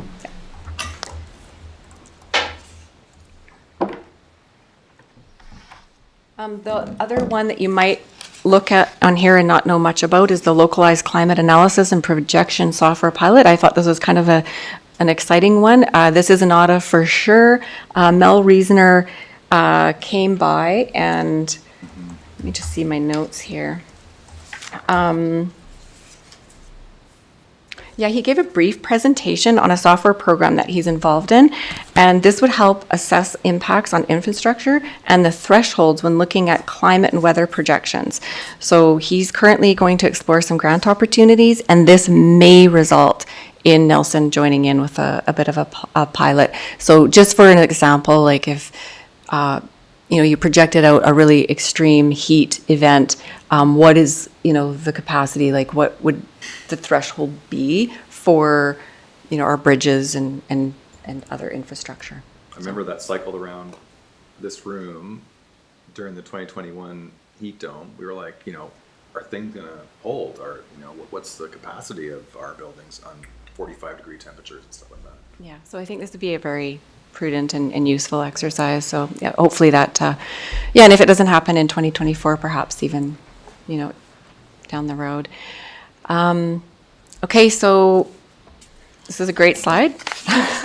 Gonna say, look at that. Wow. We have met the zero requirement has been met. We can stop now. We've got, we are at net zero. There you go. Ta-da. So the embodied carbon work, it is 100% grant funded through Fortis BC. We have done this work for 3 years, and so the 2024 work for this looks a little bit different than it has. Where I'll actually separate it out into 2 different projects, and one will be a best practices guide for building construction and design teams. So what that looks like is building out a list of specific steps and processes that can be taken to reduce embodied carbon in new builds, and that will be a lot more useful to use what we've worked on in the last 3 years, the materials guide and that sort of thing. We work very closely with the building community, and these things and the ideas have come from the real practicality of them being able to actually use this. And then the second part would be integrating embodied carbon considerations into corporate procurement policy. And what's new for 2024 is this funding that we're getting from Fortis. It's going to include partnering with other local governments on these developments with the intention of creating robust templates that can be shared on a wider audience, including hiring contracted services on behalf of partnering local governments where locally specific resources need to be developed. And one more add-on to that is that, like I said in the beginning, because of the team, because of the council priorities, putting, their focus on this area, we constantly get sought out by other organizations to partner with them. And this is another example. We are in conversations with UBC, who's interested in spending some of the funding that they've got to have some students actually help to accelerate that and make it even a wider audience. So there's some conversations that are just really preliminary right now with that. And Fortis is really happy to have their funding support more than just Nelson at this stage. It was like, we're doing a lot of scoping out, what does this look like? But now that we've actually gotten to this stage, they really want to see it utilized on a wider scale. And then the MEEP, which is the Municipal Energy, it's actually, it's Energy and Emissions Plan. So what that means is it's a customized sector-specific strategy to help reduce the emissions that we're actually responsible for corporately. So this would be just a municipal plan. And the need that we have is that we have goals, they're very aspirational in Nelson Next, but we really need to know the specific pathways and targets in each sector to be what do we really need to do in those areas to move the dial? And then I'll just leave it there. We are working on a climate report card at some point too. So we're a busy team, we're a new team, we're a small team, and as much as we would have loved to come today and went here's where we are with the emissions, and here's where we are now because of all the progress, that will come, but that our team has been very busy building up all of these foundations and all of this stuff. So I think that all of this is just going to be full steam ahead in the next couple of years. Councillor Payne. I'm just really interested, are there specific targets in the EcoSafe program? What is the penetration of retrofits that have been done so far? Because we know that we have a significant amount of aging housing stock. So we're here, do we have targets to get where to meet our 2030 goals? Is that something that the customer software, I can't remember the full name of it. CRM, thank you. Customer CRM it doesn't really help to do? It helps us know where we're at. It doesn't really help us project out targets and things like that. So in the exercise that we've had to do in building a design report for the next 4 years, if we are successful in that funding, we do have some specific targets around the penetration of residents within the whole region. I'm not sure how much of that's like very Nelson specific. Nelson, okay. But what I can say about some of the stats too is we are seeing every month higher participation in that program over the year. And as of year to date last year and comparing to this year, we actually have 50 additional, we have 50 more than we had last year this time participate. So that number does continue to grow. And with the marketing strategy, and our hopes are that nowhere in this region that somebody doesn't know about this program and the help and the support that we have to get them into those measures. Yeah, it'd be really interesting to see, you know, as I say, where we are, and do we need to double that? Do we need to treble it to get to where we need to be? But I'm sure it'll come.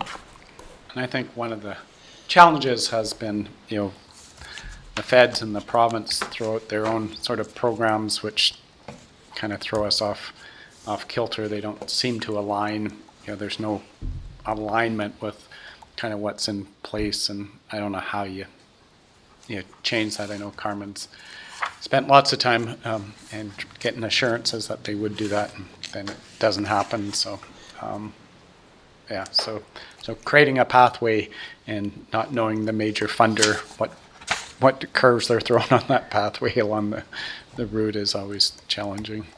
I just want to congratulate Carmen. Like, you know, it's not so long ago, like none of this existed in the city of Nelson. So, and you've really like grown this, and you've hired done some great hiring, and I love how you're weaving in the Nelson Next document, like in all the departments are kind of are locking in, and that's kind of was the original idea with the Nelson Next document, was it was going to be a driving force. So, thank you. It's great work. And thank you, and congratulations to this city council, because it's really a great place to be when we're in conferences and talking to our colleagues across the province, and they're asking us like how can they get their councils on board, and we're like, well, we're motivated because of our council, so we're not the other way around. So congratulations back at you. Okay. Thanks, Carmen. Thank you. Okay, so we're gonna just take a break for lunch. 5 minutes. Yeah, 5 minutes for lunch. I think it's sandwiches, and so it's people don't feel always comfortable like chomping on something when somebody's talking at you. So let's take sort of 20 minutes, 15 to 20 minutes to eat, and then if you're still having a coffee or dessert after that, we will bring up Terry to start her presentation. What time is the starting of? Tried to throw it back into this. Yeah, I know, those are good. Those are good. They just find a way to strike just the right amount of like Snark. cheeky. Yeah. Okay, everybody. Tis an art form I have not. So we are back live, so reconvening after lunch. And just so people know that we're moving on to do public works. So Youth Center Campground and Farmers Market didn't have any specific budgetary requests that will impact this year's 2024 budget significantly. So we will have Terry and her team back in January at one of our other budget meetings, or we might have that report out as part of our education sessions at the front end of one of our regular business meetings or COW meetings. So we will be getting the information. They're doing some pretty exciting things at the youth center, and of course we want to hear a summary of this year's farmers market and any plans going forward. So not to say that we won't be seeing her, but we will see her in the new year. So at this point, we have Mr. Henderson in the room from Public Works, and he's going to be spending some time reviewing Public Works and parking. So welcome, Charlie. Thank you, Your Worship and Council. We will kick off with Public Works and then move into Parks. So Public Works is a crew that allocates continued effort to maintain the roadways, sidewalks, our waste management, our garbage and recycling programs, as well as we field most of the public service requests. So what is our roadways and what do we maintain? We maintain our alleys. We do our potholes inspections and fixes. We complete in-house lime painting or crack sealing programs, our paving projects, traffic calming projects such as on 3rd Street and on Vernon.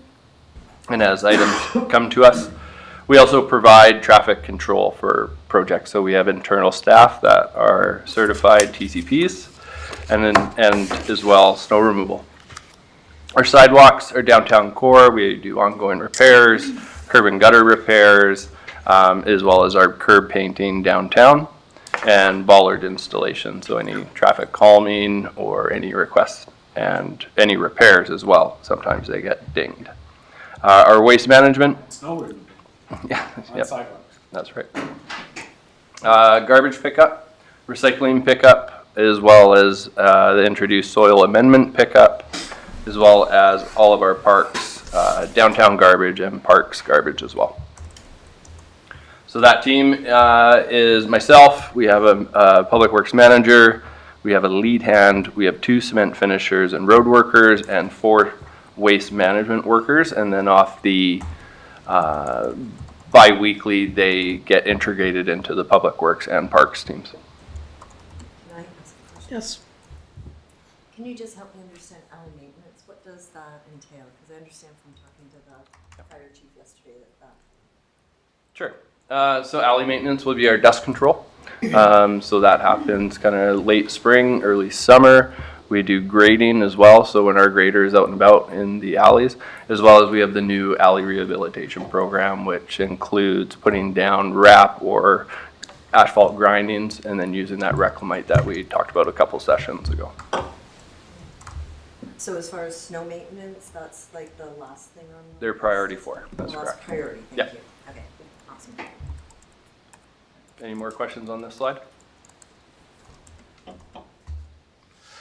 Highlights for 2023. So bringing lime painting in-house. So what we did is we brought our internal crews, we bought some new equipment, some paint, and we did all of these stop bars throughout town as well as the downtown curbs.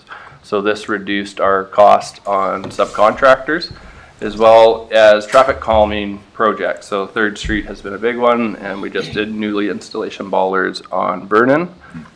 Road repairs, reintroduction of our crack sealing program. So our crack sealer was purchased 10 years ago with minimal use. We have conducted training and reintroduced that for all of the new asphalts on the seams. This ensures longevity of the new asphalt going down, as well as it helps maintain the older asphalt conditions. Ongoing sidewalk repairs through the downtown core. This usually happens prior to patio seasons. We do a major schedule of all of those repairs. And our graffiti removal. So on, sorry, Jesse. I'm going to ask about the graffiti removal, so. Okay. You can see on the bottom right of those photos, that is our Willie that has a compressor with water system. We used to use kind of some abrasives and chemicals, and we found that this is has a better productivity value to it. I was just wondering with the tagging, do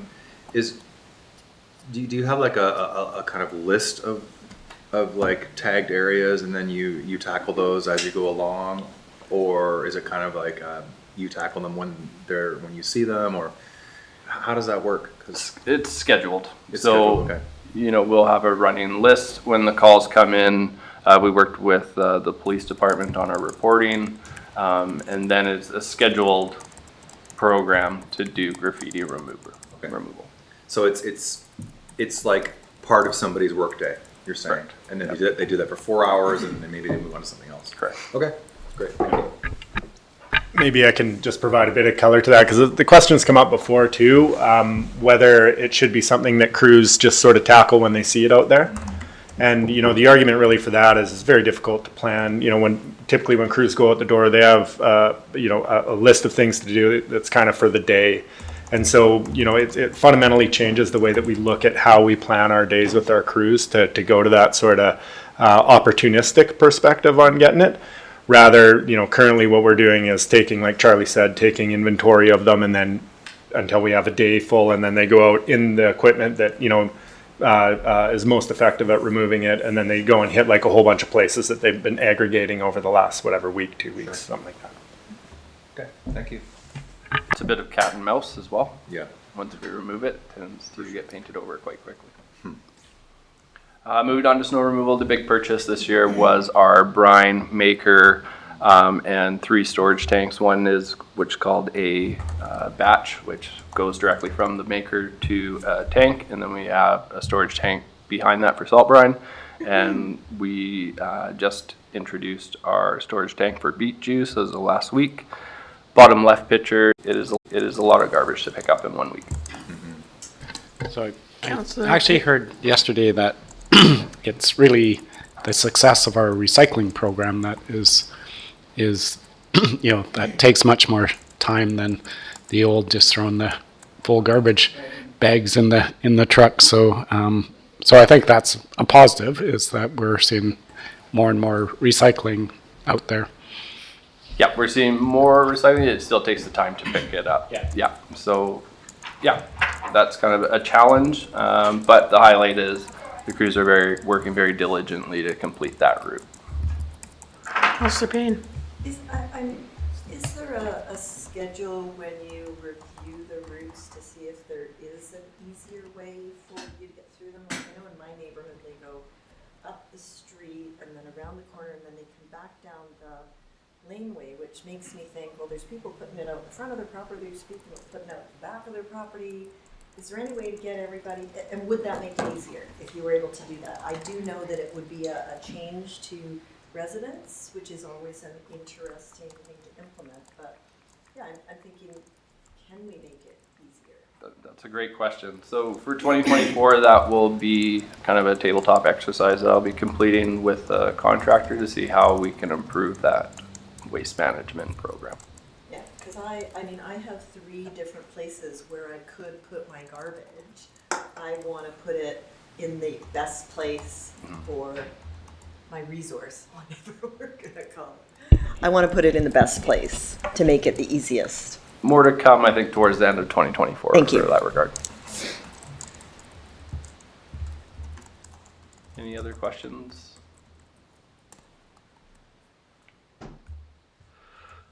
So our 2024 work plan, expanding the internal lime painting program to reduce our contractor costs.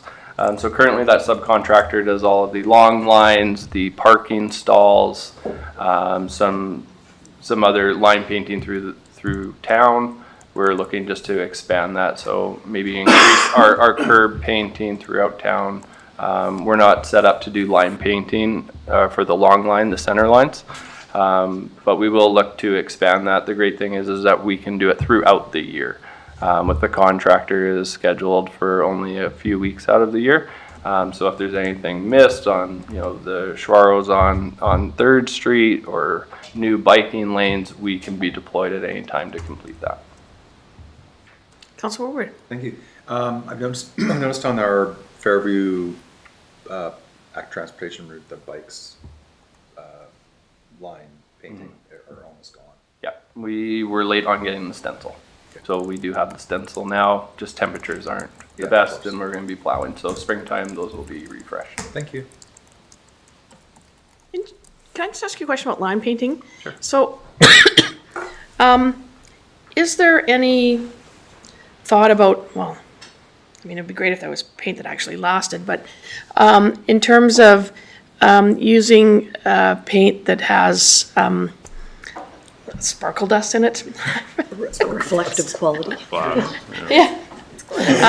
We do use glass bead in our stop bars as well, so it is being used. Okay. But there was a significant fire in a chemical plant in Texas about 3 years ago, which has really kind of hampered the paint quality. So even the Ministry of Transportation has reduced that quality as well. So it's not lasting as long, and we don't use lead-based paints anymore. And so you can do alternate measures of grinding the asphalt and putting kind of a plastic compound through there, but it comes at a significant cost. Right.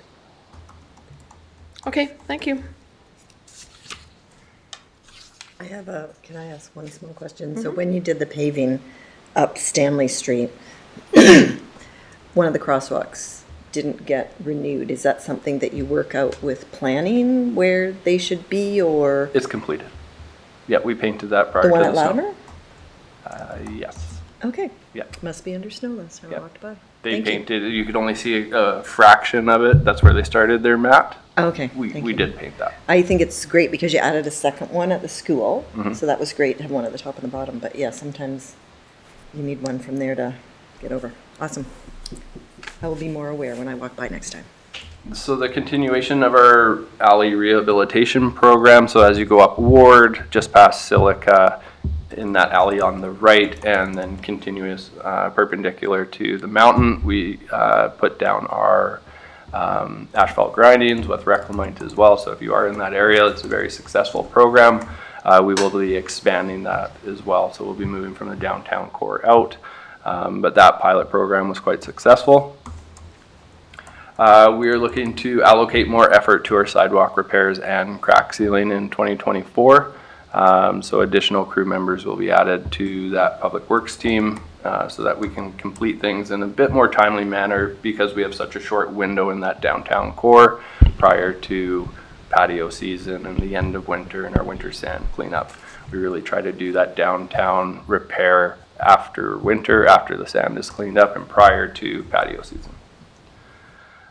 Ensuring we're closing the loop regarding any service requests from the community to make sure. I see a lot of the requests are coming in, we're completing the work, but we're not looping back. So that is kind of our goal for our management team to complete that. And sorry, I just had a quick question regarding the new interchange or exchange, traffic exchange at the highway. Now that's highway obviously is building it, but it does impact Baker Street on both sides. And are we responsible for maintaining the parts that are off the highway, or is that Outside of the highway, the Ministry of Transportation right of way is city responsibility. right? So the like the Turning Turning lanes? lanes? Turning lanes would be a part of their There's, responsibility, yeah. Yeah. Okay. Yep. Great. Okay. So just the ongoing maintenance of our above ground infrastructure is key in our reporting. Any other questions on this slide?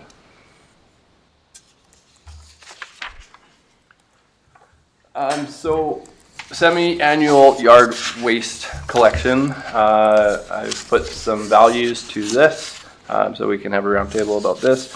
Will be completed by our waste management crew. Our garbage and recycling will be scheduled during a non-garbage or recycling week, so one of those bi-weekly timeframes. Parameters will be communicated through our communications department of what we will be accepting and what we will not. This will also allow residents to bring bundled branches and other organic yard waste items to the curb for pickup. So this is based on twice a year, one in the spring and one in the fall. This would be the cost for tipping and internal forces. Councillor Payne.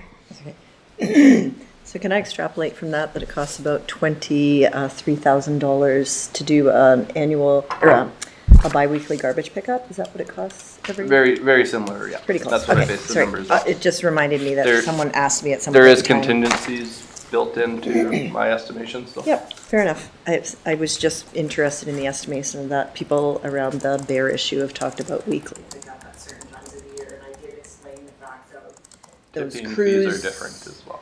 Okay, and those crews are involved in other activities during that, so other solutions are probably more realistic. Can I ask you a question about this annual yard waste pickup?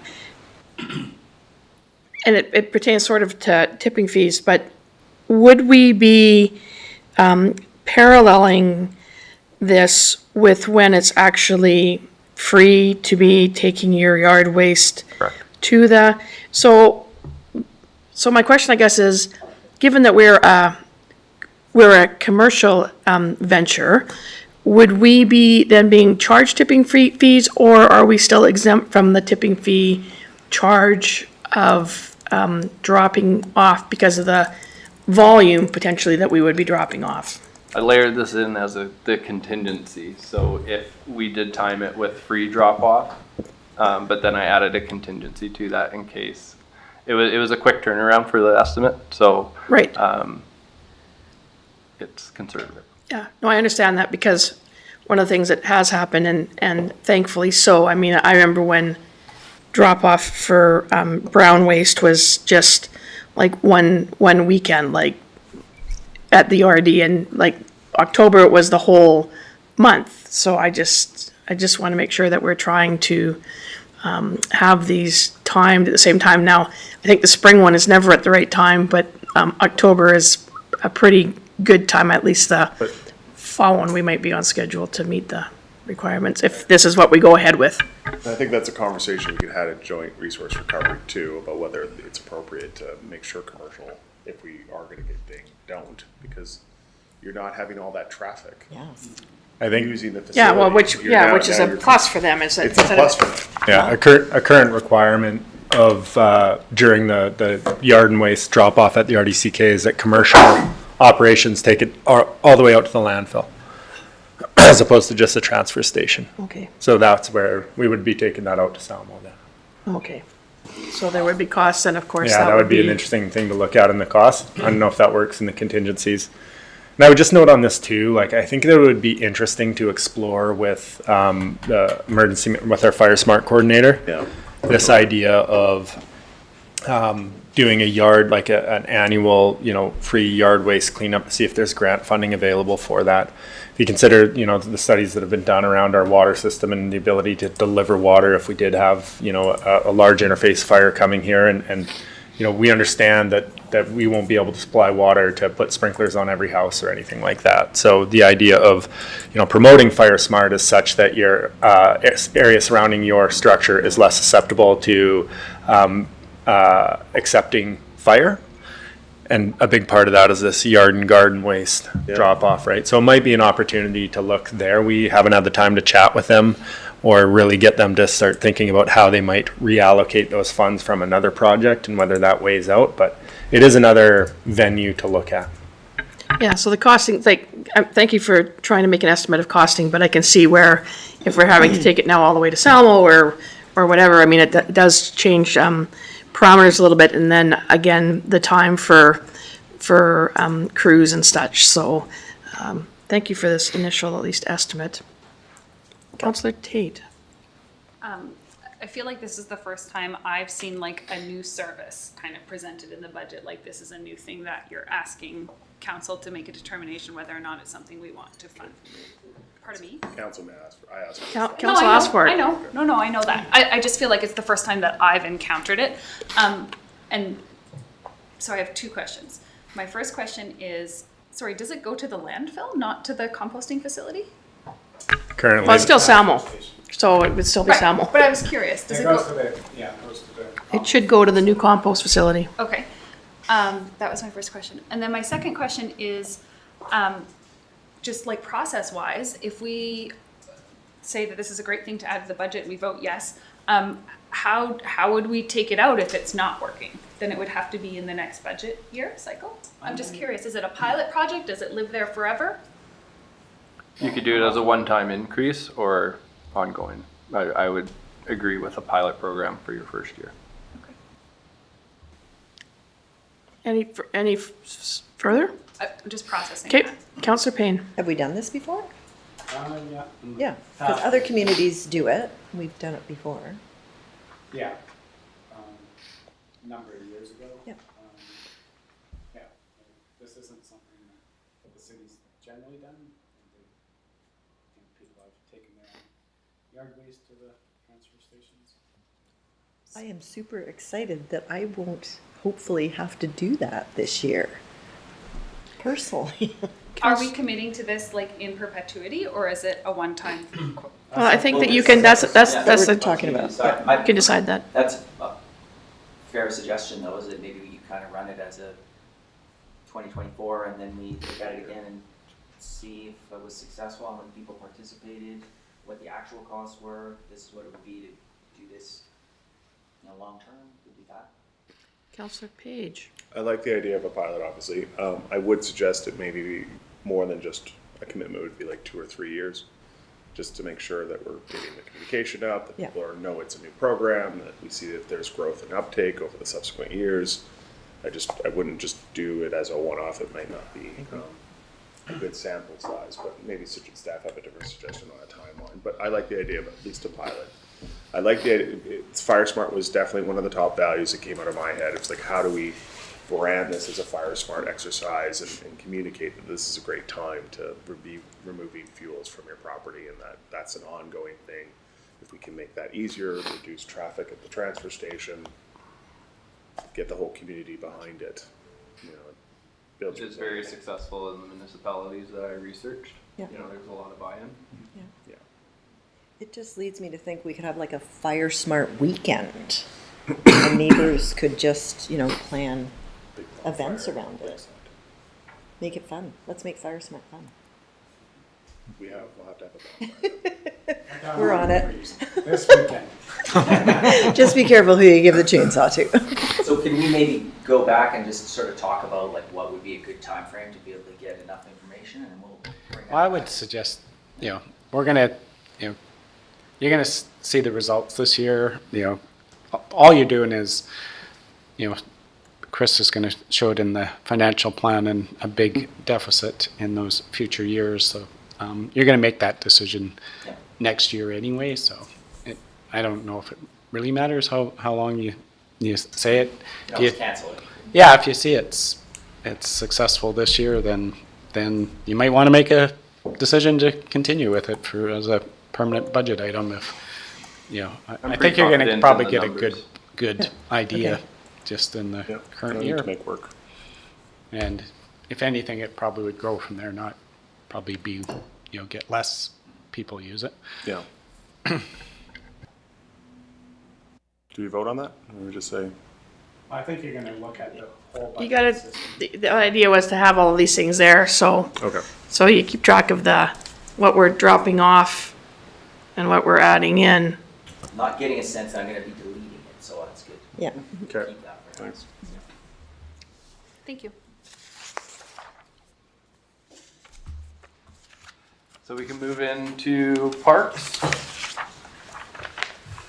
So what is our maintenance program? We have 53,000 square meters of irrigated parks and green spaces. Our planting is ongoing.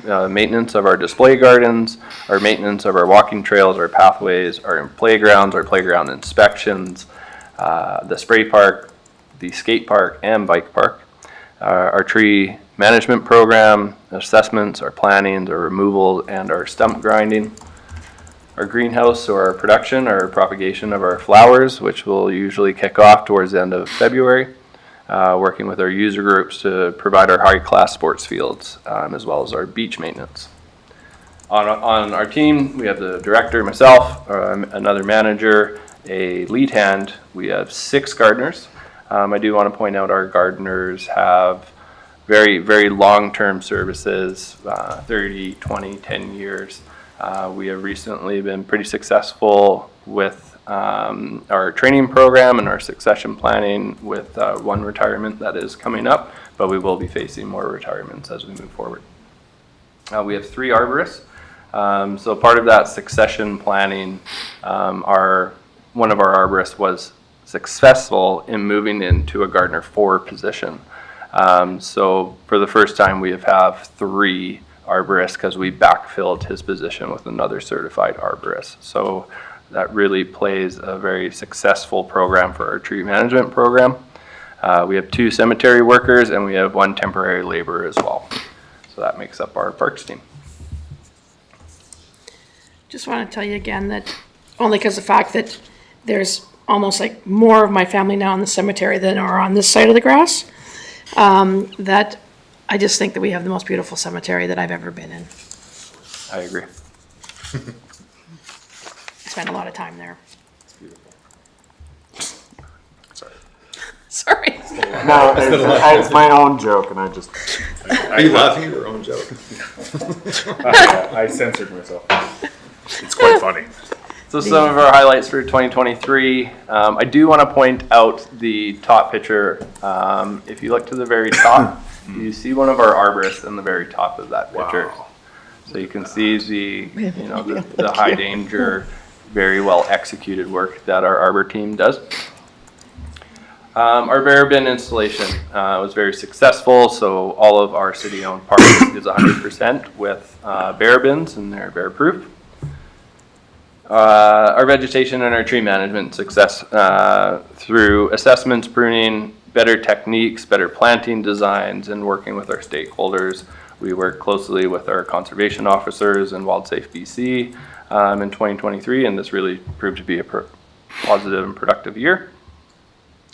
Downtown, so we did a bit of a planting change. So we reintroduced canna lilies to Baker Street, provides better foliage, more color. So I thought that was a well. Those are those executed. big ones? That's right. Yeah. we'll And more of I that. see Those are that nice. we did pass the bylaw that dogs were allowed back on Baker Street again, because now that we've got canna lilies on Barker Street. Nice. Yeah. Very nice. And the leaf pickup for 2023. Sorry. How long have you been holding that? She was waiting It just for came to her it. just like that. It's my job. That's her job. Chuck is very happy. Comic relief. No. Leaf pickup. So 2022, we were hampered by early snowfall. We were plowing the leaves with the snow, so we were able to complete that in 2023, which is a kind of is all weather dependent on the successfulness of that program.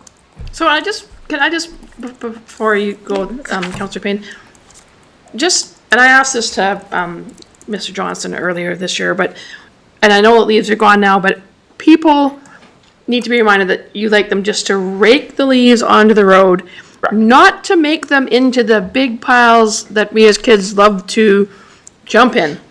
100%, yeah. So we will deploy our sweeper and our equipment with buckets. The sweeper will have to drive around largely piled leaves because they only have 6 inches of room to suck those leaves up. So if they are mounded, it makes it very challenging for the team. And you still like the same concept, like living on a big corner, I have a lot of frontage.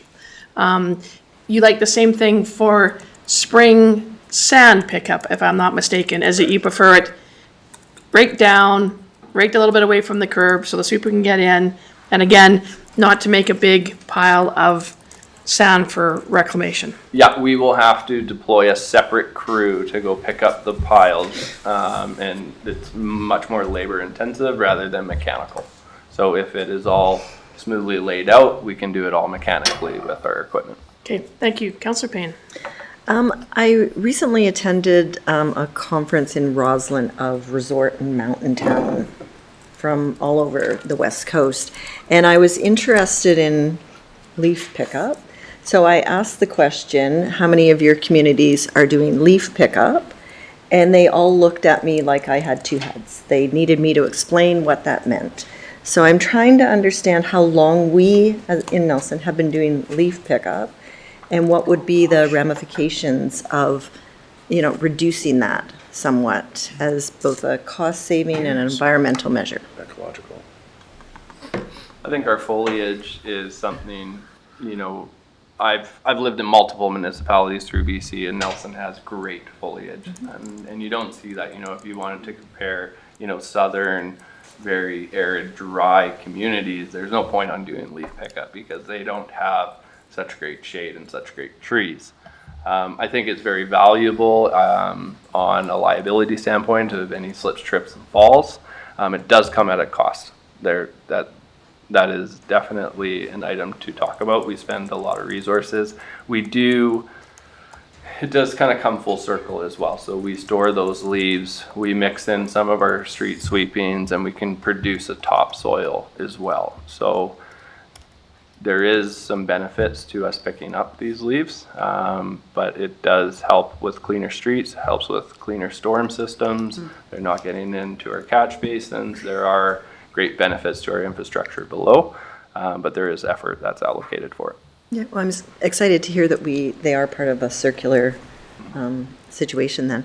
And just the ballpark of how much that costs? We talk a lot about how much snow plowing costs, but I'll have to loop back on you to get you the numbers. Thanks. I recall it's more than snow. It's like close to the same amount as snow, but it's more than snow. The leaf pickup? Is that wrong? No. Did I get that wrong? I can't No. imagine that. Other way but, around. Is it? Okay. Snow removal is, What are we- is Yeah, very that's costly. the big 4 or number. 5 weeks or? Yeah, and we're yeah, it's about 4 or 5 weeks. We'll have a skid steer, we'll have a team of 4 on and off.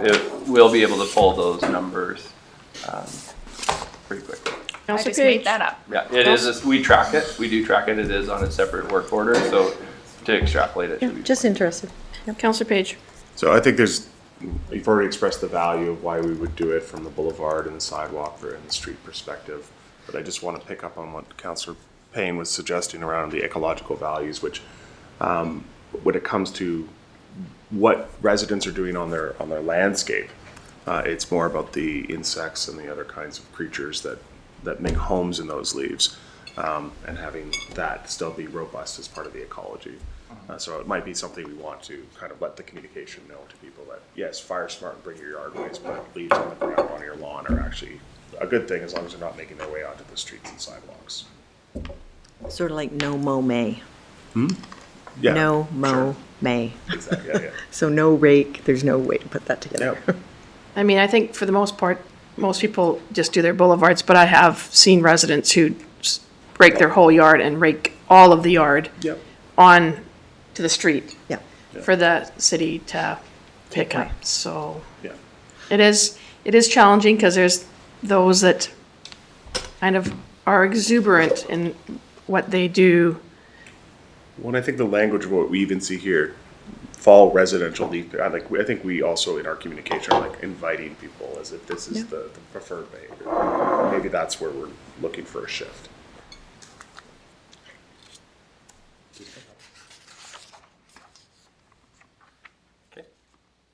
Downtown, so we talked a little bit about the canna lilies, so we'll be reintroducing canna lilies to Baker Street in the downtown core, moving a little bit away from the perennials and some more annuals just to help with our color and make it a bit more attractive. Councillor Payne?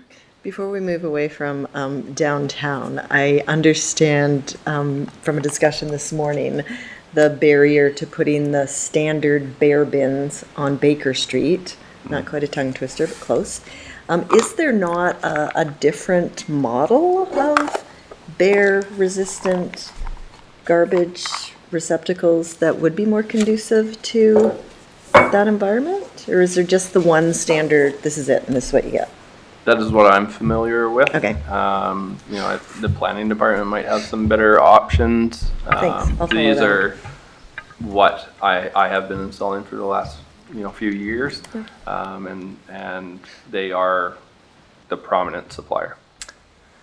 And, on that note and, and the bear bins downtown, I had the opportunity to have a good discussion with one of Charlie's folks, Charles Jansen, who looks after the downtown crew, and he's manager of public works and parks. And anyways, he was mentioning that, there's 3 garbage cans that we've had troubles with bears, and those have been removed, but it's because people are bringing their residential garbage down into them and jamming them in there.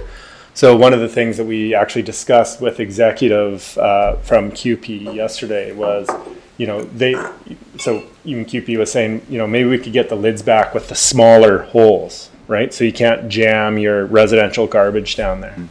But yeah, this is something that is, continuing people bringing their residential garbage down, jamming it into those 3 cans. So we just yank the cans, and we might get some blowback. But I think all of it, that is to say that there's a lot of discussion around bear bins, and especially in parks they make a lot of sense. And in downtown, not saying that they don't make a lot of sense, but I think that we also have to be cognizant that it's not as though they're the silver bullet. Like there's other ways to kind of manage that issue or mitigate that issue, right? And so. Especially given where we're at with Baker Street and the redesign, we know the water utility work that is planned for that area. And then once that road gets ripped up, the opportunities that we'll take to, because, the sidewalk infrastructure needs, to be re-upped and all of that. So, it makes a lot more sense as we get that development, or it might make a lot more sense as we develop that idea down there to be looking at what type of bin we put in that, fits with the streetscape and the function. Whereas these current bear bins are pretty large, they're on an angle. We certainly have some restricted sidewalk areas on Baker Street currently.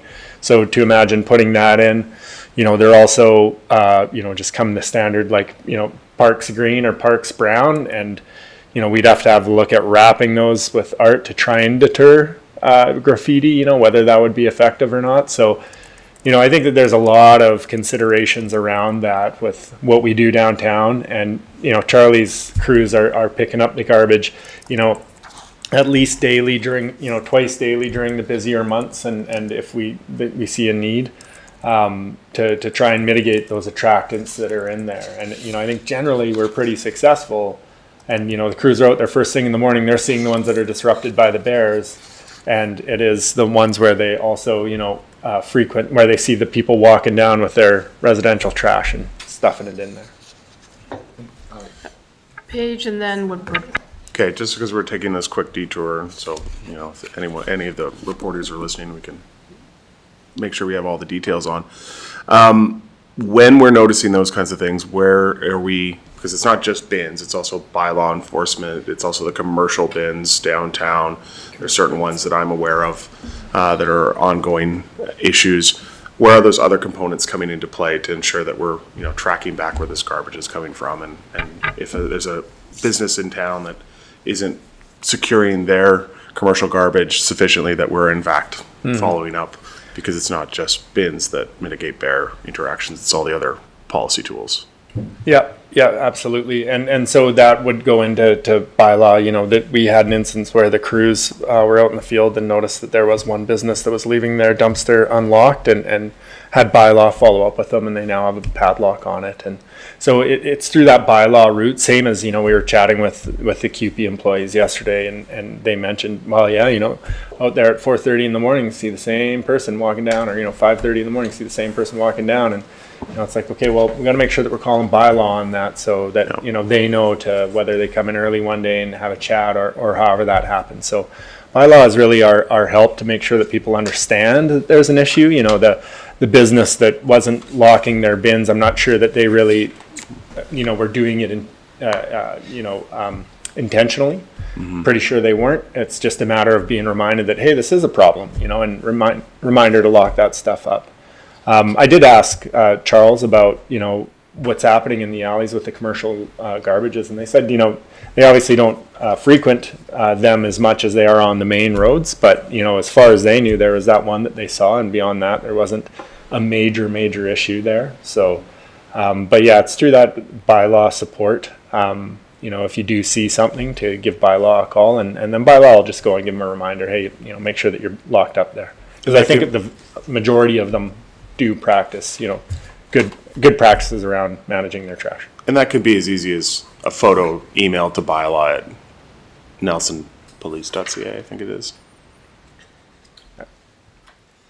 Doesn't have to be a call. I wanted to add to the discussion that in my mind's eye, I imagined the downtown with 40 of these bins, and I was saying to the GM, it is going to be, these bin lids are going to be slamming 24 hours a day, maybe a little break from 2 in the morning till 6 in the morning, but it is going to be nonstop, people lifting these up, putting their trash in and letting them go, bam, bam, bam, bam, all up and down Baker Street at all hours. And I think this is what really worries me, is that we get a lot of pressure from the public to do something like this, which may or may not really curb the problem, and then we make ourselves a new problem with a whole bunch of noise pollution and smashing lids. And as the GM said, they're this one design that may not flow at all with our downtown. And do those have lids on them? Yep, that's Whistler. No, they also have metal lids on them. Yeah. So, well, I don't want to distract, sorry. I was just going to say I thought Whistler and Canmore probably have some examples, sorry. Right. Not to distract. I don't want to create another problem that then becomes, how are you going to solve this problem? Or that the city is going to be demanded that you solve this noise pollution problem. So whatever we're going to do, we really hope we make, we're not making a rush decision, but usually we don't. So. Yep. I think that, we continue to have this discussion. I think it's a discussion that we need to continue to have. And I think there's options. No matter what we do, whether we buy fancy Whistler ones or we buy the regular ones and have them wrapped, there's definitely some merit in terms of anything that we put on Baker Street we really have to contemplate it, given the fact of the size of the infrastructure project that has to happen on Baker Street. And I think in the short term, we have other ways to continue to look at mitigating the ongoing problems. And I think that there's been good education provided by advocates, by WildSafe, by the city. We've picked up the use of bylaw for residential infringements this year, obviously for the downtown commercial area. And I think that in the midst of all of the chatter that goes on in the community, I think sometimes the community isn't aware that downtown garbage, commercial garbage, is contracted out. The city of Nelson doesn't do that. I mean, there's probably somebody that's been around for as long as I have that knows that we used to pick up the garbage downtown, but that ship has sailed a long time ago. But there's that thing about, well, it's garbage, it's got to be the city's problem, it's in the city footprint. So I think that there's that has to be acknowledged. And I looked at Councillor Payne's face when she heard that people were putting residential garbage into city garbage containers. And let's be honest, that's been going on for a long time. And I remember when downtown first went to contracting their garbage, nobody locked their bin. And one of the biggest complaints, and then I think that they didn't start locking their bins because there was bears downtown. They started locking their bins because there was basically people downtown. And people would drive down the alley, throw out their residential garbage into those commercial bins, and then go to work or drive to whatever. So they would miss I think at those days it was maybe $1 a bag, that if you came from the RD and to go to the transfer station, they saved $1, so they just threw it into the open bin. And I think that was, if one wants to go back, the history would be they started locking their bins so that residential garbage wouldn't fill up their commercial bins that they then had to dump or phone their contractor more often to empty because they were full. So these things are all in evolution, but I think that we're on the right path, doing what we're doing currently. And yes, more using of the tools. We've ramped it up a little bit this year. If we have to ramp it up a bit more next year, I think that we have some tools in place to help.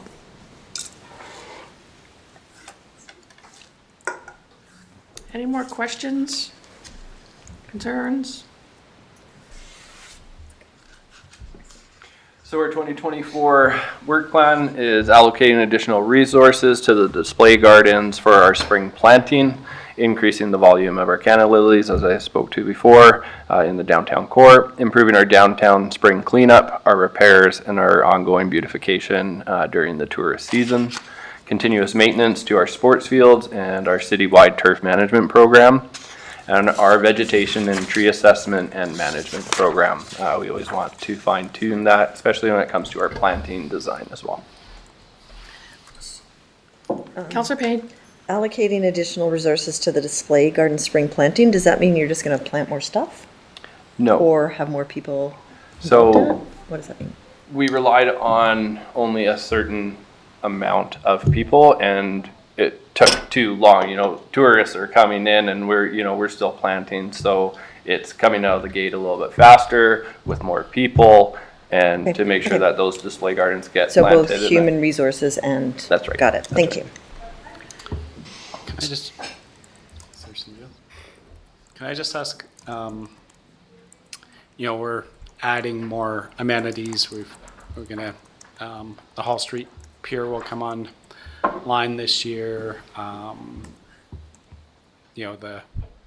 Some of the pathways that we have now, we've been challenged in the past to, manage those. They're, full of tansy or whatever. I'm just wondering if, just the garden spaces along Hall Street, et cetera. We want to do more in our downtown because they're trying to keep up with the maintenance of that and the changing climate when it gets super dry. I know they don't, some of those planters don't look the best, and just we seem to be trying to do this with the same number of staff, and just wondering if that's realistic. That, can we keep up with the invasive weeds? Can we keep up with the expanding public spaces that we have, and et cetera, with sort of trying to maintain the current staffing levels? That's a great question. So when I was brought on board, I was coming off of Snowmageddon. So I was reviewing budgets that were exhausted. So it wasn't a good review for myself because there was really, really high costs in 2022. So coming into 2023, we, with the help of Amy and Chris, we've really dove into those budgets and we fine-tuned those budgets, and we have found room for a person and a half for 2023. So that's not coming to the council because it can already be absorbed in that operations budget. As we track through 2024, that's when you may see an additional FTEs coming, but for 2025, you'd see that additional. For 2024, it can be absorbed in the Parks and Public Works budget, as we are under budget currently. Yeah, they have quite a few casuals and things too that I think they make use of. So just kind of scaling that back and then saying, we could probably have another full-time person here if we kind of drop back a bit on the casuals.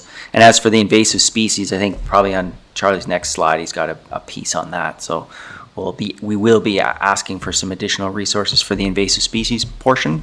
But then the other parts, we're thinking, looking at the labor budgets and the org chart, we're thinking there's probably some room there that we could, scale back casuals and have somebody, like you say, a person and a half maybe come in and fill those gaps. Councillor Payne. I'm just interested in the number of baskets that you manage around town and the labor that's involved in water. Seems like every day I see a truck out there doing that.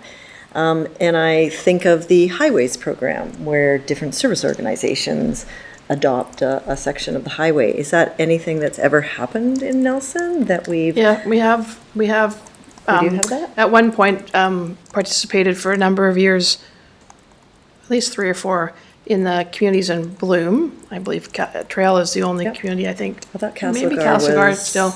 in. And so the downtown core so much wasn't involved with that, but there were community members who did do some work, particularly at the exchange areas, because we've always had this thing about who is supposed to look after the exchanges. Is it MOTI or is it the city of Nelson?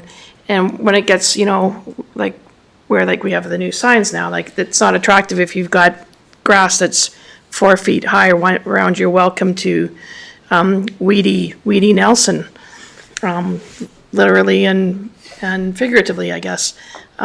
So that's, so we did do that, but it was hard to keep, again, community initiative. Sometimes, your volunteers can only do so much before they are tired from being able to do that. Councillor Page. Just aside from noting Chris loved that joke. As we re-envision the renewal of the streetscape on Baker Street, is there something we could do with lampposts to provide watering infrastructure so that is no longer a labor component to doing that? As I think maybe in the Baker Street redesign, that would be probably the appropriate place for it. If we are now adding water services to all the baskets and planters, you're ripping out sidewalks, you're adding quite a bit. Exactly. But I think that would be a really good recommendation for the redesign. Okay. Consider it right. As long as it's not expensive.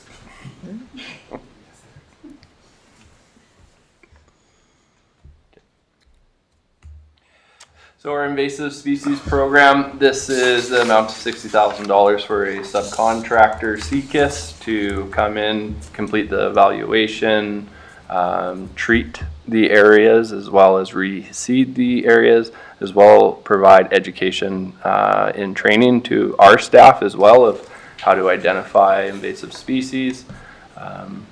It's pretty cut and dry. It'll be ongoing. Last year, it wasn't in the budget, but we're having it as carry forward budget. So they do use herbicides, they identify it, they do signage, they do education with the community members as well. We don't have certification for that in-house, so that's why it would be subcontracted out. Councillor Woodward, then Councillor Payne. Thank you. What's the main ones where, is it knotweed and? Knotweed and tansy? tansy, that's correct. Those are the main? Yeah. Okay. Councillor I Payne. guess my question is around what sort of coverage would you get for $60,000 with a contractor? So they're gonna work citywide to identify that, so they put a team of 2 out, I believe, I can tell you, it's a 2-person field crew, and then they'll do kind of a 10-day application. They do a few weeks of identifying the areas, putting signage out, communicating with residents as well. So it's a pretty significant program. So they can do the whole city? They can identify the whole city in 2 And weeks? I think Wow. with the issues is not all dies out. They don't have a 100% success rate. Yep. Yeah. Awesome. Sounds great. It's worth noting that supporting CKIS in this too, they are our regional partner to do this, so they have projects in the region and you know, they're working a way to go through our city to make sure that, you know, these are being managed. And like Charlie said, it's an ongoing thing. You don't get them all the first time and other stuff pops up, as you well know. But as well, it's contributing to the regional efforts around this too. So it's not just Nelson doing it, but the region as well is interested with CKIS and making sure that we aren't just an island of it, that, you know, we're trying to fend everything off from coming in. So supporting CKIS to have the resources to be able to do that, you know, that's how they exist. So I think it's a really good, great program. They do have limitations, especially along water courses and waterfronts as well. So that's where it's manual. So if we're weed whacking, you know, those seeds are now going back into the soil. And that's a real challenge, you know, citywide, is the seeds that are already in the soil. And it would be, I think, really helpful for the city's communication to bolster the CKIS efforts. Yeah. I know at our home, tansy was so beautiful, my daughter thought we should just leave it there. And so then I explained to her that tansy sends out this chemical into the ground around it, which sort of kills anything else. So that's what makes it an invasive. And all of a sudden she went, oh, okay, out it comes. So just that sort of education for the populace, which CKIS does a lot of, Yep. but through the city's enhanced efforts would be, I think, really useful.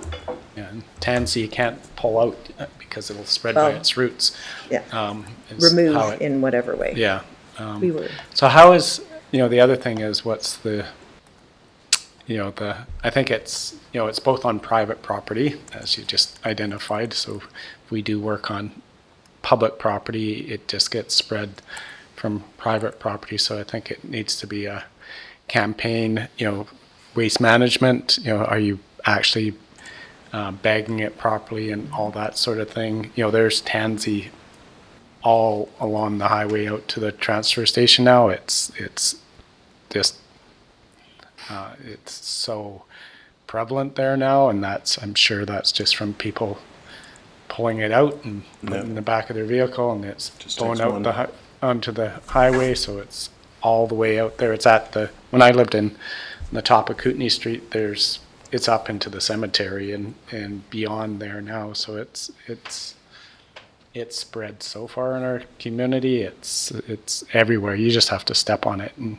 it's in your shoes, those seeds, and it's a huge problem. That's one of those things that, you know, when you know there was pressure from community members about pesticides and herbicides and things like that, and the result is we have a community of invasive weeds now. There wasn't a how do we manage this if we're not going to manage it the old ways. We did nothing, and it just is now everywhere.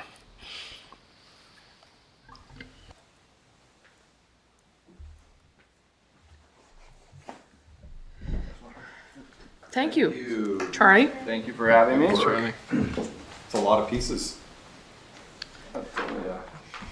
Eighth of the department. Well, in that 8, that's a lot of pieces. Yeah.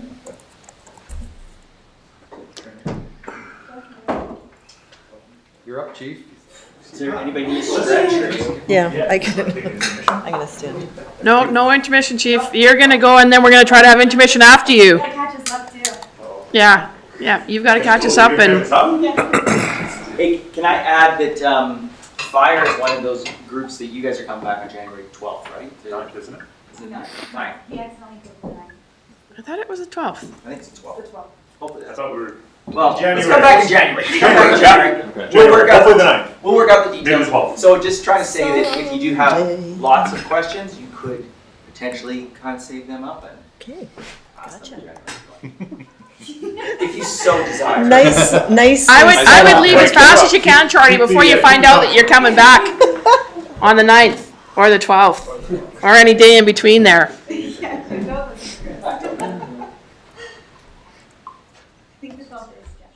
I'm pretty sure that we're not doing the 9th because I think 9th is a city council meeting. No, you told Yeah. the 9th out after we talked about the 12th. Well, you didn't want to come here and support me with numbers? Sure. No, it's okay. You can say it's all right. Oh, if I look back there, Maybe it'll be that's like- where he's got the dates mixed up, yeah. All right. So that's. How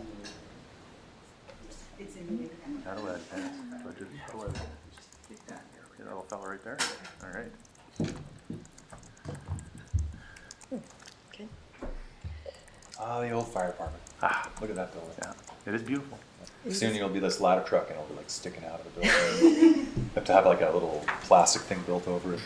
No, just- We're gonna have to revisit that bylaw and no tarp awnings. We'll have a carport just sticking out the side. Quonsets. World's biggest carport. Another Nelson first. Excellent. So yes, beautiful Nelson Fire Department. First slide.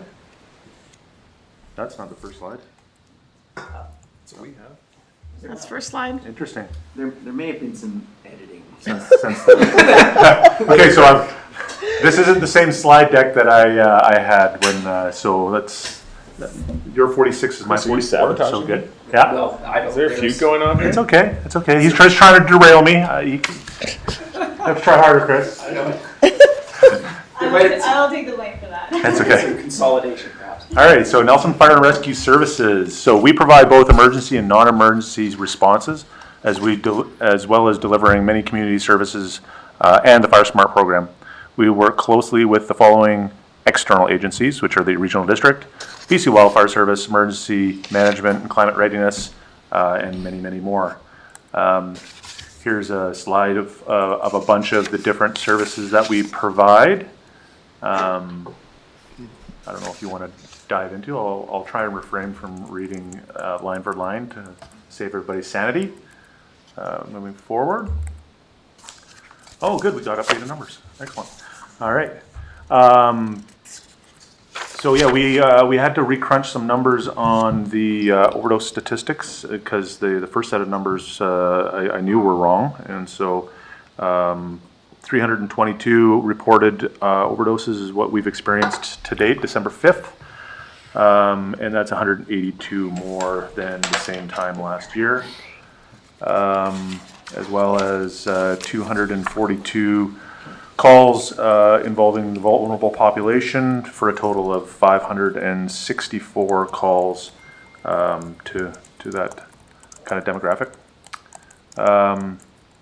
To date, we've run 1,218 calls in total. So it's been a busy year for us, that's for sure. Chief, could you talk a little bit about pictures there?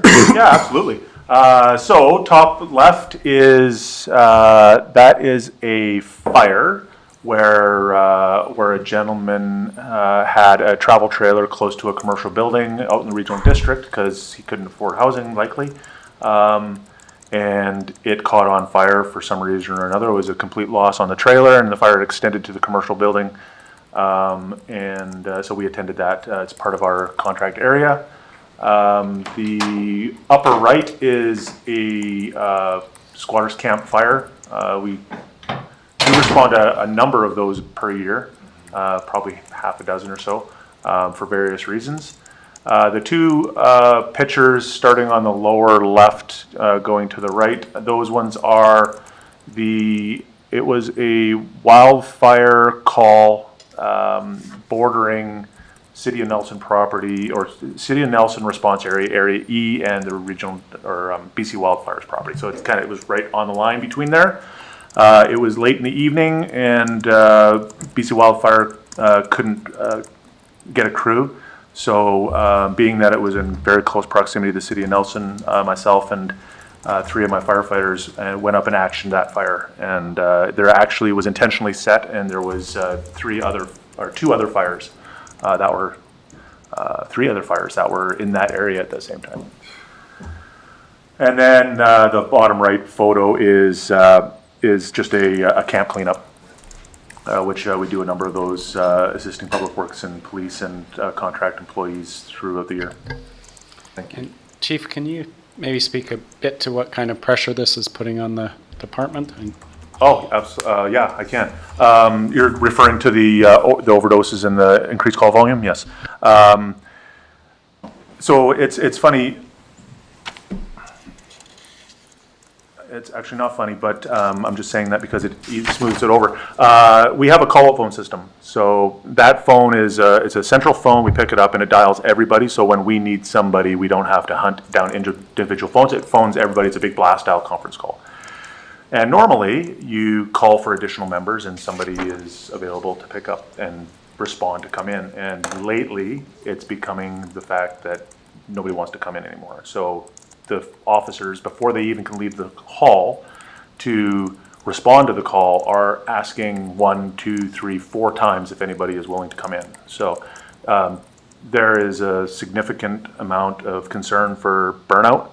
I did some number crunching. I don't know if you want to get into those, but it's part of the January presentation on the actual amount of overtime call-ins that the individuals are coming in on. Partly due to this, partly due to just everything that we're doing.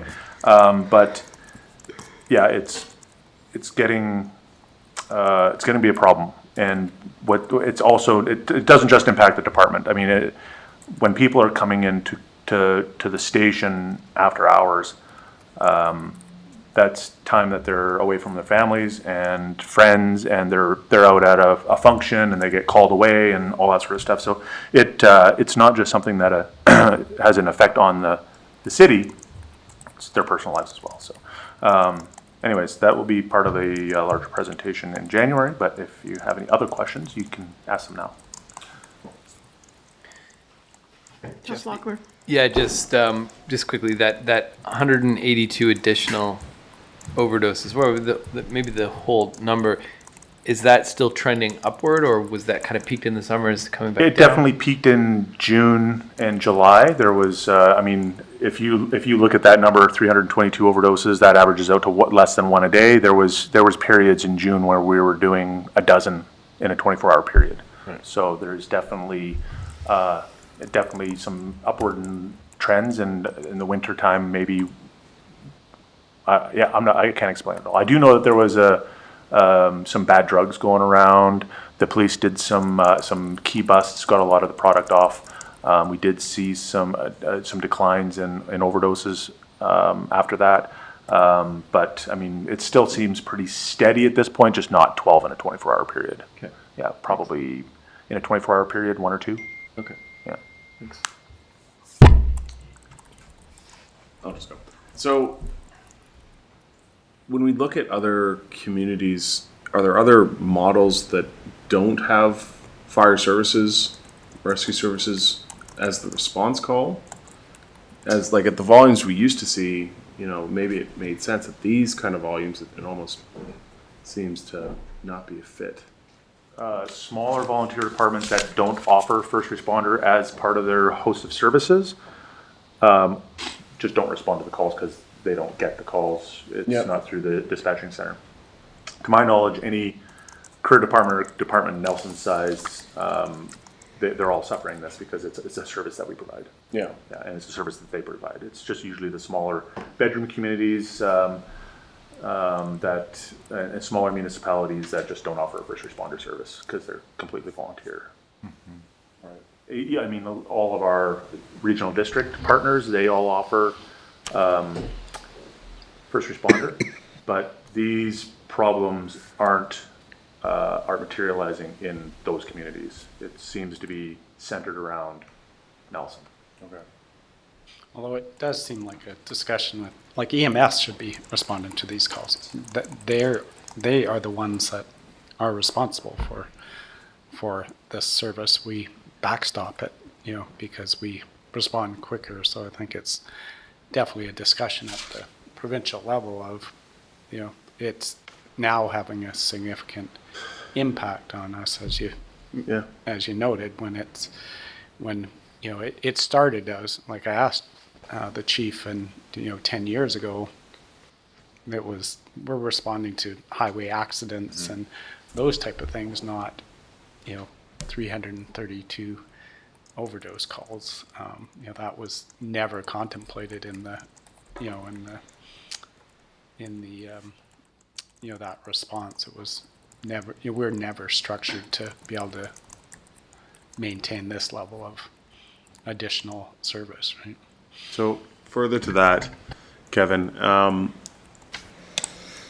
there was certainly resolutions in the last round at AKBLG around the cost recovery for the traffic and highway incidences and getting full cost recovery from the province on those when we're outside of our jurisdictions. Is this also a place where we're petitioning or costing these services back out to EMS when we are backstopping the service delivery at this level? Or is that a place we want to articulate better advocation that we should at least be, if this is a primary EMS responsibility that we're backstopping, shouldn't we be doing cost recovery from them?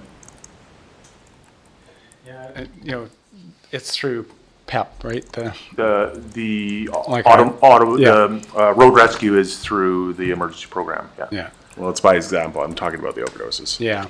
So there's no mechanism at present to be able to do that.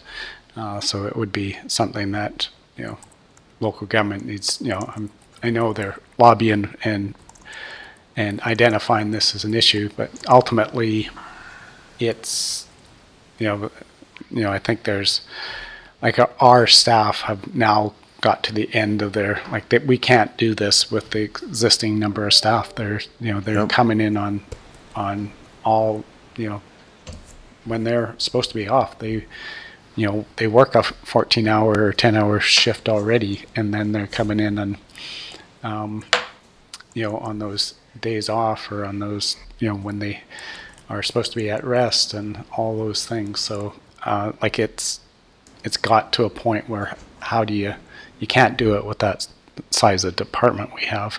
So that's a significant different cost if we have to now staff to be able to respond to that level. Yeah, so the cost of the calls is one thing, and I can tell you approximately what that's cost us in overtime, but it's still the same small group of people responding to those calls, so the fatigue doesn't disappear. Totally. No, I get that part. Just finally then, just so you understand my thinking around the cost, is it's a point of conversation to start having once there's an appreciation from EMS that the cost is maybe their responsibility, on top of then being assumed that it's not a hidden cost, and then it's also pulling resources ideally back onto the right plate. It's not to mitigate the burnout component of it. It's just a way of starting the conversation. Is this something we can put on our resolution list, get some hard costs to go with it, and articulate that EMS should be responsible for these costs when they aren't providing the service if we're providing the backstop, and also push to get better funding from that so that this is not falling on our plate in perpetuity? Yeah. So the chief is collecting those costs, and we'll present that to you in January when he's finished that analysis, and what the impact on staffing, et cetera, what the options might be. So that will come, and I think it's like I said, it's now got to a significant issue with our staffing, and we're not getting people responding. Now if we have what's the impact if we have a major fire and we've depleted our staff that from doing work that's not their core responsibility.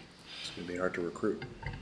Yeah. And it's very hard to retain like on the, even on the auxiliary side. Yeah. I mean, we're already down another 5 positions, and we started the year with 21, so.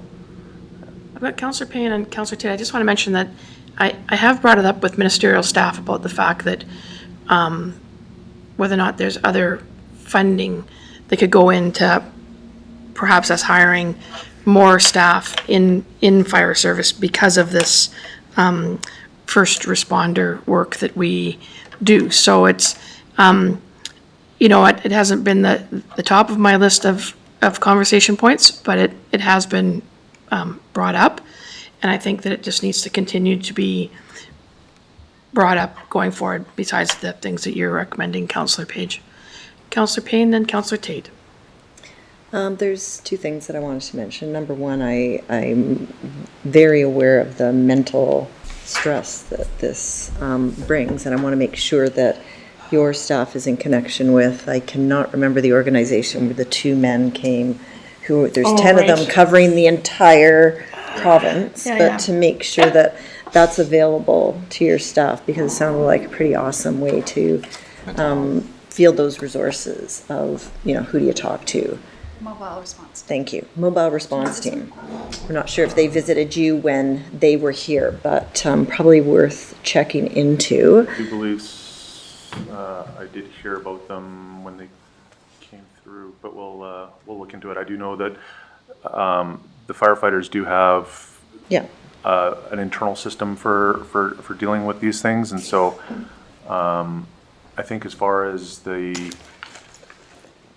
mental health in relation to traumatic calls, I think they're still faring well because they have a high resiliency to that. It's the drain, the physical drain, and the desensitizing and the effect on the families. And that's why I thought that organization might provide a slightly different perspective on the situation. I'm not sure, but it's just another resource.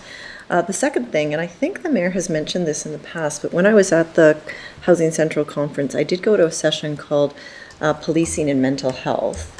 And one of the groups that presented there was the BC division of the Canadian Mental Health Association, talking about the peer assisted care teams. So they currently have 3 in British Columbia.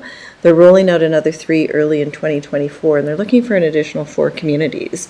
So I spoke to them after that, because the communities they've identified so far are fairly urban, but they are looking for, sounded to me like a community similar to Nelson, so a rural setting, and just providing a service that would take, they mentioned some really high percentages of those calls off of your plate, which would be, to me, the optimal scenario, that you don't even have to deal with them. So I think that might be something that we would be interested in pursuing, especially since it's a totally funded program. So, you know, I would recommend us moving forward and looking at that. Can you share that? Yes, I can. Just want to say that I was looking at here between 2015 and now the drug overdose situation has doubled. This is from a site here. It's like it's quite unbelievable that it's like doubled in quite a very short period of time. So from 2015 to now, I will say that in 2015, if I was to estimate how many overdose calls we would have responded to, it would have been probably less than 20 a year. Yes. And so now we're at 3. So we've experienced a much steeper increase for certain. This is just for BC wide. Yeah. In 2015, I it do was know that there are 12,000. some communities that, I'm not sure why, but for instance, talking with the fire chief in Fernie, they have not experienced this yet. So it is community by community. Yeah. Yeah. I'm not sure what the draw factor is, but anyways, moving on. Okay. Marigold, this is not an issue there either. So it definitely is not all small communities. We're certainly in the, we're very similar to the Okanagan, and maybe that's our proximity to the Okanagan, I'm not sure, but we're clearly part of that, maybe the drug where those drugs go or whatever, but we are definitely one of those high incident communities. Okay. Back to you, Chief. All right, thank you. Thanks for all the excellent comments and engagement. All right, so 2023 highlights. So this slide here kind of hones in on our training obligations, which is, lack of a better word, significant. So all our skills are, even though some of our certifications don't need to be recertified, they still need to be refreshed, because if you don't use them, you lose them. So the part of that is, so our confined space program, high angle, low slope rescue, auto extrication, high rise fire attack, wildland training, hazardous material training, tanker shuttle service training, emergency scene management, that's just to name a few. Those are all aspects that we have refreshed this year. Huge training burden. It is included in the time that you're spending away from your family. But it's required to do your job. So, I mean, there's a difference between coming in to do that in a team atmosphere where, I mean, it's not high stress, it's organized and scheduled. I would say versus- dangling on that rope would be high stress for me. Agreed. And then there's other training that we need to do to get our base level of training in some of these things before you can even do refresher training, and or to be qualified as an instructor so that we can then take that training and disseminate that training to the other firefighters. So what we do as a cost savings is, if you have a certification, you can train to the lower level unless there is no higher level. So to simplify that, if you're a hazmat technician, you can train to the operations level. You can train other people to the ops level. If there's nothing higher than technician, then you can train to technician level.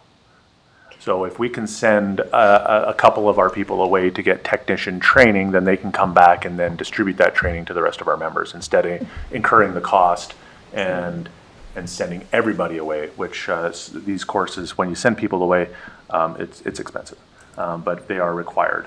So this year we had to send people away for operations and technician training in confined space, technician training in hazardous materials, tower crane rescue, emergency scene management, a new type of innovative training that came out of California. It was a program through the government.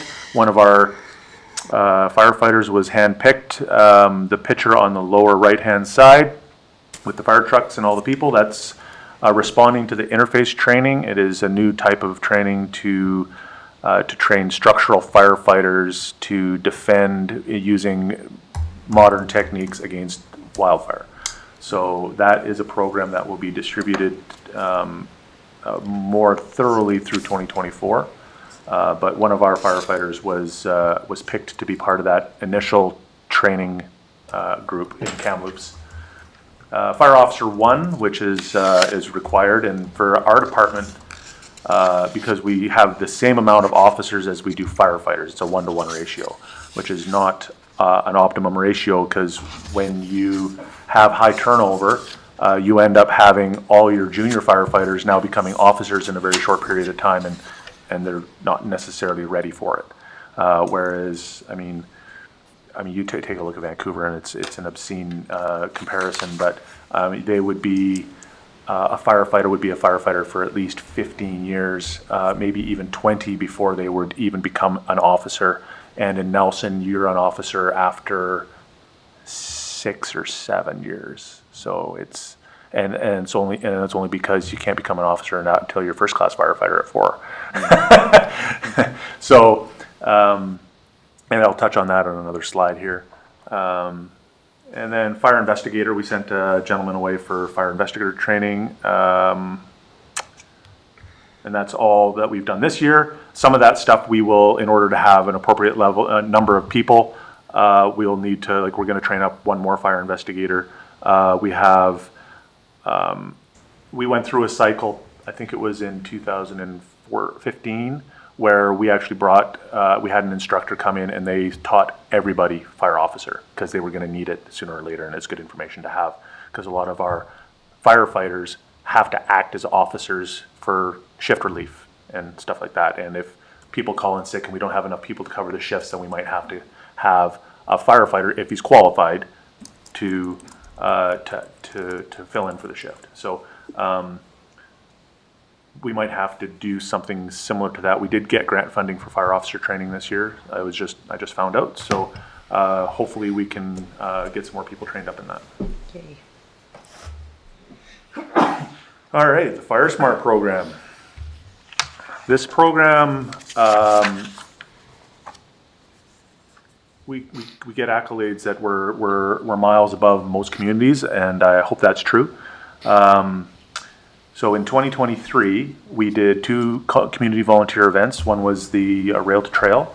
The other one was the Art Gibbon Park cleanup. That was a retreatment.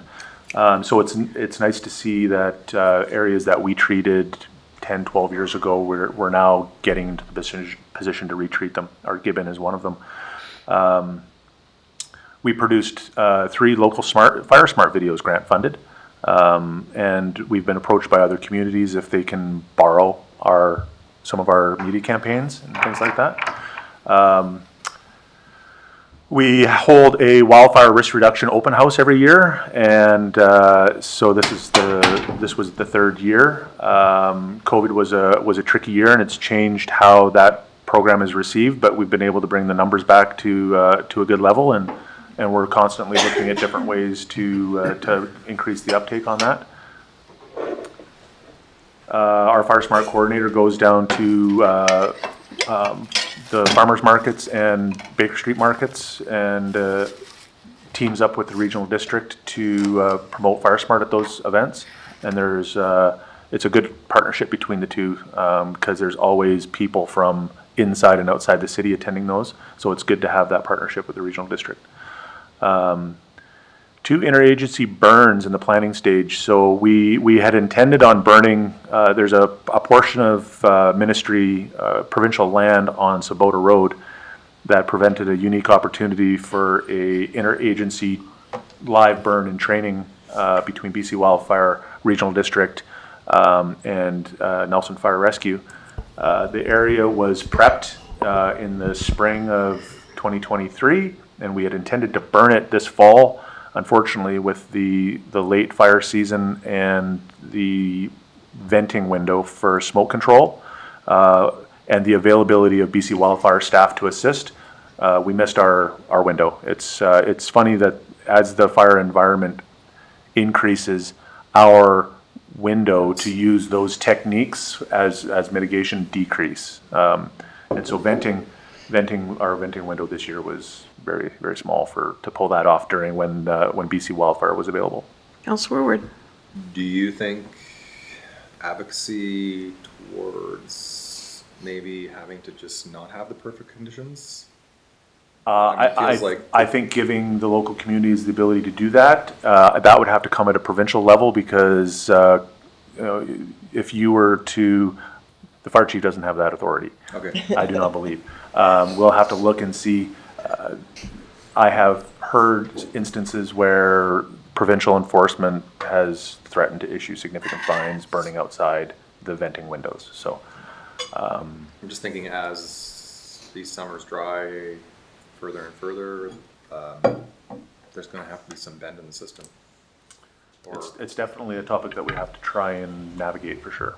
I don't know the best way to do it, but you're right. I mean, sooner or later it's going to burn, and maybe we can can you make a note of that for UBCM? Yeah. Chris wants to. And I just add, it's certainly something. So the challenge really is Wildfire Services is recognizing the value of putting fire back on the landscape to get back to your normal fire regime for areas. And the challenge is MOE with their air quality has the venting rules. They hold the bag there. So it's certainly something that's talked about a lot is, okay, well, we need to get back to this burning. And, there's a lot of sort of debate whether it's like really bad, because, you know, of course, people see any smoke in the air and they think it's a bad thing, but, you know, smoke from a small, you know, a low intensity ground fire that we intentionally light versus smoke from, you know, a rank 6 rolling crown fire that's happening in, you know, just in the wild. It's very different, much more harmful at that heavier, you know, rolling rank 6. So it's something that has been brought up a lot, and I think there'd probably be some good value to bring a resolution just to have that further. And the fact that we have this great example of where we're trying to protect our community, but we can't do it because of this sort of, you know, loggerheads that we're at with between the two sort of things that we're trying to achieve. Yeah, of course, we all love clean air, but we need to burn and make the air a bit dirty to get clean air throughout the summer, right? Or, you know, improve those. And that's when I say that that's happening a lot, because they're looking at putting fire back on the landscape on very broad levels, right? And if you're always sort of held hostage by the venting indices, the venting index, then, you know, you're going to be able to put less fire on the landscape, and it'll result in bigger fires. Yeah, it's kind of ironic because it's like they're sort of stopping the controlled nature of it and then allowing more uncontrolled. Wildfire doesn't care about the venting index that No. Yeah. That's and I mean, we've all experienced it in the last half a dozen years where you can't see across the lake. That would be a great title of a policy. Wildfire doesn't care about venting indexes. So the other interagency burn is, if everybody recalls, we had intended on having the goats grazing the interchange. It was a feel-good project, but very logistically difficult to pull off, to the point where it just did not become feasible logistically and financially to do it. With that same amount of money that we were going to treat 1 hectare of interchange, we were able to treat, I don't have the numbers, I think it's 5.8 hectares of the interchange with a much more effective treatment. If you take a look at the picture of the Christmas trees there, I don't know if you can see them. Those are trees that are above Cottonwood Creek, where it kind of drops down in there and it's all chain linked off. That's just a single portion. The trees that are kind of, in the after photo, you'll see the set of trees that are kind of pruned up. It's 2 meters, and it doesn't look like the trees on the right-hand side of those trees are pruned up as much, but there's actually a drop off there, and they are. And so we had an arborist come in under grant funding, and they fire smarted the whole interchange. Don't think there won't be a map, and then did it for burn prep. And so a number of those units, there was 7 or 8 units in total. A number of those units are actually, all that heavy grass is going to get burnt in the spring with BC wildfire. We already had an intentional start on that hillside a couple of years ago. I believe one of the councilors actually photographed it. No, I didn't photograph it. Or videoed it. Heather took Heather the video. reported it, yeah. Yeah, I saw the video. It was close to my house. It was scary. Yeah, and so we're going to do that in a controlled manner, and So much happier about that. yes, yeah. And so the nice thing is about the work that happened is the fire smarting is, for lack of a better word, forever. The trees have been limbed up. Those lower branches they're not going to grow back. So that really important work, and the interchange is an evacuation route. So we want to maintain that. So it's all been cleaned up. It's really good. There has been some larger diameter stuff that's already started to decay. It wasn't a beautification project. It was a fire smart project. So you'll notice if you're driving around, there is some larger deciduous logs and some logs that were left because they don't present, that fire will burn so fast that they won't really catch, and plus they're already decaying and rotting and they're wet and soggy and all that sort of stuff. So some of that was left, and there might be some minor criticism on that, but it was all reviewed by a professional forester for fire smart practices. Councillor Payne? Looks amazing. Thank Thank you. you so much. Noticed it right away, felt safer in my neighborhood. On the, I guess the eastern side of the highway, Yes. it's quite a slope. Yes. Is there cleanup that needs to be done in there, or are you guys fine with that? So that all has been done as well. Are you talking about below the Alpine and? No, the other, the, sort of the. Western side. Then. You must be on the western side. The Alpine's the east. I do understand that. So the Alpine is on the northern portion of the eastern side, but on the southern portion of the eastern side, when you're sort of driving to Salmo, there's a fairly steep slope. Along the that's highway quite on the, treed. on the. Yeah. There so- seems to be a lot of debris in there, but I don't know what's acceptable. I'm thinking that's the regional district. There are, part of one of the projects that we're doing right now is we're getting fuel prescriptions for all city-owned property. Okay. And then that's part of a longer-term plan to start addressing those. Okay. There is a stretch of city property that borders above the highway, but below the cemetery, and it kind of follows all the way out past Toyota Village, and there is a stretch in there. And that wasn't part of the scope of this interchange work, but it will be identified as a city property and possibly a prescription in subsequent years. Because I think on one of the maps you shared with us at some point in time, that's one of the big vulnerability areas. The Yes. area by the cemetery. Yeah, and so there's more stuff in the works on the area that was treated above the cemetery, and then some coming up in this next year. Awesome. Well, we're heading in the right direction for sure, so thanks. Yeah, we're gonna have a really significant fire break coming from the south, in the Sellis Creek area. That is, it's gonna be pretty good, pretty unique, yeah. I'm so happy to hear that. And then since we had the fire in that exact same spot, I mean, it's just really, I mean, the licensees are on board, the regional district's getting on board. I mean, it's really gonna lock it together with the cemetery. There will, but to your point, there will be that sliver that's below the cemetery and above the highway that will still need to get treated. Okay. All right. We did 66 HIZ assessments. Those were all completed by firefighters. We did 16 homeowner rebates. Just for the 2023 window, $6,709, just about $6,800 was paid out, grant funded paid out to homeowners for rebates. And we treated almost 12 hectares of municipal land. All right, moving on. So that is Can I actually just the ask picture of one the more fire interchange. question? I'm Councillor sorry. Payne has a question. Sorry. Sorry. You wanna go So back? earlier, when Director Henderson, is that the right title, was here, he was talking about yard waste pickup in the spring and the fall as a possibility for next year. And it seems to me that that might be a good time to coordinate some fire smart education and neighborhood incentives to do that work. Does that make So any sense to you? we have or- applied for, we have not received yet, grant funding. And this was kind of us kind of working full steam on our Fire Smart program, and then the City of Nelson doing just their regular work, and how they kind of overlap a little bit. We have applied for, have not received yet, grant funding to offer Fire Smart debris removal. Awesome. Okay. Working with, now the intent of that and how it was submitted to the grantors was, I sat in on a council meeting a little while back when there was some social group, volunteer social groups presenting on some work that they had been doing within the community.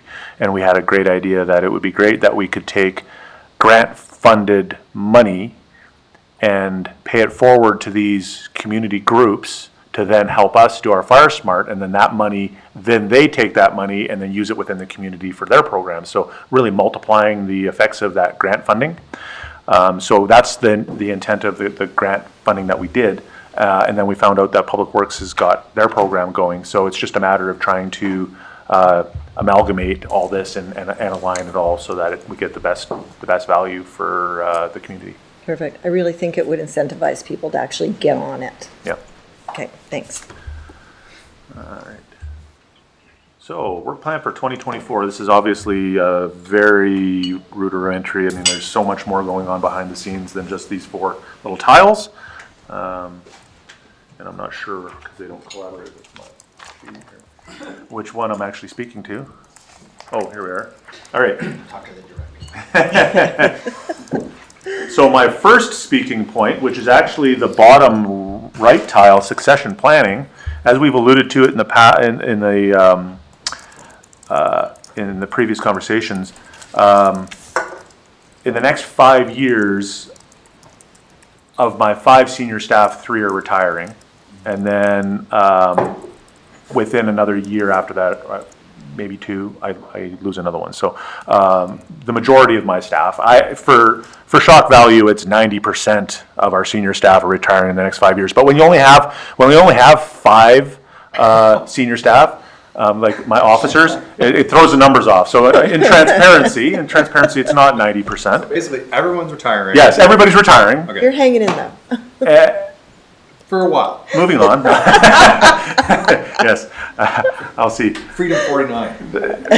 And my earliest unreduced, it does fall in that time frame somewhere, but we'll talk about that at another time. Anyway, so succession planning is very important, and because the firefighters receive so much training, specialized training, they're highly skilled.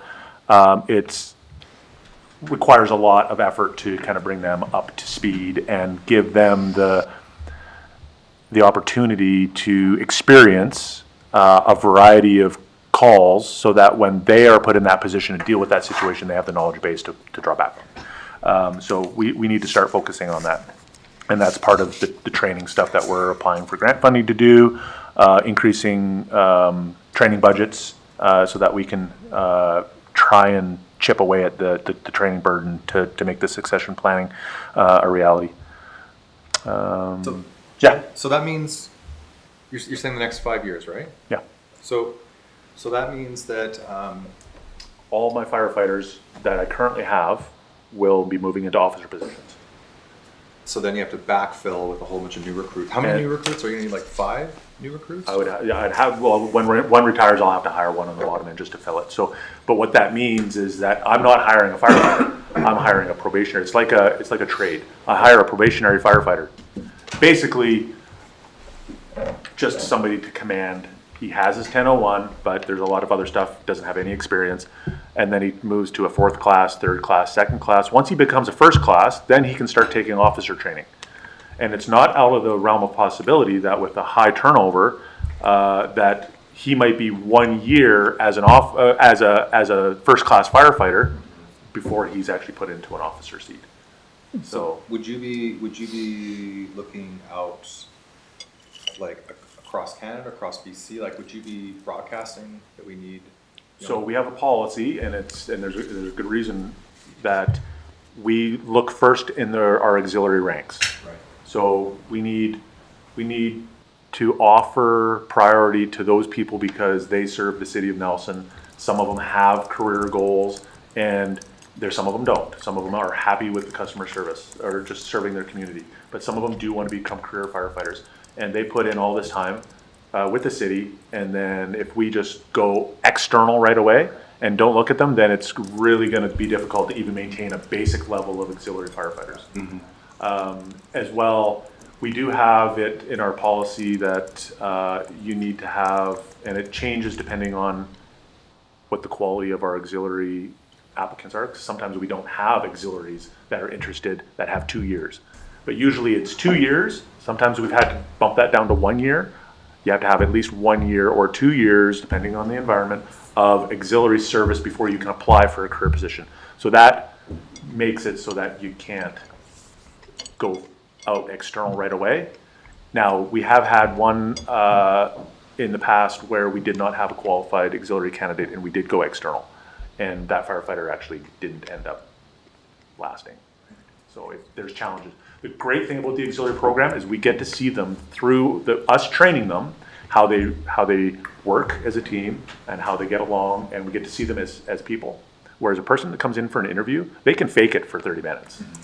So, but it's pretty hard to fake it for 5 years. All right, Chief, moving on. Yes, sorry. You're exceeding time limit. I know. Yep. Okay, I'll catch you up. So just in terms, because we do want to hear like what the budget plan, what your budget things might be. Well, it's very small. Okay, yeah, so I'm going to spiel along here. IFF negotiations. And if he says it really fast, it'll be small. Yeah, you have to keep up now. I can't talk fast. IFF negotiations, we're gonna be going through that. We got a ton of grant funding stuff, not just in Fire Smart, but through all sorts of grant funding streams, to the tune of, I think right now, we've applied for $428,000 worth of grant funding, just out of 3 grant streams, and there's more and more coming all the time. I mean, it's a big thing we won't go into too many details. Woohoo. It's a big program.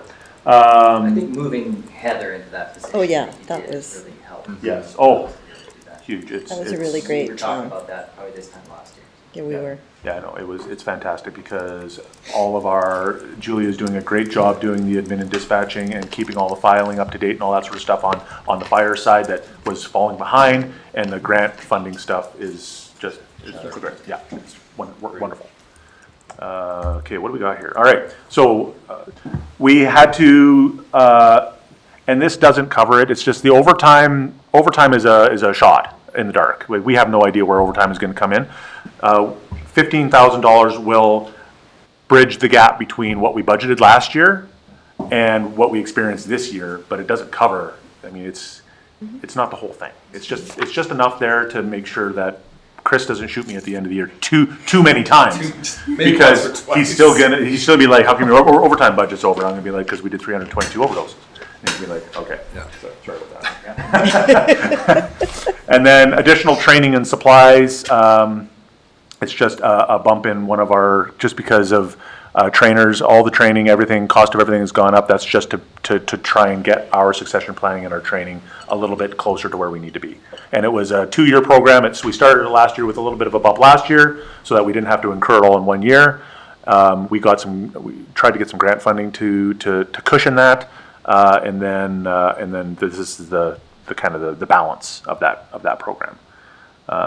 So not a lot in my books, but where are we at? Okay, we're at emergency management. I love that photo. And I keep telling this, and I tell my emergency manager, I'm not hiding it. I started my career and have spent my entire career in fire. And emergency management is something that I'm still learning. And so I hope I'm not the only one that doesn't receive all the knowledge immediately when you get a position. There's a growing experience program, and I have an awesome team.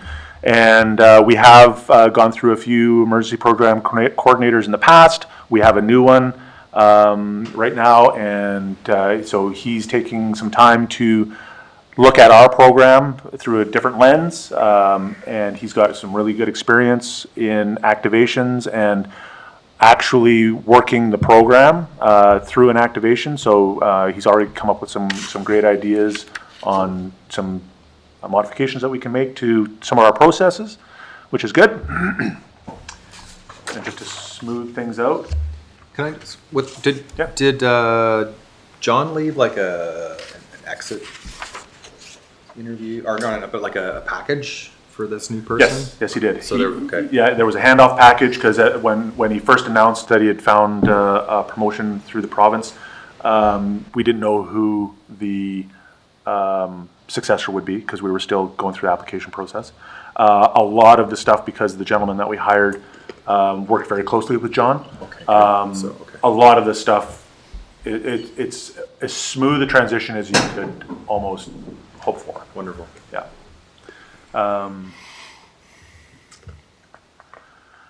Okay, so training. So we've done, through 2023, we put on an applied training course. This was all grant-funded training. We did, it was a hazardous material release. We had all sorts of agencies involved. It was a tabletop exercise put on by the Justice Institute, British Columbia. We also put in Emergency Operations Center Planning Division and logistics training to train our staff positions so that they're comfortable operating in those positions. And we'll be adding depth and training more and more people as we get our base level of people. But for training right now, we have our core, mostly our department heads and people like that. Collaborations. Emergency management's been working with other departments on projects like the Steep Creek Hazard Assessment with Development Services and Climate Energy. as well as Public Works. Also working with the NGOs for like the extreme heat. They work in our wildfire preparedness, as well as the Emergency Program Act has now been replaced with the Emergency Disaster Management Act in November of this year. And so the implications of that haven't been felt yet, other than a few administrative changes. They're still kind of ironing out how they're going to roll that program out, but it is going to over double the responsibility on the municipalities, because instead of just being responsible for response and recovery in your emergency plans, you're now responsible for mitigation and preparedness as well, and having that worked into your plans, plus a new framework, and then a bunch of other stuff. So we're still waiting to feel the pinch on that. As soon as they figure out how to roll it out. I sat on in some information meetings, and there was some emergency operations centers that operate at a high level, and they were very concerned about the amount of extra work that the new act is going to put on the emergency programs. So stay tuned for more. Let's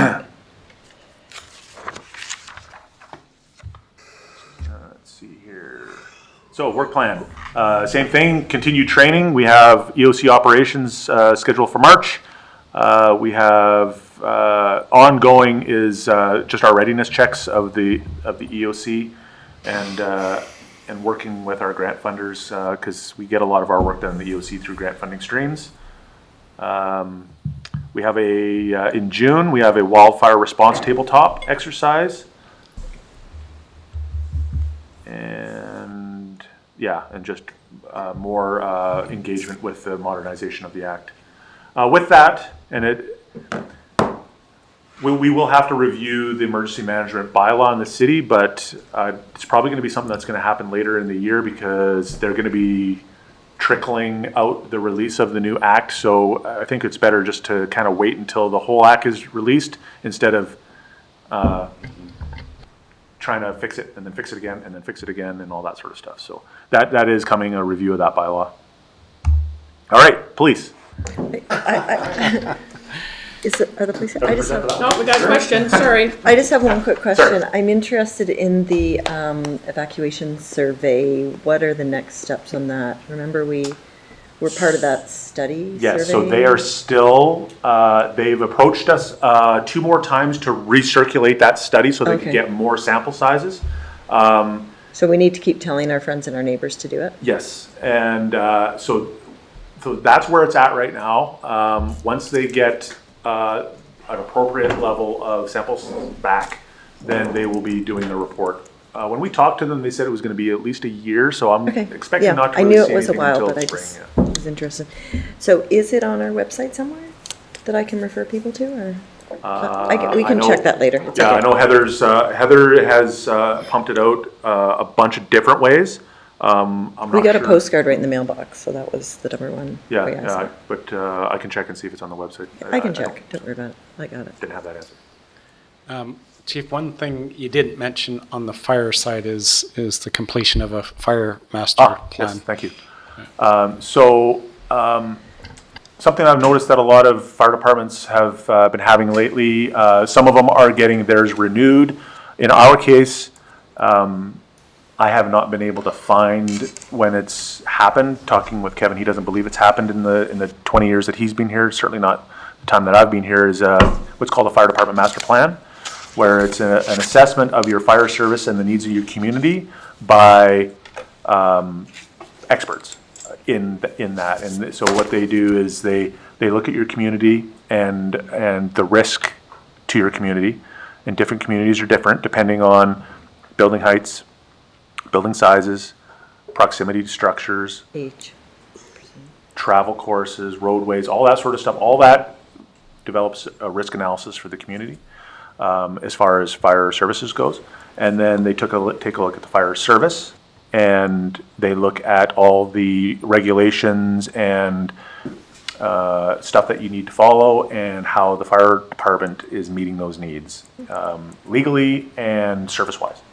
And then they put out a report, probably no less than 175 pages, where they'll tell you all the things you're doing wrong and how to fix them, in a nutshell, and all the things you're doing right. So, mostly all the things you're doing wrong. Yeah, and you didn't see it as part of this, and in retrospect, you probably should have, but it's in the capital plan that we'll see. And I know it's not like a piece of capital that you refer to normally, but it's a project that has a life beyond 2024. So we tend to group things like that in one place, but you'll see that come up when we discuss capital. But yeah, probably could put it in part of this since we have to achieve here.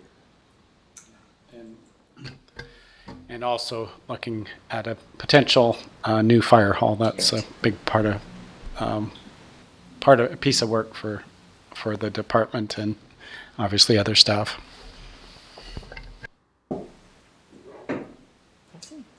Thank you. Thank you. All right. Didn't even need my water, so somebody can grab that. I didn't touch it. Thanks, everybody. Thanks for coming. Thanks, Joe. Thank you. Do you need a couple minutes? So I did some digging to try to find another municipality that is a rural urban center that's around the same size as us, because I was thinking about this a lot with the police budget, and I'd be interested to know what you think about Kenora, Ontario. Nothing about Kenora. I've been to Kenora. Would you think it's quite Kenora's similar? nice. Interesting, yeah. That sounds It like took me a little while to find I bet something. it did. Yeah, it's similar in the Nice sense find. Thank you. of, yeah. Just maybe when we're always looking for Yes. comparables. Especially the forest fire aspect of it. Culturally, maybe a little Different, yeah. Yeah. Because it's We're having a got- little bit of a break here, it looks like. Are we? No problem. No, so no anyways, question, yeah. It's just, yeah. We are gonna get a chance to be together again, and I know that we are looking at, police, potentially having them come in January. So we do have another meeting coming in January. We can dive a bit deeper into a few of these things with the hopes here that, I'm hoping that everybody, maybe 4:15. Is everybody okay if we're here at the most till 4 p.m.? Yeah, 4. Okay, there you go. Yeah, and so thank you, Mayor. The police part, yes, I've already talked to Chief Fisher and they'll be back on January 12th. So at this point, I think we'll just sort of go over the financial impacts of their ask as a summary. I've got one slide. You can just sort of look at that headcount piece. And if you have any feedback or questions that you want us to provide to the chief before he comes, so he can be prepared to answer a few things, I could always funnel that his way as well, so that we can get the most out of him in his time that he's here. Whoops. That'll learn. Okay. Okay, Uh-oh. there you go, calling the Is it police an or emergency fire, alert? emergency. So this is sort of a summary of what their additional asks were over and above any inflationary impacts. So of course, first of all, there were the 2 new members that they were looking for in 2024. One of those, they would have started at the sort of, I think it was April and June were the 2 time periods, yes. So there's a sort of a partial year impact in 2024, but then you have to keep in mind in 2025, now you've got these officers for a full year, so there's an impact in the subsequent year as well. They requested additional funding for training, legal, and investigative. Now, really, that's more inflationary type in my mind, that, a lot of those things, like there's training requirements they need to meet. We're kind of looking at some of those investigative and transcription costs that they incur and how they push up against or over budget on those things. So some of those pieces are, kind of self-explanatory when you look at their actuals and kind of the demands on the department. Then the third piece there is the community safety officers. And I think right up until the end of October, the chief felt that there was some potential for grant funding, that he could kind of see this pilot program going through to in 2024. And I think the mayor, you shared a letter from some feedback that you got from the province, that there wasn't really an opportunity there for grant funding. So that's kind of left us in this position where there isn't anything confirmed now to fund that, and if it was something that we wanted to continue, likely we'd have to fund it ourselves. How many Councillor officers Lockenberg. are those again? Two. Two, okay. So Officer- no, Yep. safety officers. Yes, Yeah, okay. two, yep, both are twos. So Chris, Yep. the numbers don't quite add up for me. The additional two members are gonna be more than 188,000. They're 188 because they're starting. the Correct. program year. So, Yep. They're in bu- 2025 for a Yes. full year, it's 250.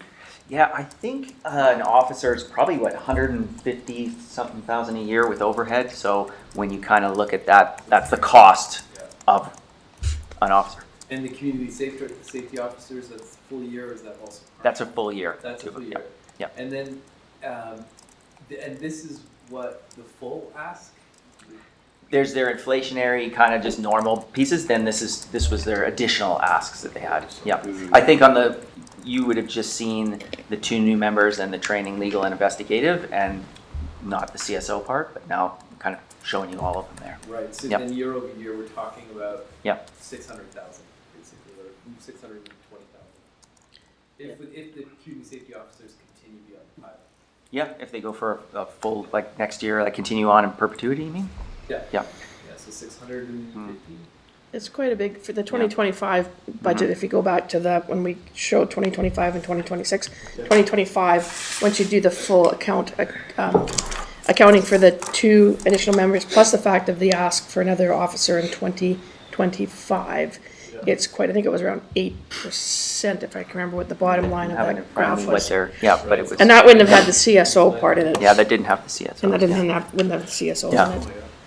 Yeah, so I also managed to have him come down to the office just so I could get a little bit of clarity on sort of what he was looking at for head count. I don't know if you can sort of see this piece here, but I tried to, because I know there was a bit of confusion on, what do you have for, what's your base level? What do you need for additional? So I did try to put this together myself. For me, it made a bit more sense to lay it out this way. I'll try and kind of talk you through it and just, it may make sense for you as well. But so if you include the three administrative officers, they have the chief, deputy chief, and inspector. Then they have, they'll have their day shift and night shift, and they work 4 on and 4 off. So you need a day, 2 day shifts and 2 night shifts of 1 NCO, like a sergeant, and then 2 constables in each of those. So that's kind of your core group there. They've got their general investigative services, their detectives. They've got 2 of those and a beat officer. So you kind of got, if nobody took vacations, nobody was sick, nobody needed to go away for training, everybody worked their 4 days on, 4 days off, you could get by with 18 under that structure. Are you sort of with me so far? Yep. Yeah. Now, if you count, their annual allowance for vacation, they work through stats, so they get allowances for stats, and they work, 12 on, 12-hour days, so they actually end up working more than full-time, so they get these approved days off as well.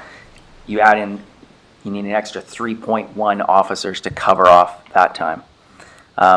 They looked back on sort of the average of sick over the past few years. I'm trying to get some confirmation from our payroll to kind of see if these numbers gel, but their numbers show that you need basically an officer to cover sick in any one year. Plus, their training requirements are for 1,440 hours, so that's 0.7 of an officer. So you'd be looking at adding to that to have 22.7, let's say 23 officers. They're currently at 21, so that's how they get the additional 2 that they were looking for. Councillor Payne has a Is question. that sick coverage, Chris, is that calculated based on what's allowed in their contract or what's historically been The second one, utilized? yes. Thank you. I have a question. Councillor Tate. Why are the CSOs not on the staffing request? I know we kind of touched on this, but are they not staff? Yep, yeah. And- They're certainly in our budget here and the one you've got there, so I've added them to this piece here.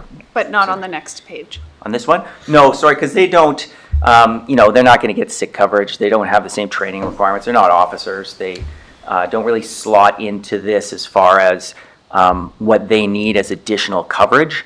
they could be sick, they could be off training, they don't necessarily need to have someone come in and cover them. They can't cover another officer. This is just looking at, the department, the police department, and who needs to fill in for each other. My curiosity is around the fact that we used to not have CSOs, and the point, I thought, of CSOs is to relieve some of the pressure on the department. Totally.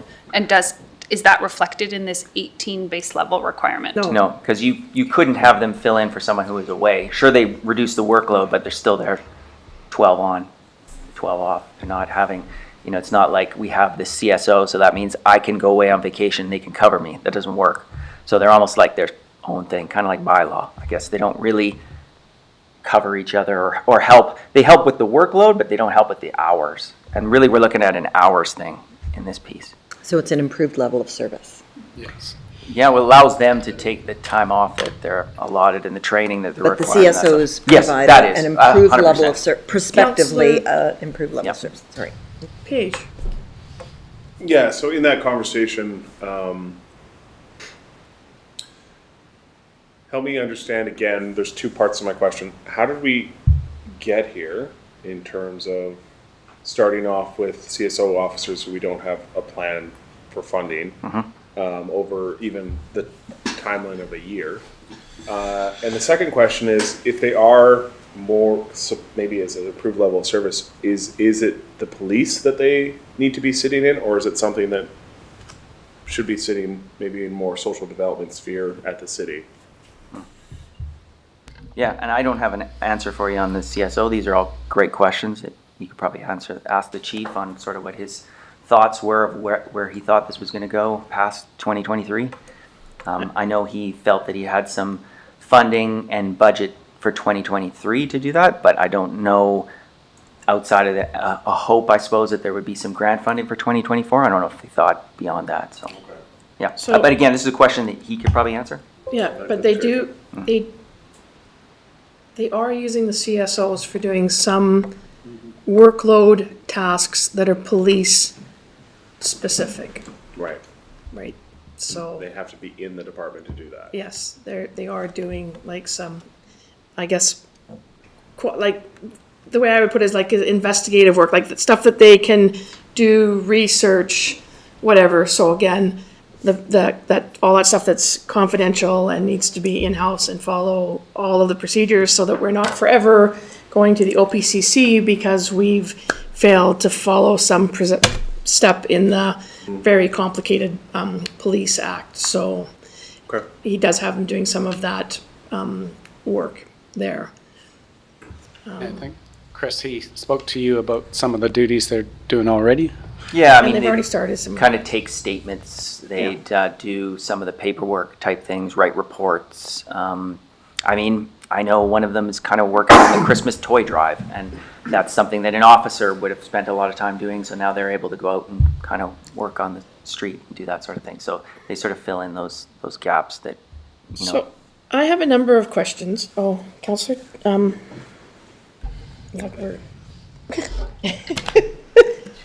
shall I start? Maybe some of my questions are, so I need to back up to, because I still get confused by all this. I need to back up to almost like last year's budget. Now, my understanding is that if we were to look at, aside from all of the things that have happened in the police department, in terms of staffing and such, is that the budget allows for currently 21 members, of which, following your graph up there, like it sort of all makes sense. So 18 of those are officers, regular officers, and 3 of the 21 are exempt. And because of the fact that they added a third exempt officer who requires more, like if it was a perfect world and all these people were working, that there's already a bit of a budget, the potential would be that there would be a budget shortfall because we've now hired an exempt officer as opposed to just a regular officer, and they cost more. But that's been absorbed because of the fact that there's people off and there's all these other things that are going on. So there's been room in the budget to cover those costs for this year. But, so, and then, we don't really have 18 now, so in 2024, there's actually gonna be 3 new officers, because I'm swearing one in on January the 1st, but that would only bring it up then to the actual 21. Correct. Then we have, so on January 1st of 2024, that's when we get to have the 18 plus 3. And then they want to have 2 more. See, like, I keep being told, it's funny, like, I've heard that they need 24, and now when I do this math here, they're actually looking for 26, almost by the end of 2024. And then they still want another officer in 25. Yeah, I think this was for 2024, and then they had, like you say, an additional ask for 2025.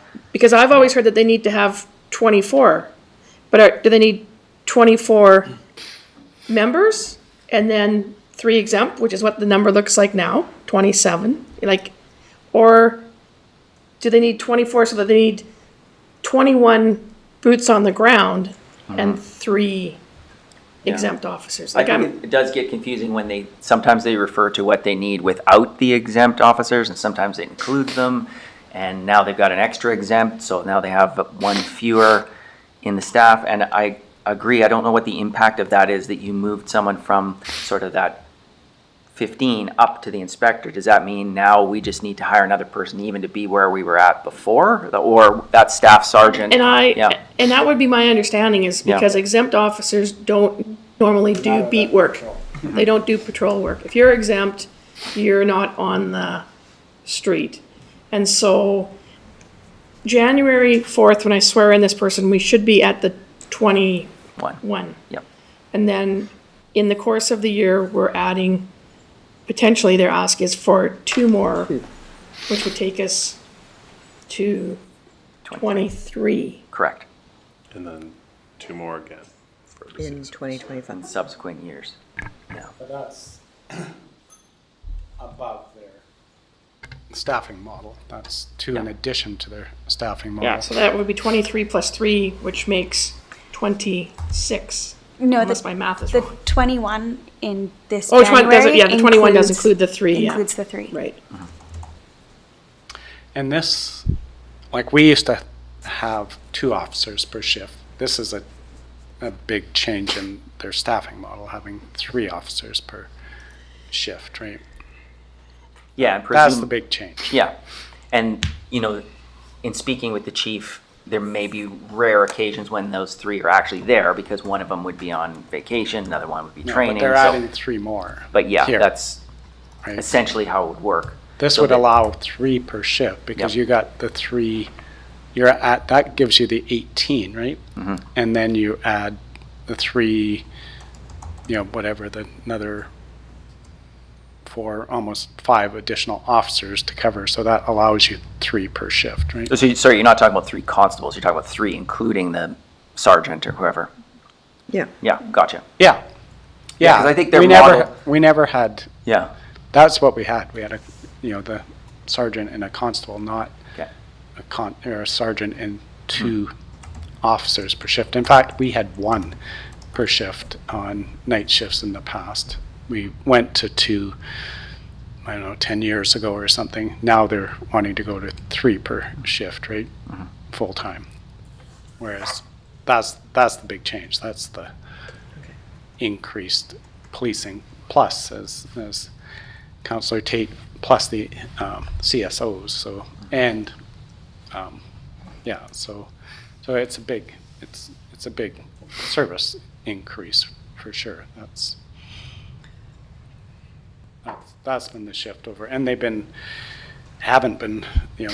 working obviously shorthanded down to 11 or 12 there for a while, which obviously is not sustainable. And that drives the overtime costs. And the 2 it's just like a. And where does the 2 that are on? There's 2 on them in duty right now. 2. Yeah, I think so. I think that's what he said currently. 2. Yeah. 2. Yeah. Because So now are that they they have to included? absorb this, like, I think that we've got these community safety officers, and I think that what hasn't been addressed at the police board, and I don't know when we would be having that discussion. I mean, the police board approved this budgetary ask, but the budgetary ask that we approved did not have funding for the CSOs.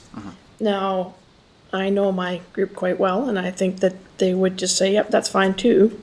But I mean, the board hasn't seen a budget that has the community safety officers in it, because there was this thought at the time that it came forward that this would somehow be funded, right? And so does the question also, besides when we see the chief in January, you know, will he be bringing back to the board the fact that there has to be some contemplation about having the CSOs, because maybe it's, if you want the CSOs, maybe it's one officer in 2023, and that you extend that addition of the, what they call full, I have a name for them, that fully functional, so they're not like commissioned officers or whatever, so they're not recruits that we're doing, out further while we absorb the cost of the CSOs. Like it's, I mean, that's, the board hasn't seen CSOs. Yeah, and one of the, trying to think of how, one of the suggestions I maybe made to the chief to see how this, you know, if he would consider this type of increase, is to say, you know, what if you ran with the CSO program as a, you know, for the 6 months, evaluate it, if it's helping, continue that on, and perhaps you don't need the additional officers, or if it turns out that you'd be getting better impact from hiring an officer, then maybe you pivot and say, the pilot didn't work out, we're gonna, you know, you've got a certain amount of funding to work with, and that's either a CSO program or an officer program. I didn't get a firm answer from him if that's something that would work, but I get the idea that, like I said before, it's more of an hours piece, and I don't know that you can really. Yeah, you can't swap a CSO for a police officer, but I mean, it's almost you've got this program, like, now you want 2 officers and 2 CSOs, like has large budgetary impact. So if we're just talking about the money and not the people, like, is there another way that it should be looked at? And in terms of running the CSO program for 6 months, like if we drop the penny on that and say the 6 months starts now, I don't see what some of the dream of the CSO program will be happening in the winter, because part of the dream of the CSO is to be that sort of replacement for, say, a beat officer downtown, where many people are asking for a lower level of police interaction, as opposed to the fully uniformed, flak-jacketed, gun-toting police officer that shows up for minor disputes. And I mean, and we know that activity is more frequent in the summertime when the town is full of tourists than it is in the dead of winter, right? Well, is that a potential then, that one beat officer, maybe you have 2 CSOs instead, and now that beat officer is that coverage that they needed? You know, I don't know. Yeah. Councillor Payne, Councillor Lockenberg. So I'm just trying to understand, we talked about the CSOs last year at this time as a potential, and then the police board department found some funding to actually go ahead and hire them for a pilot program so the funding up until now, that was funding that was donated from the police foundation. I'm not 100% sure where that money came from. Yeah, they pieced together some bits and thought they had enough in their budget. I don't know what the thinking was beyond 2024, and So when they talked about a pilot program, are there any parameters around that? Was it, I know they got started late, I understand that, the protective equipment and then the training, but is this a 6-month, 12-month, 2-year, and do we know the parameters of what a successful pilot looks like? Like, these are the things to me, before we invest further in a program,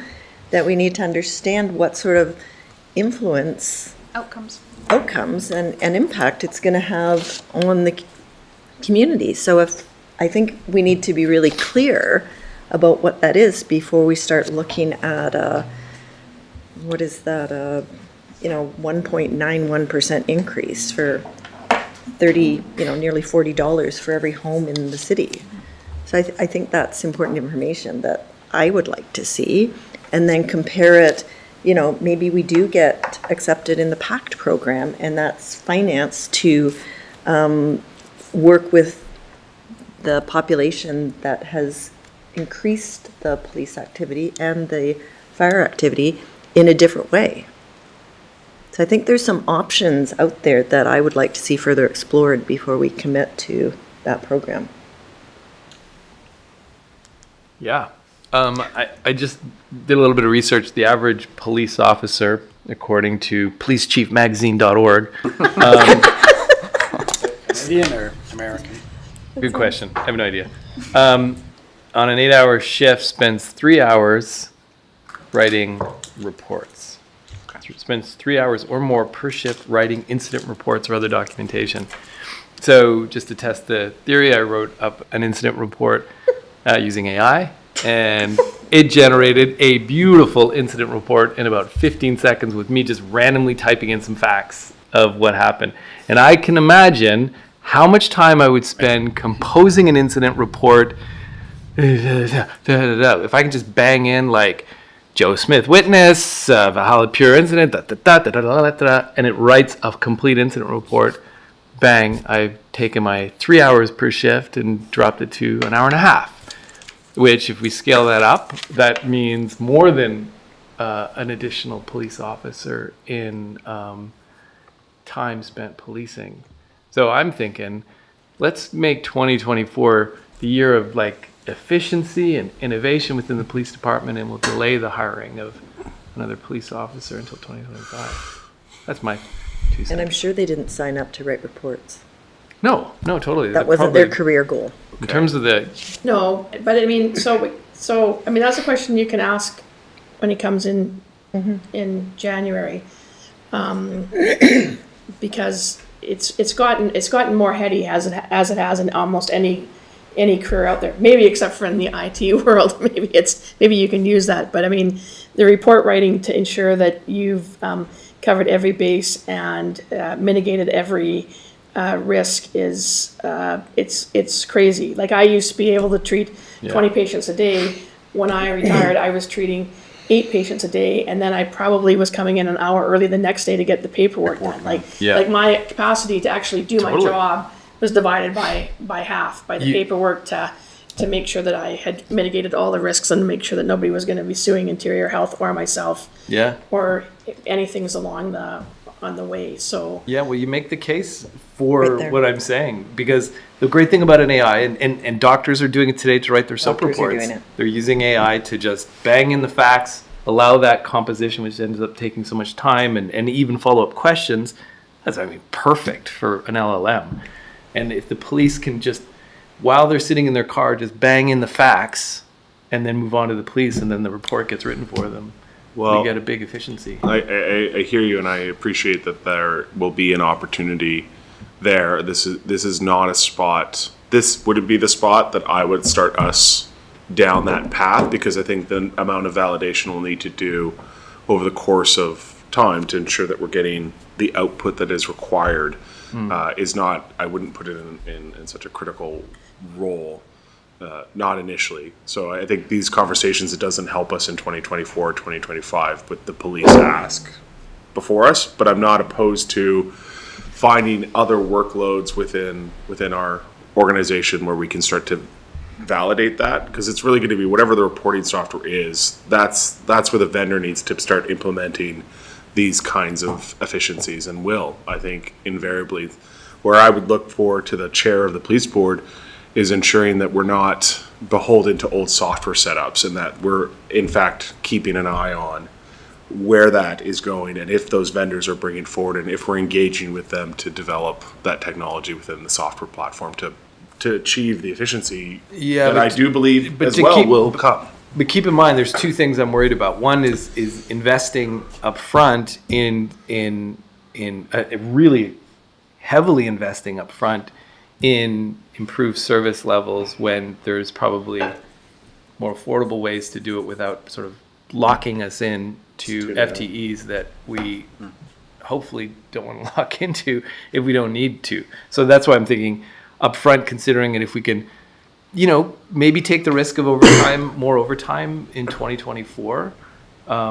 I'd feel better about that than rather increasing the size of our police force, which would be hard to contract back down in the future. So that's one thing. But I hear your point. The second, though, is with the LLMs here, creating a GPT that they could just use in this language or acronyms, an AI that's off the shelf right now is available to anybody that you can use to just supplement the work you're manually typing out. So it's, even if it's a cut and paste, it doesn't have to be integrated. It's totally available. It'll need to be certified for the purpose, I believe it'll need, whatever the LMM is, at some point when it's implemented on a police level with the privacy and legislative requirements, someone's going to have to certify it as an appropriate tool for that use. Yeah. I don't think so, Okay. but I guess I hear you, Keith, that's a good idea. I just want to put out there, as far as this discussion goes, I'm really hesitant about expanding our police now when there's a bunch of things that might deliver a lot of value to them in coming down the pike. I know. So what I'm gonna say, all good ideas. What I'm gonna say is, go back, read the Lapine report again. If you don't have a copy of it, we'll see if we can't find it and circulate to you. Yeah, please do. Is, once again, the chief will go back to that report written in 2015. 16, when did we get in that? Was Deb Kozak was the mayor? Whenever that was, to say that we were way understaffed, and at that time, we needed to have 22 officers or 21 officers, and the compromise after we went back and forth with Lapine was that they got a bit more administrative staff and one more officer. So the chief has that. And good for him. He refers to that to say that was then. We're almost 10 years down the road from that, and you haven't even given us the staffing that was recommended 10 years ago. Nothing about what we do has gotten any simpler or less complex in any capacity, whether or not it's the note taking and the writing. But none of it has gotten any simpler. The city's gotten bigger. There's more requirements that they have to meet. There's more training that they have to have, that are all built into a lot of it into the Police Act. And so that, I can't speak for the chief, but I know that'll be a bit of his position, because I've heard him say that enough times now that, you're not even where you needed to be from a report from 7 years ago or 8 years ago. But yes, and that's a big ask. Like 2 additional police officers, 2 CSOs. The community safety officer is the thing that really throws us out. And like I said, and the police board has not seen that. Yeah. And we're moving bylaw into City Hall, so there'll be some savings there. Like it's a lot that just keeps adding up. What? Rick? What? So. Right. Sorry. Nothing. Yeah. The community safety officer does, because I just don't know where funding would come from. Right. And the beat officers was always additional service level by the council. That's not a requirement. That was a service level decision by council. I think I have a few questions here, and I've floated a few out to him as well. I think he's away, might be back today, but he was gone for a while. So there'll be some things in his inbox already, some questions I had, plus some of these ones here. So I'll kind of prep him in advance so he can come prepared to answer a few of these things. And if it's a case of going back, I imagine there'll be further conversations at the police board level as well. And I'm happy to go back and bring information to them as well and be at those meetings. So yeah, I think that I would imagine, Chris, that once the chief comes back here, then perhaps whatever the board meeting that comes after that, because again, we get into this timeline that we have to have this decision made by the end of March, in particular for the police budget, to have been sort of finalized and submitted. So that would give us, February. I think we got to the something end like of February, February that. Yeah, I 28th. think Yep. maybe you could even come Yep. to the January, I doubt it, the February board meetings where I would see. Yep. Anyhow. Mayor, I just want to say I have to go at 4. Another commitment. The rest of this will be piece of cake. Okay. I think we've kind of done police, because we know that we can have police come back again, so we know Chris has now got a few more questions. Does anybody have another question or a proposition that they want to say to Chris for his notes to have the conversation with the chief? Just have one quick thing. So the 2 officers on administrative duty, are they in these numbers? Yeah, this is like a perfect scenario. It doesn't necessarily mean who they've got, like, But they're in the original number before we add people. 21. yeah. They're in the Yep, 21. They are. Okay, Yep. thank you. That's, yep. Yes. Okay. All right. I'm going to take a I'll let, quick break. yeah. I'm going to talk for a second. So we're gonna move on to some cultural grants. I can try it if you want. So a few months ago, we reached out to the NPOs, some of the NPOs that we provide operating grants to on a yearly basis, and kind of let them know that we would be applying an inflationary increase. A few of them came back with some additional asks above those inflationary increases. So we just wanted to lay out what we have given out in the past for 2023. For a few of those, the Nelson Museum, Capitol Theatre, and the other item is mostly the permissive tax exemptions that we give to them. Some of that number also may include insurance costs that we cover or other small repairs and maintenances to the buildings that they occupy. Those additional asks that they did submit did come with letters, and I apologize, we just got our last one on Tuesday, so you have not read them. However, we will send those out later today so that you can read through them and understand, the reasoning behind these asks. I'm not going to paraphrase because I don't think I'll give them fair justice in the time that we have. So read through those ones and refer back to the slide when you go through those. You can kind of see that tax impact on those additional asks that they're asking for, and then items down at the bottom. The latest one we got from the Civic Center was just on Tuesday. So there's a letter regarding that one. And the Kootenai Conservation Program, I might let Chris speak a little bit more to this one. Yeah, they came and presented, was it September they came? And I think the recommendation from council was that we bring that back to a business meeting in January, I believe, to talk a little bit more. But just to kind of get an idea, if we were to do that same parcel tax, I mean, it's $15 a parcel is what the regional district piece is. So that's the total amount, $72,000 roughly. But I mean, really, if you think about it, we're asking for $15 a person. I don't think we're going to get anything in place to do this in 2024, honestly. Like, by the time we come back in January, the regional district's got to get their stuff in order to be able to get their budgets done in February. This is more of a 2025 piece, but so we have time to talk about it. But I just wanted to put that out there, as this is sort of what the impact of that would be. Councillor Payne, Councillor Lockmer. So I'm looking for, normally when I see an asterisk, it means I look somewhere else on the slide to find what that means, but I don't see anything. That's my apologies. I did have it on there, and then the slide was way too busy, so I Okay. took it off. So that was just the vocal asterisk, as that's the permissive tax exemptions. Okay. And Okay, I wrote insurance that down. or small repairs and maintenance. So the other thing I'm a little confused about is normally these organizations do come and present to council. So that gives us the option to hear their perspective about the environment that they're working in, the challenges that they have ahead of them, and what the opportunities are for the sector. And since working, on the OCP and the presentation that we have, I think our arts and culture sector was identified as being one of the significant contributors to who we are as a community.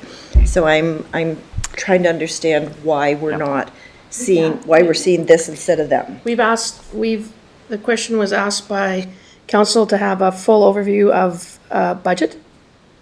Okay, so they will. That's what we're doing. So We're this doing is- full overview yeah, budget. so- This is not to say that they're not gonna, so we happen Okay. to know what they're looking for an ask. It's often been on this sheet in years past when I've gone through budget over the, you know, Down 10 at or the 12 bottom. years. Yeah. And we don't normally see them before the new January. year anyways. Yeah, So January. January, Okay. Yeah. February meetings, so I don't think that we have excluded them from the opportunity to come and present. We did try to streamline that last year. I tried to break that up, so we didn't sit here and hear from all 17 organizations that ask us for funding in one night. Yeah. I remember that. Yeah. So, it's not to say that we're not Yeah. gonna hear from them in some capacity. I think Will our we see thought them? this time around was, you know, it's always such a January, February, March where all the budget meetings we're having and all the groups coming in. What we tried to do, first of all, is get some stuff to you in advance early, a summary, numbers up front, so we could see that and then pace ourselves out and maybe not do as many meetings. Like we had a huge one today. We're hoping that that takes a big piece of this off everybody's agenda because I know everybody's busy. The second thing is we kind of reached out to the groups and said, you know, send us a, you know, here's what we were thinking for next year. If there's something over and above that you need, send us a letter. So we'll provide that to you. So you're going to get some information from them. There's quite a few pages. You can, again, read that at your leisure. We hadn't thought of having them come in for blocks of meetings to present. We thought, you know, provide a letter and then let's have them come in at different times during the year. We're trying to do that for everybody, pace it out a little bit, you know, so we're not cramming in presentation after presentation during budget time. And that means everybody, like development services, that means public works, that means all these groups coming in and doing huge presentations. We scheduled these educational pieces over the year so that we could kind of get an idea from everybody, sort of what's going on, so that budget can be more about budget and not so much about a recap of the whole year. So we tried to kind of lay things out in that way. Read the letters. If you think that there's still questions and if you still want to have them come and present, then we can definitely set that up and do that. But I'm kind of leaning towards there's a lot of information in there and you probably get a pretty good sense of where they're seeing pressure and, you know, it's inflationary, it's utility costs, it's various things like that. So it's that kind of thing. Yeah, I'm still not comfortable with not seeing them. Are those letters available to be circulated to the public so that when we make these decisions? I feel I'm obviously the council rep on the Cultural Development Committee. So to me, this is an area that, you know, deserves as much focus and attention as many of our other departments because, yeah, without this sector being stronger than strong, and having that spotlight in what we do, I don't think we're serving either the OCP or the future of our community. So that's my feeling on it. I would Yeah. love to see them. Okay. I was just going to say, if we provide those to you this week, and, you know, when we regroup in January, if you want us to kind of do something, we can look at that, but maybe have a read through them first.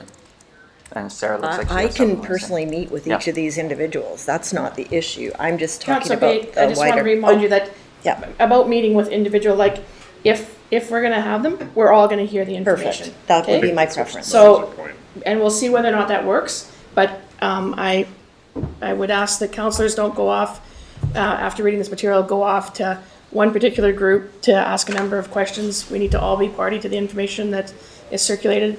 And if the feeling is that there's not enough within those reports and we need to bring groups in, we will bring groups in to speak to all of council. Councillor- Perfect. I was the next. You're next? Okay, you Yeah. and then Paige. It's not under cultural, but I didn't see anywhere else, and I might have missed it. The Innovation Center, we're not funding them anymore. I don't. No, I think they. Where did we end up with them? This isn't the Imagine Kootenays piece, though. is it? No, No, the Nelson this was the Innovation Innovation Center. I Center. think we have Think- everything on there. Do we not do where we give them a part of money, but we can use their space? For rental and the space, yeah, we Yeah. did become We'll have to members. look at that one again. We changed that somehow last year, now that you say that. I recall that. Yeah, we'll have to look at where we're at with that, because it's evolved over the last year or so. Keep it in the same service agreement format. If Yeah, I don't- If we are in out, just. Yeah, Yeah, I'd have to check to see where we're at. I can't remember. Yeah. Yeah, and then on that and related to what Leslie says, generally we hear from these cultural groups and the NIC, and they come and they present to us, and in kind of as a part of the whole budget process. I'm assuming, isn't that going to happen again? That's happened every year I've been here. Yeah, well, no, again, we're just trying to make things a bit more efficient and have them come at different times in the year. So have them Got come it, midway right. through the year or whenever. We've got lots of, like I say, we have these educational sessions all year, trying to cram everything into budget time and make it when, you know, we end up going off, and these are all wonderful things, but just kind of want to focus on getting a budget done here. And if we have time in the summer to have someone come and give us an update, that's great. Let's do that, you know. And can I just Yeah, say that one makes sense. thing? I have spoken with several of the groups. And they don't have their year end is different. It's the end of March. So they don't actually have their financials to present or share with council. They never really have. So by spreading them out through the year, they have a solid package and they're more comfortable with that. Great. Sounds good. Did you guys look back to us about the NIC? Yeah. Councillor Page. So I just, at this opportunity, want to just make sure council is aware when it comes to the NADP funding request, and also potentially just, we've identified that there's some conversations already being had with the regional directors for ENF around the distribution of these funds. There's a 20-20-40 mix currently when it comes to, or 20-20-80 mix coming from our taxation on the regional district side inside of Service S11, and there's some opportunities to have conversations with directors as well as some improvements to the servicing bylaw that probably need some attention. And so that's conversations that we're starting to have at the regional district side. And I'm not necessarily sure where it will all land, but I think it's important that council is aware that that is potential.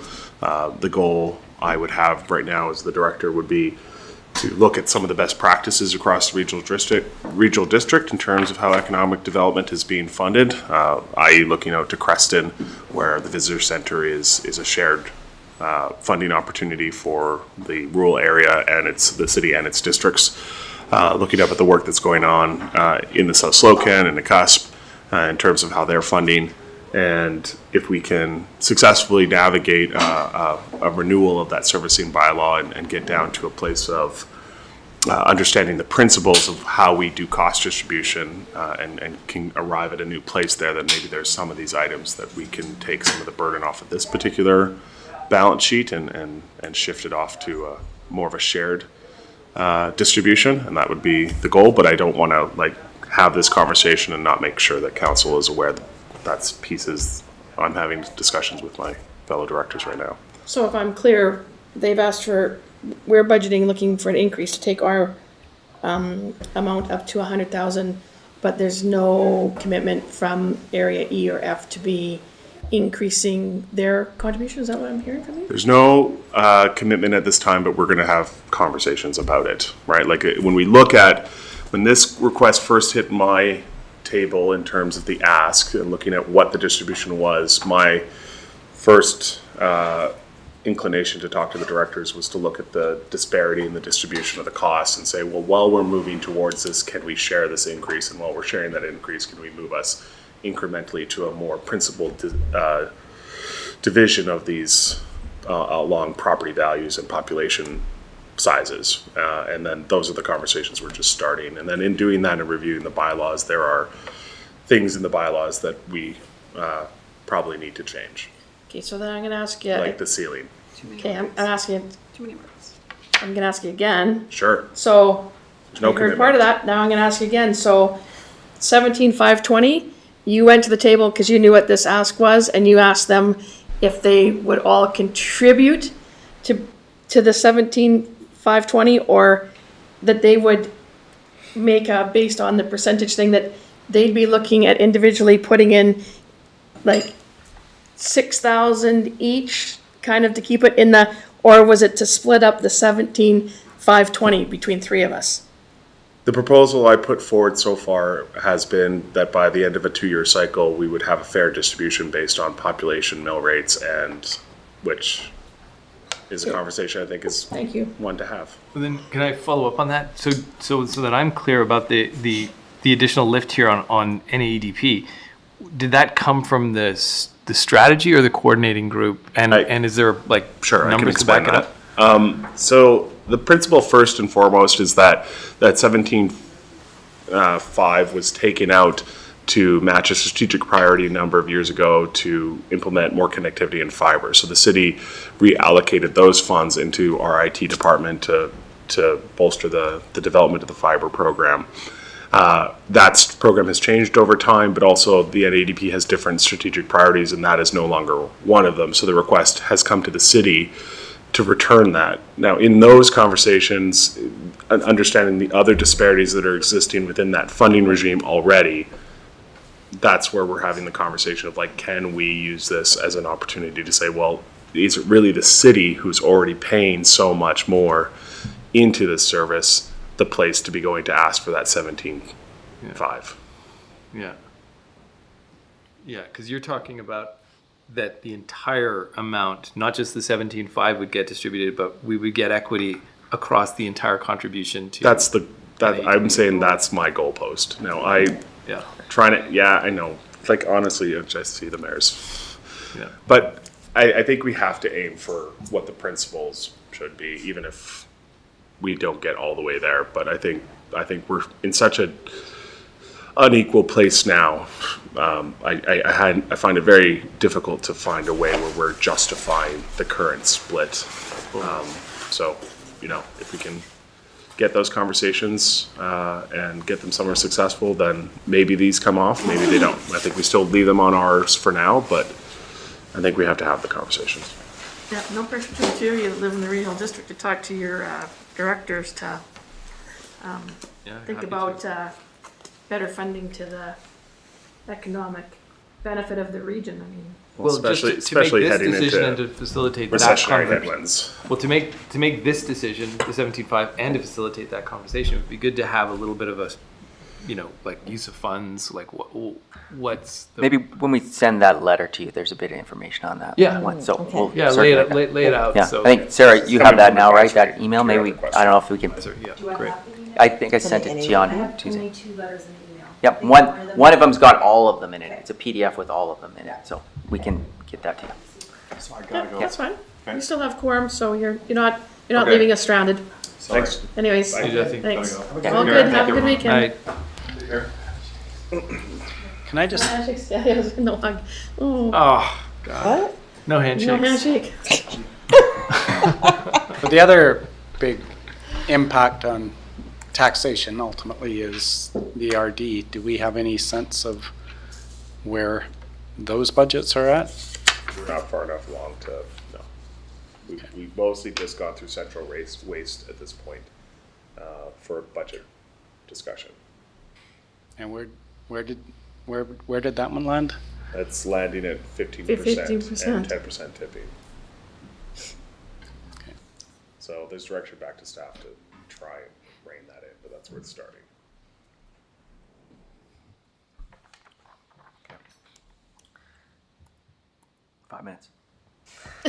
The RDCK budget discussion is always kind of a spoiler. Yeah. So here we are. This ties more into capital. If we need to revisit this one when we get to capital, I'm totally fine with that, but. Can I just ask for clarification? Sure. The Kootenai Conservation Program, that $15, that's a Yep. parcel tax against Correct. homeowners, right? Yes, yep. So the way it would work if we were with the regional district, sorry?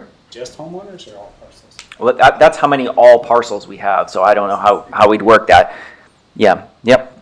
And, we would just give. It's a parcel tax. Yep, we would just tell the regional district requisition us for 72,000 and we would put up. Well, part yeah, and I of think that's why we have to have the discussion is whether or not we want to be Yep, partnering with the regional Yes. district, because our contribution, then, once again, we get into this position where Yep. the contribution coming from the city of Nelson outweighs significantly the contributions that are coming from members of the RD. And I mean, we all want to conserve things, but at the same time, is that then you're at the table and we have something that we really want to see happen here in Nelson.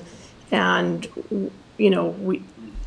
equity on vote, it doesn't always occur. And then, now they've got more money to do projects somewhere else, and where do we fit into that? I could put But together. we'll have that discussion in January. Let's talk about the structure of governance, but But I just wanted to know as parts of tax. I have had conversations with the RDCK and the RDEK on how it works in both those regions. I can bring back some information on how it works in both places, and we can talk about it more fully then. And, it doesn't have to be parcel tax. It can Yep. be just taxation. Kelowna just does taxation. That's how theirs works. There's just lots of different options.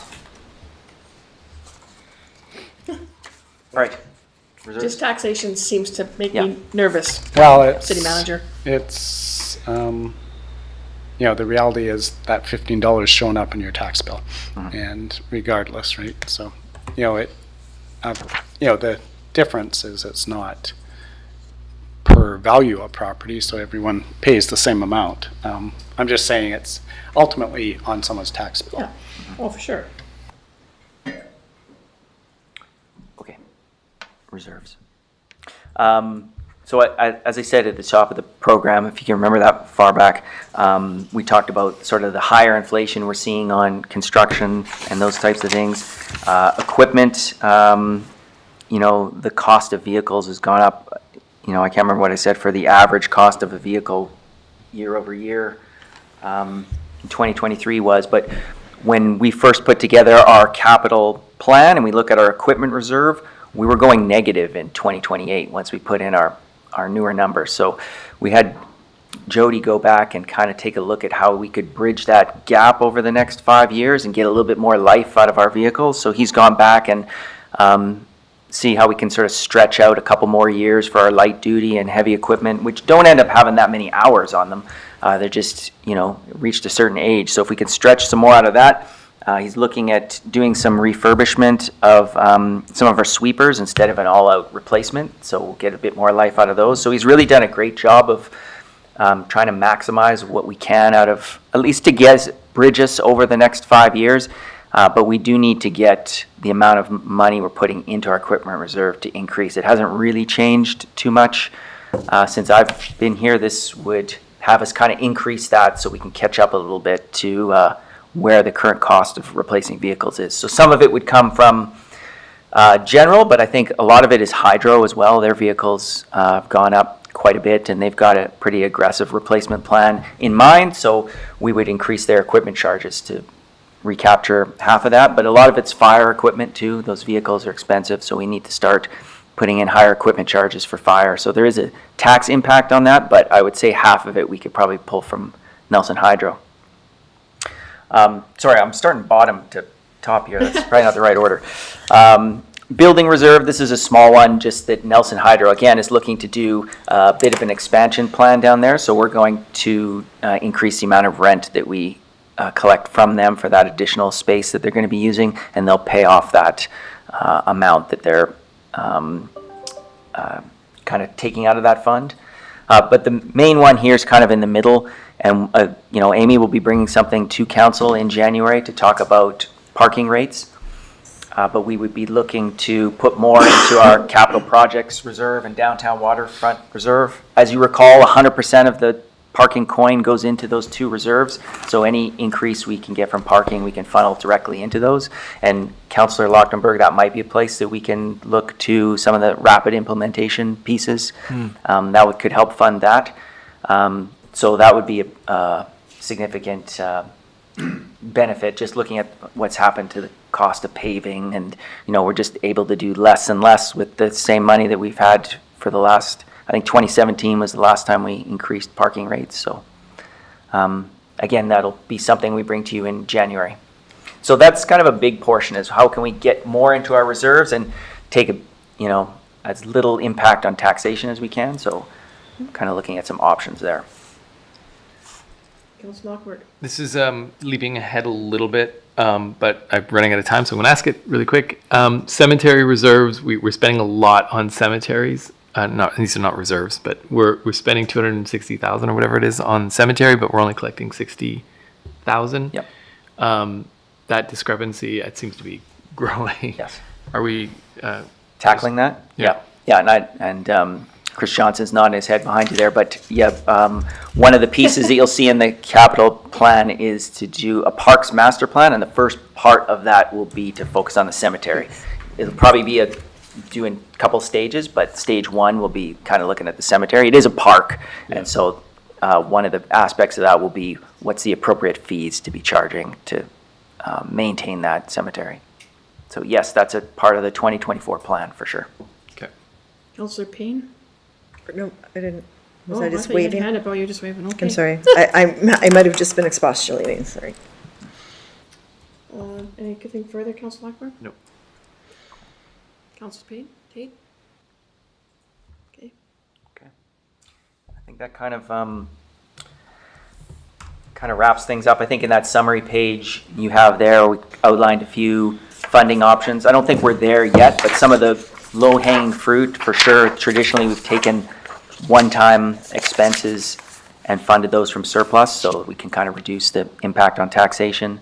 We can look at some of the other pieces. You haven't had a chance to look at the letters yet, so these are just some things that we might end up looking at as far as, do we limit some of these increases to inflationary? Do we go back to the Nelson Police Board and kind of further those discussions?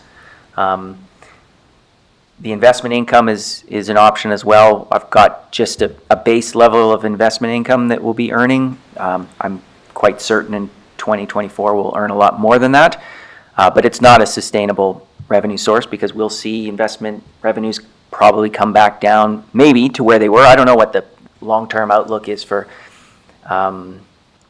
interest rates. It could be a while before they come right back down, or it could be quick, but at any rate, it won't be as high as it is in 2023 and 2024. So we'd be using a bit of that to, as Councillor Woodward was suggesting, sort of smooth the impact a little bit, because you do then need a higher tax increase in the next year to kind of catch up from that. So we can use that as a smoothing mechanism a little bit in 2024 if it gets down to that.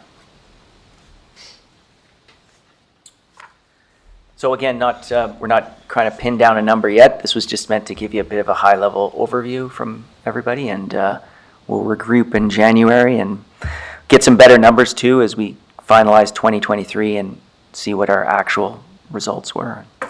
Councillor Payne? Quick clarification. So when on the cultural grants and the library, which is the other one I'm looking at, the inflationary increase that you're calculating is the 3.08%? Right.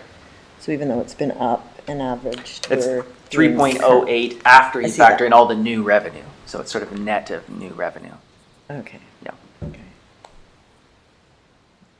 And it's not a 3.08% increase, it's 3.08% tax is what you'd need to increase in tax to cover that off. I'm just looking at Am this I looking at the right spreadsheet number? where it says inflationary increase. I didn't do the calculations, I can do that, but I'm thinking Yep. that is the 3.08%. Are you on the cultural grant slide? I'm on the cultural grant slide. Yeah, Oh, okay, so sorry. that's a 3.1%. That's a 3.1, thank you. I mean, I thinking could've of the done wrong that, thing. but- Okay, On the first sheet, right? because and then it slides over to the big sheet, so that's, Yeah, I thought we were talking about this 2024 starting point, 3.08. Okay. Councillor Lockwood? Just as some maybe some rough guidance from my perspective at this point, there's a couple things that I'm thinking about, and maybe you have insights or council has insights. The first is, what are the pressures on the average homeowner today? I know inflation's gone down. People are refinancing their mortgages at much higher interest rates. So some people are certainly feeling a lot more pressure at home. But with inflation down over the next couple of years, maybe interest rates come down and that pressure starts to decrease. So that's a thought that I'm trying to think about. Is this the moment to add additional, or should we pull from reserves to just sort of provide some support as we as a society transition through this blip in high inflation? I kind of feel that way. That's my instinct.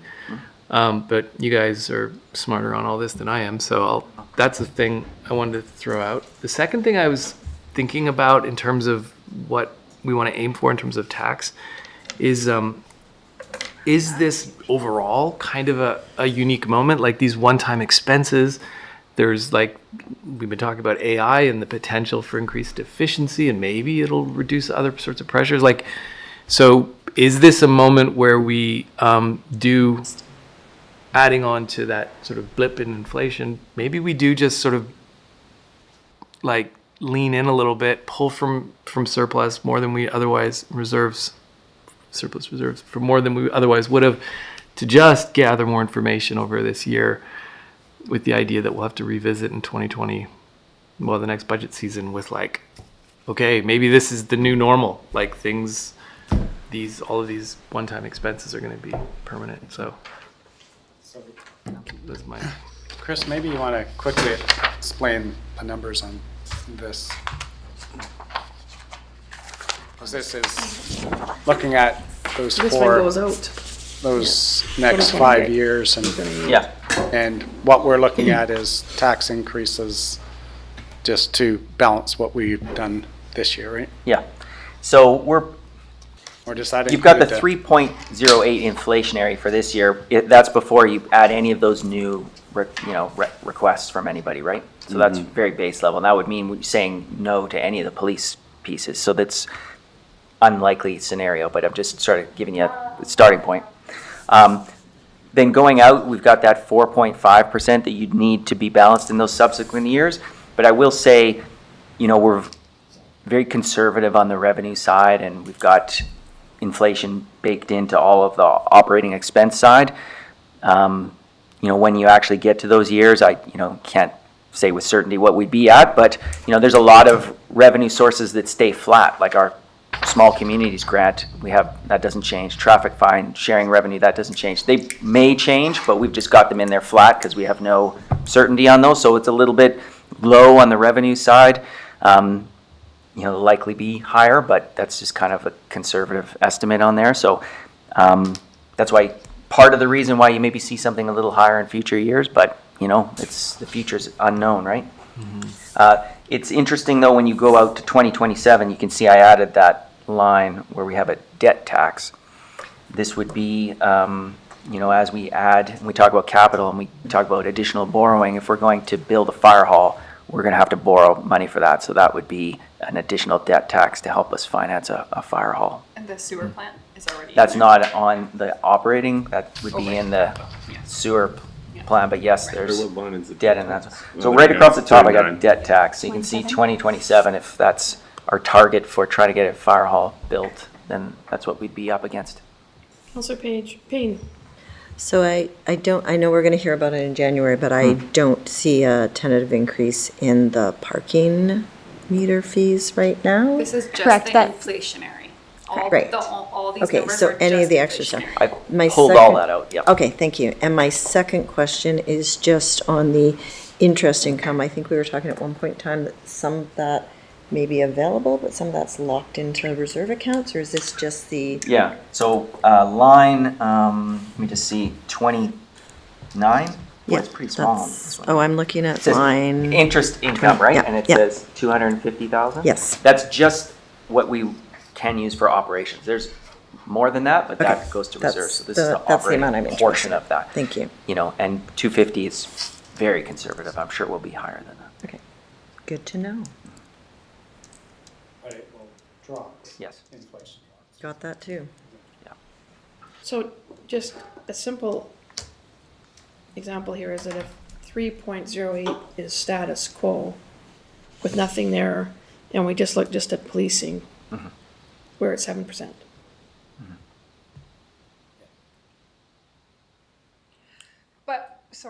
But we With haven't. the CSOs. With We the CSOs. haven't done anything with that, I forget how much it was, the Growing Communities Fund, right? And maybe that's what Rick is kind of a little bit alluding to. It's going to capital.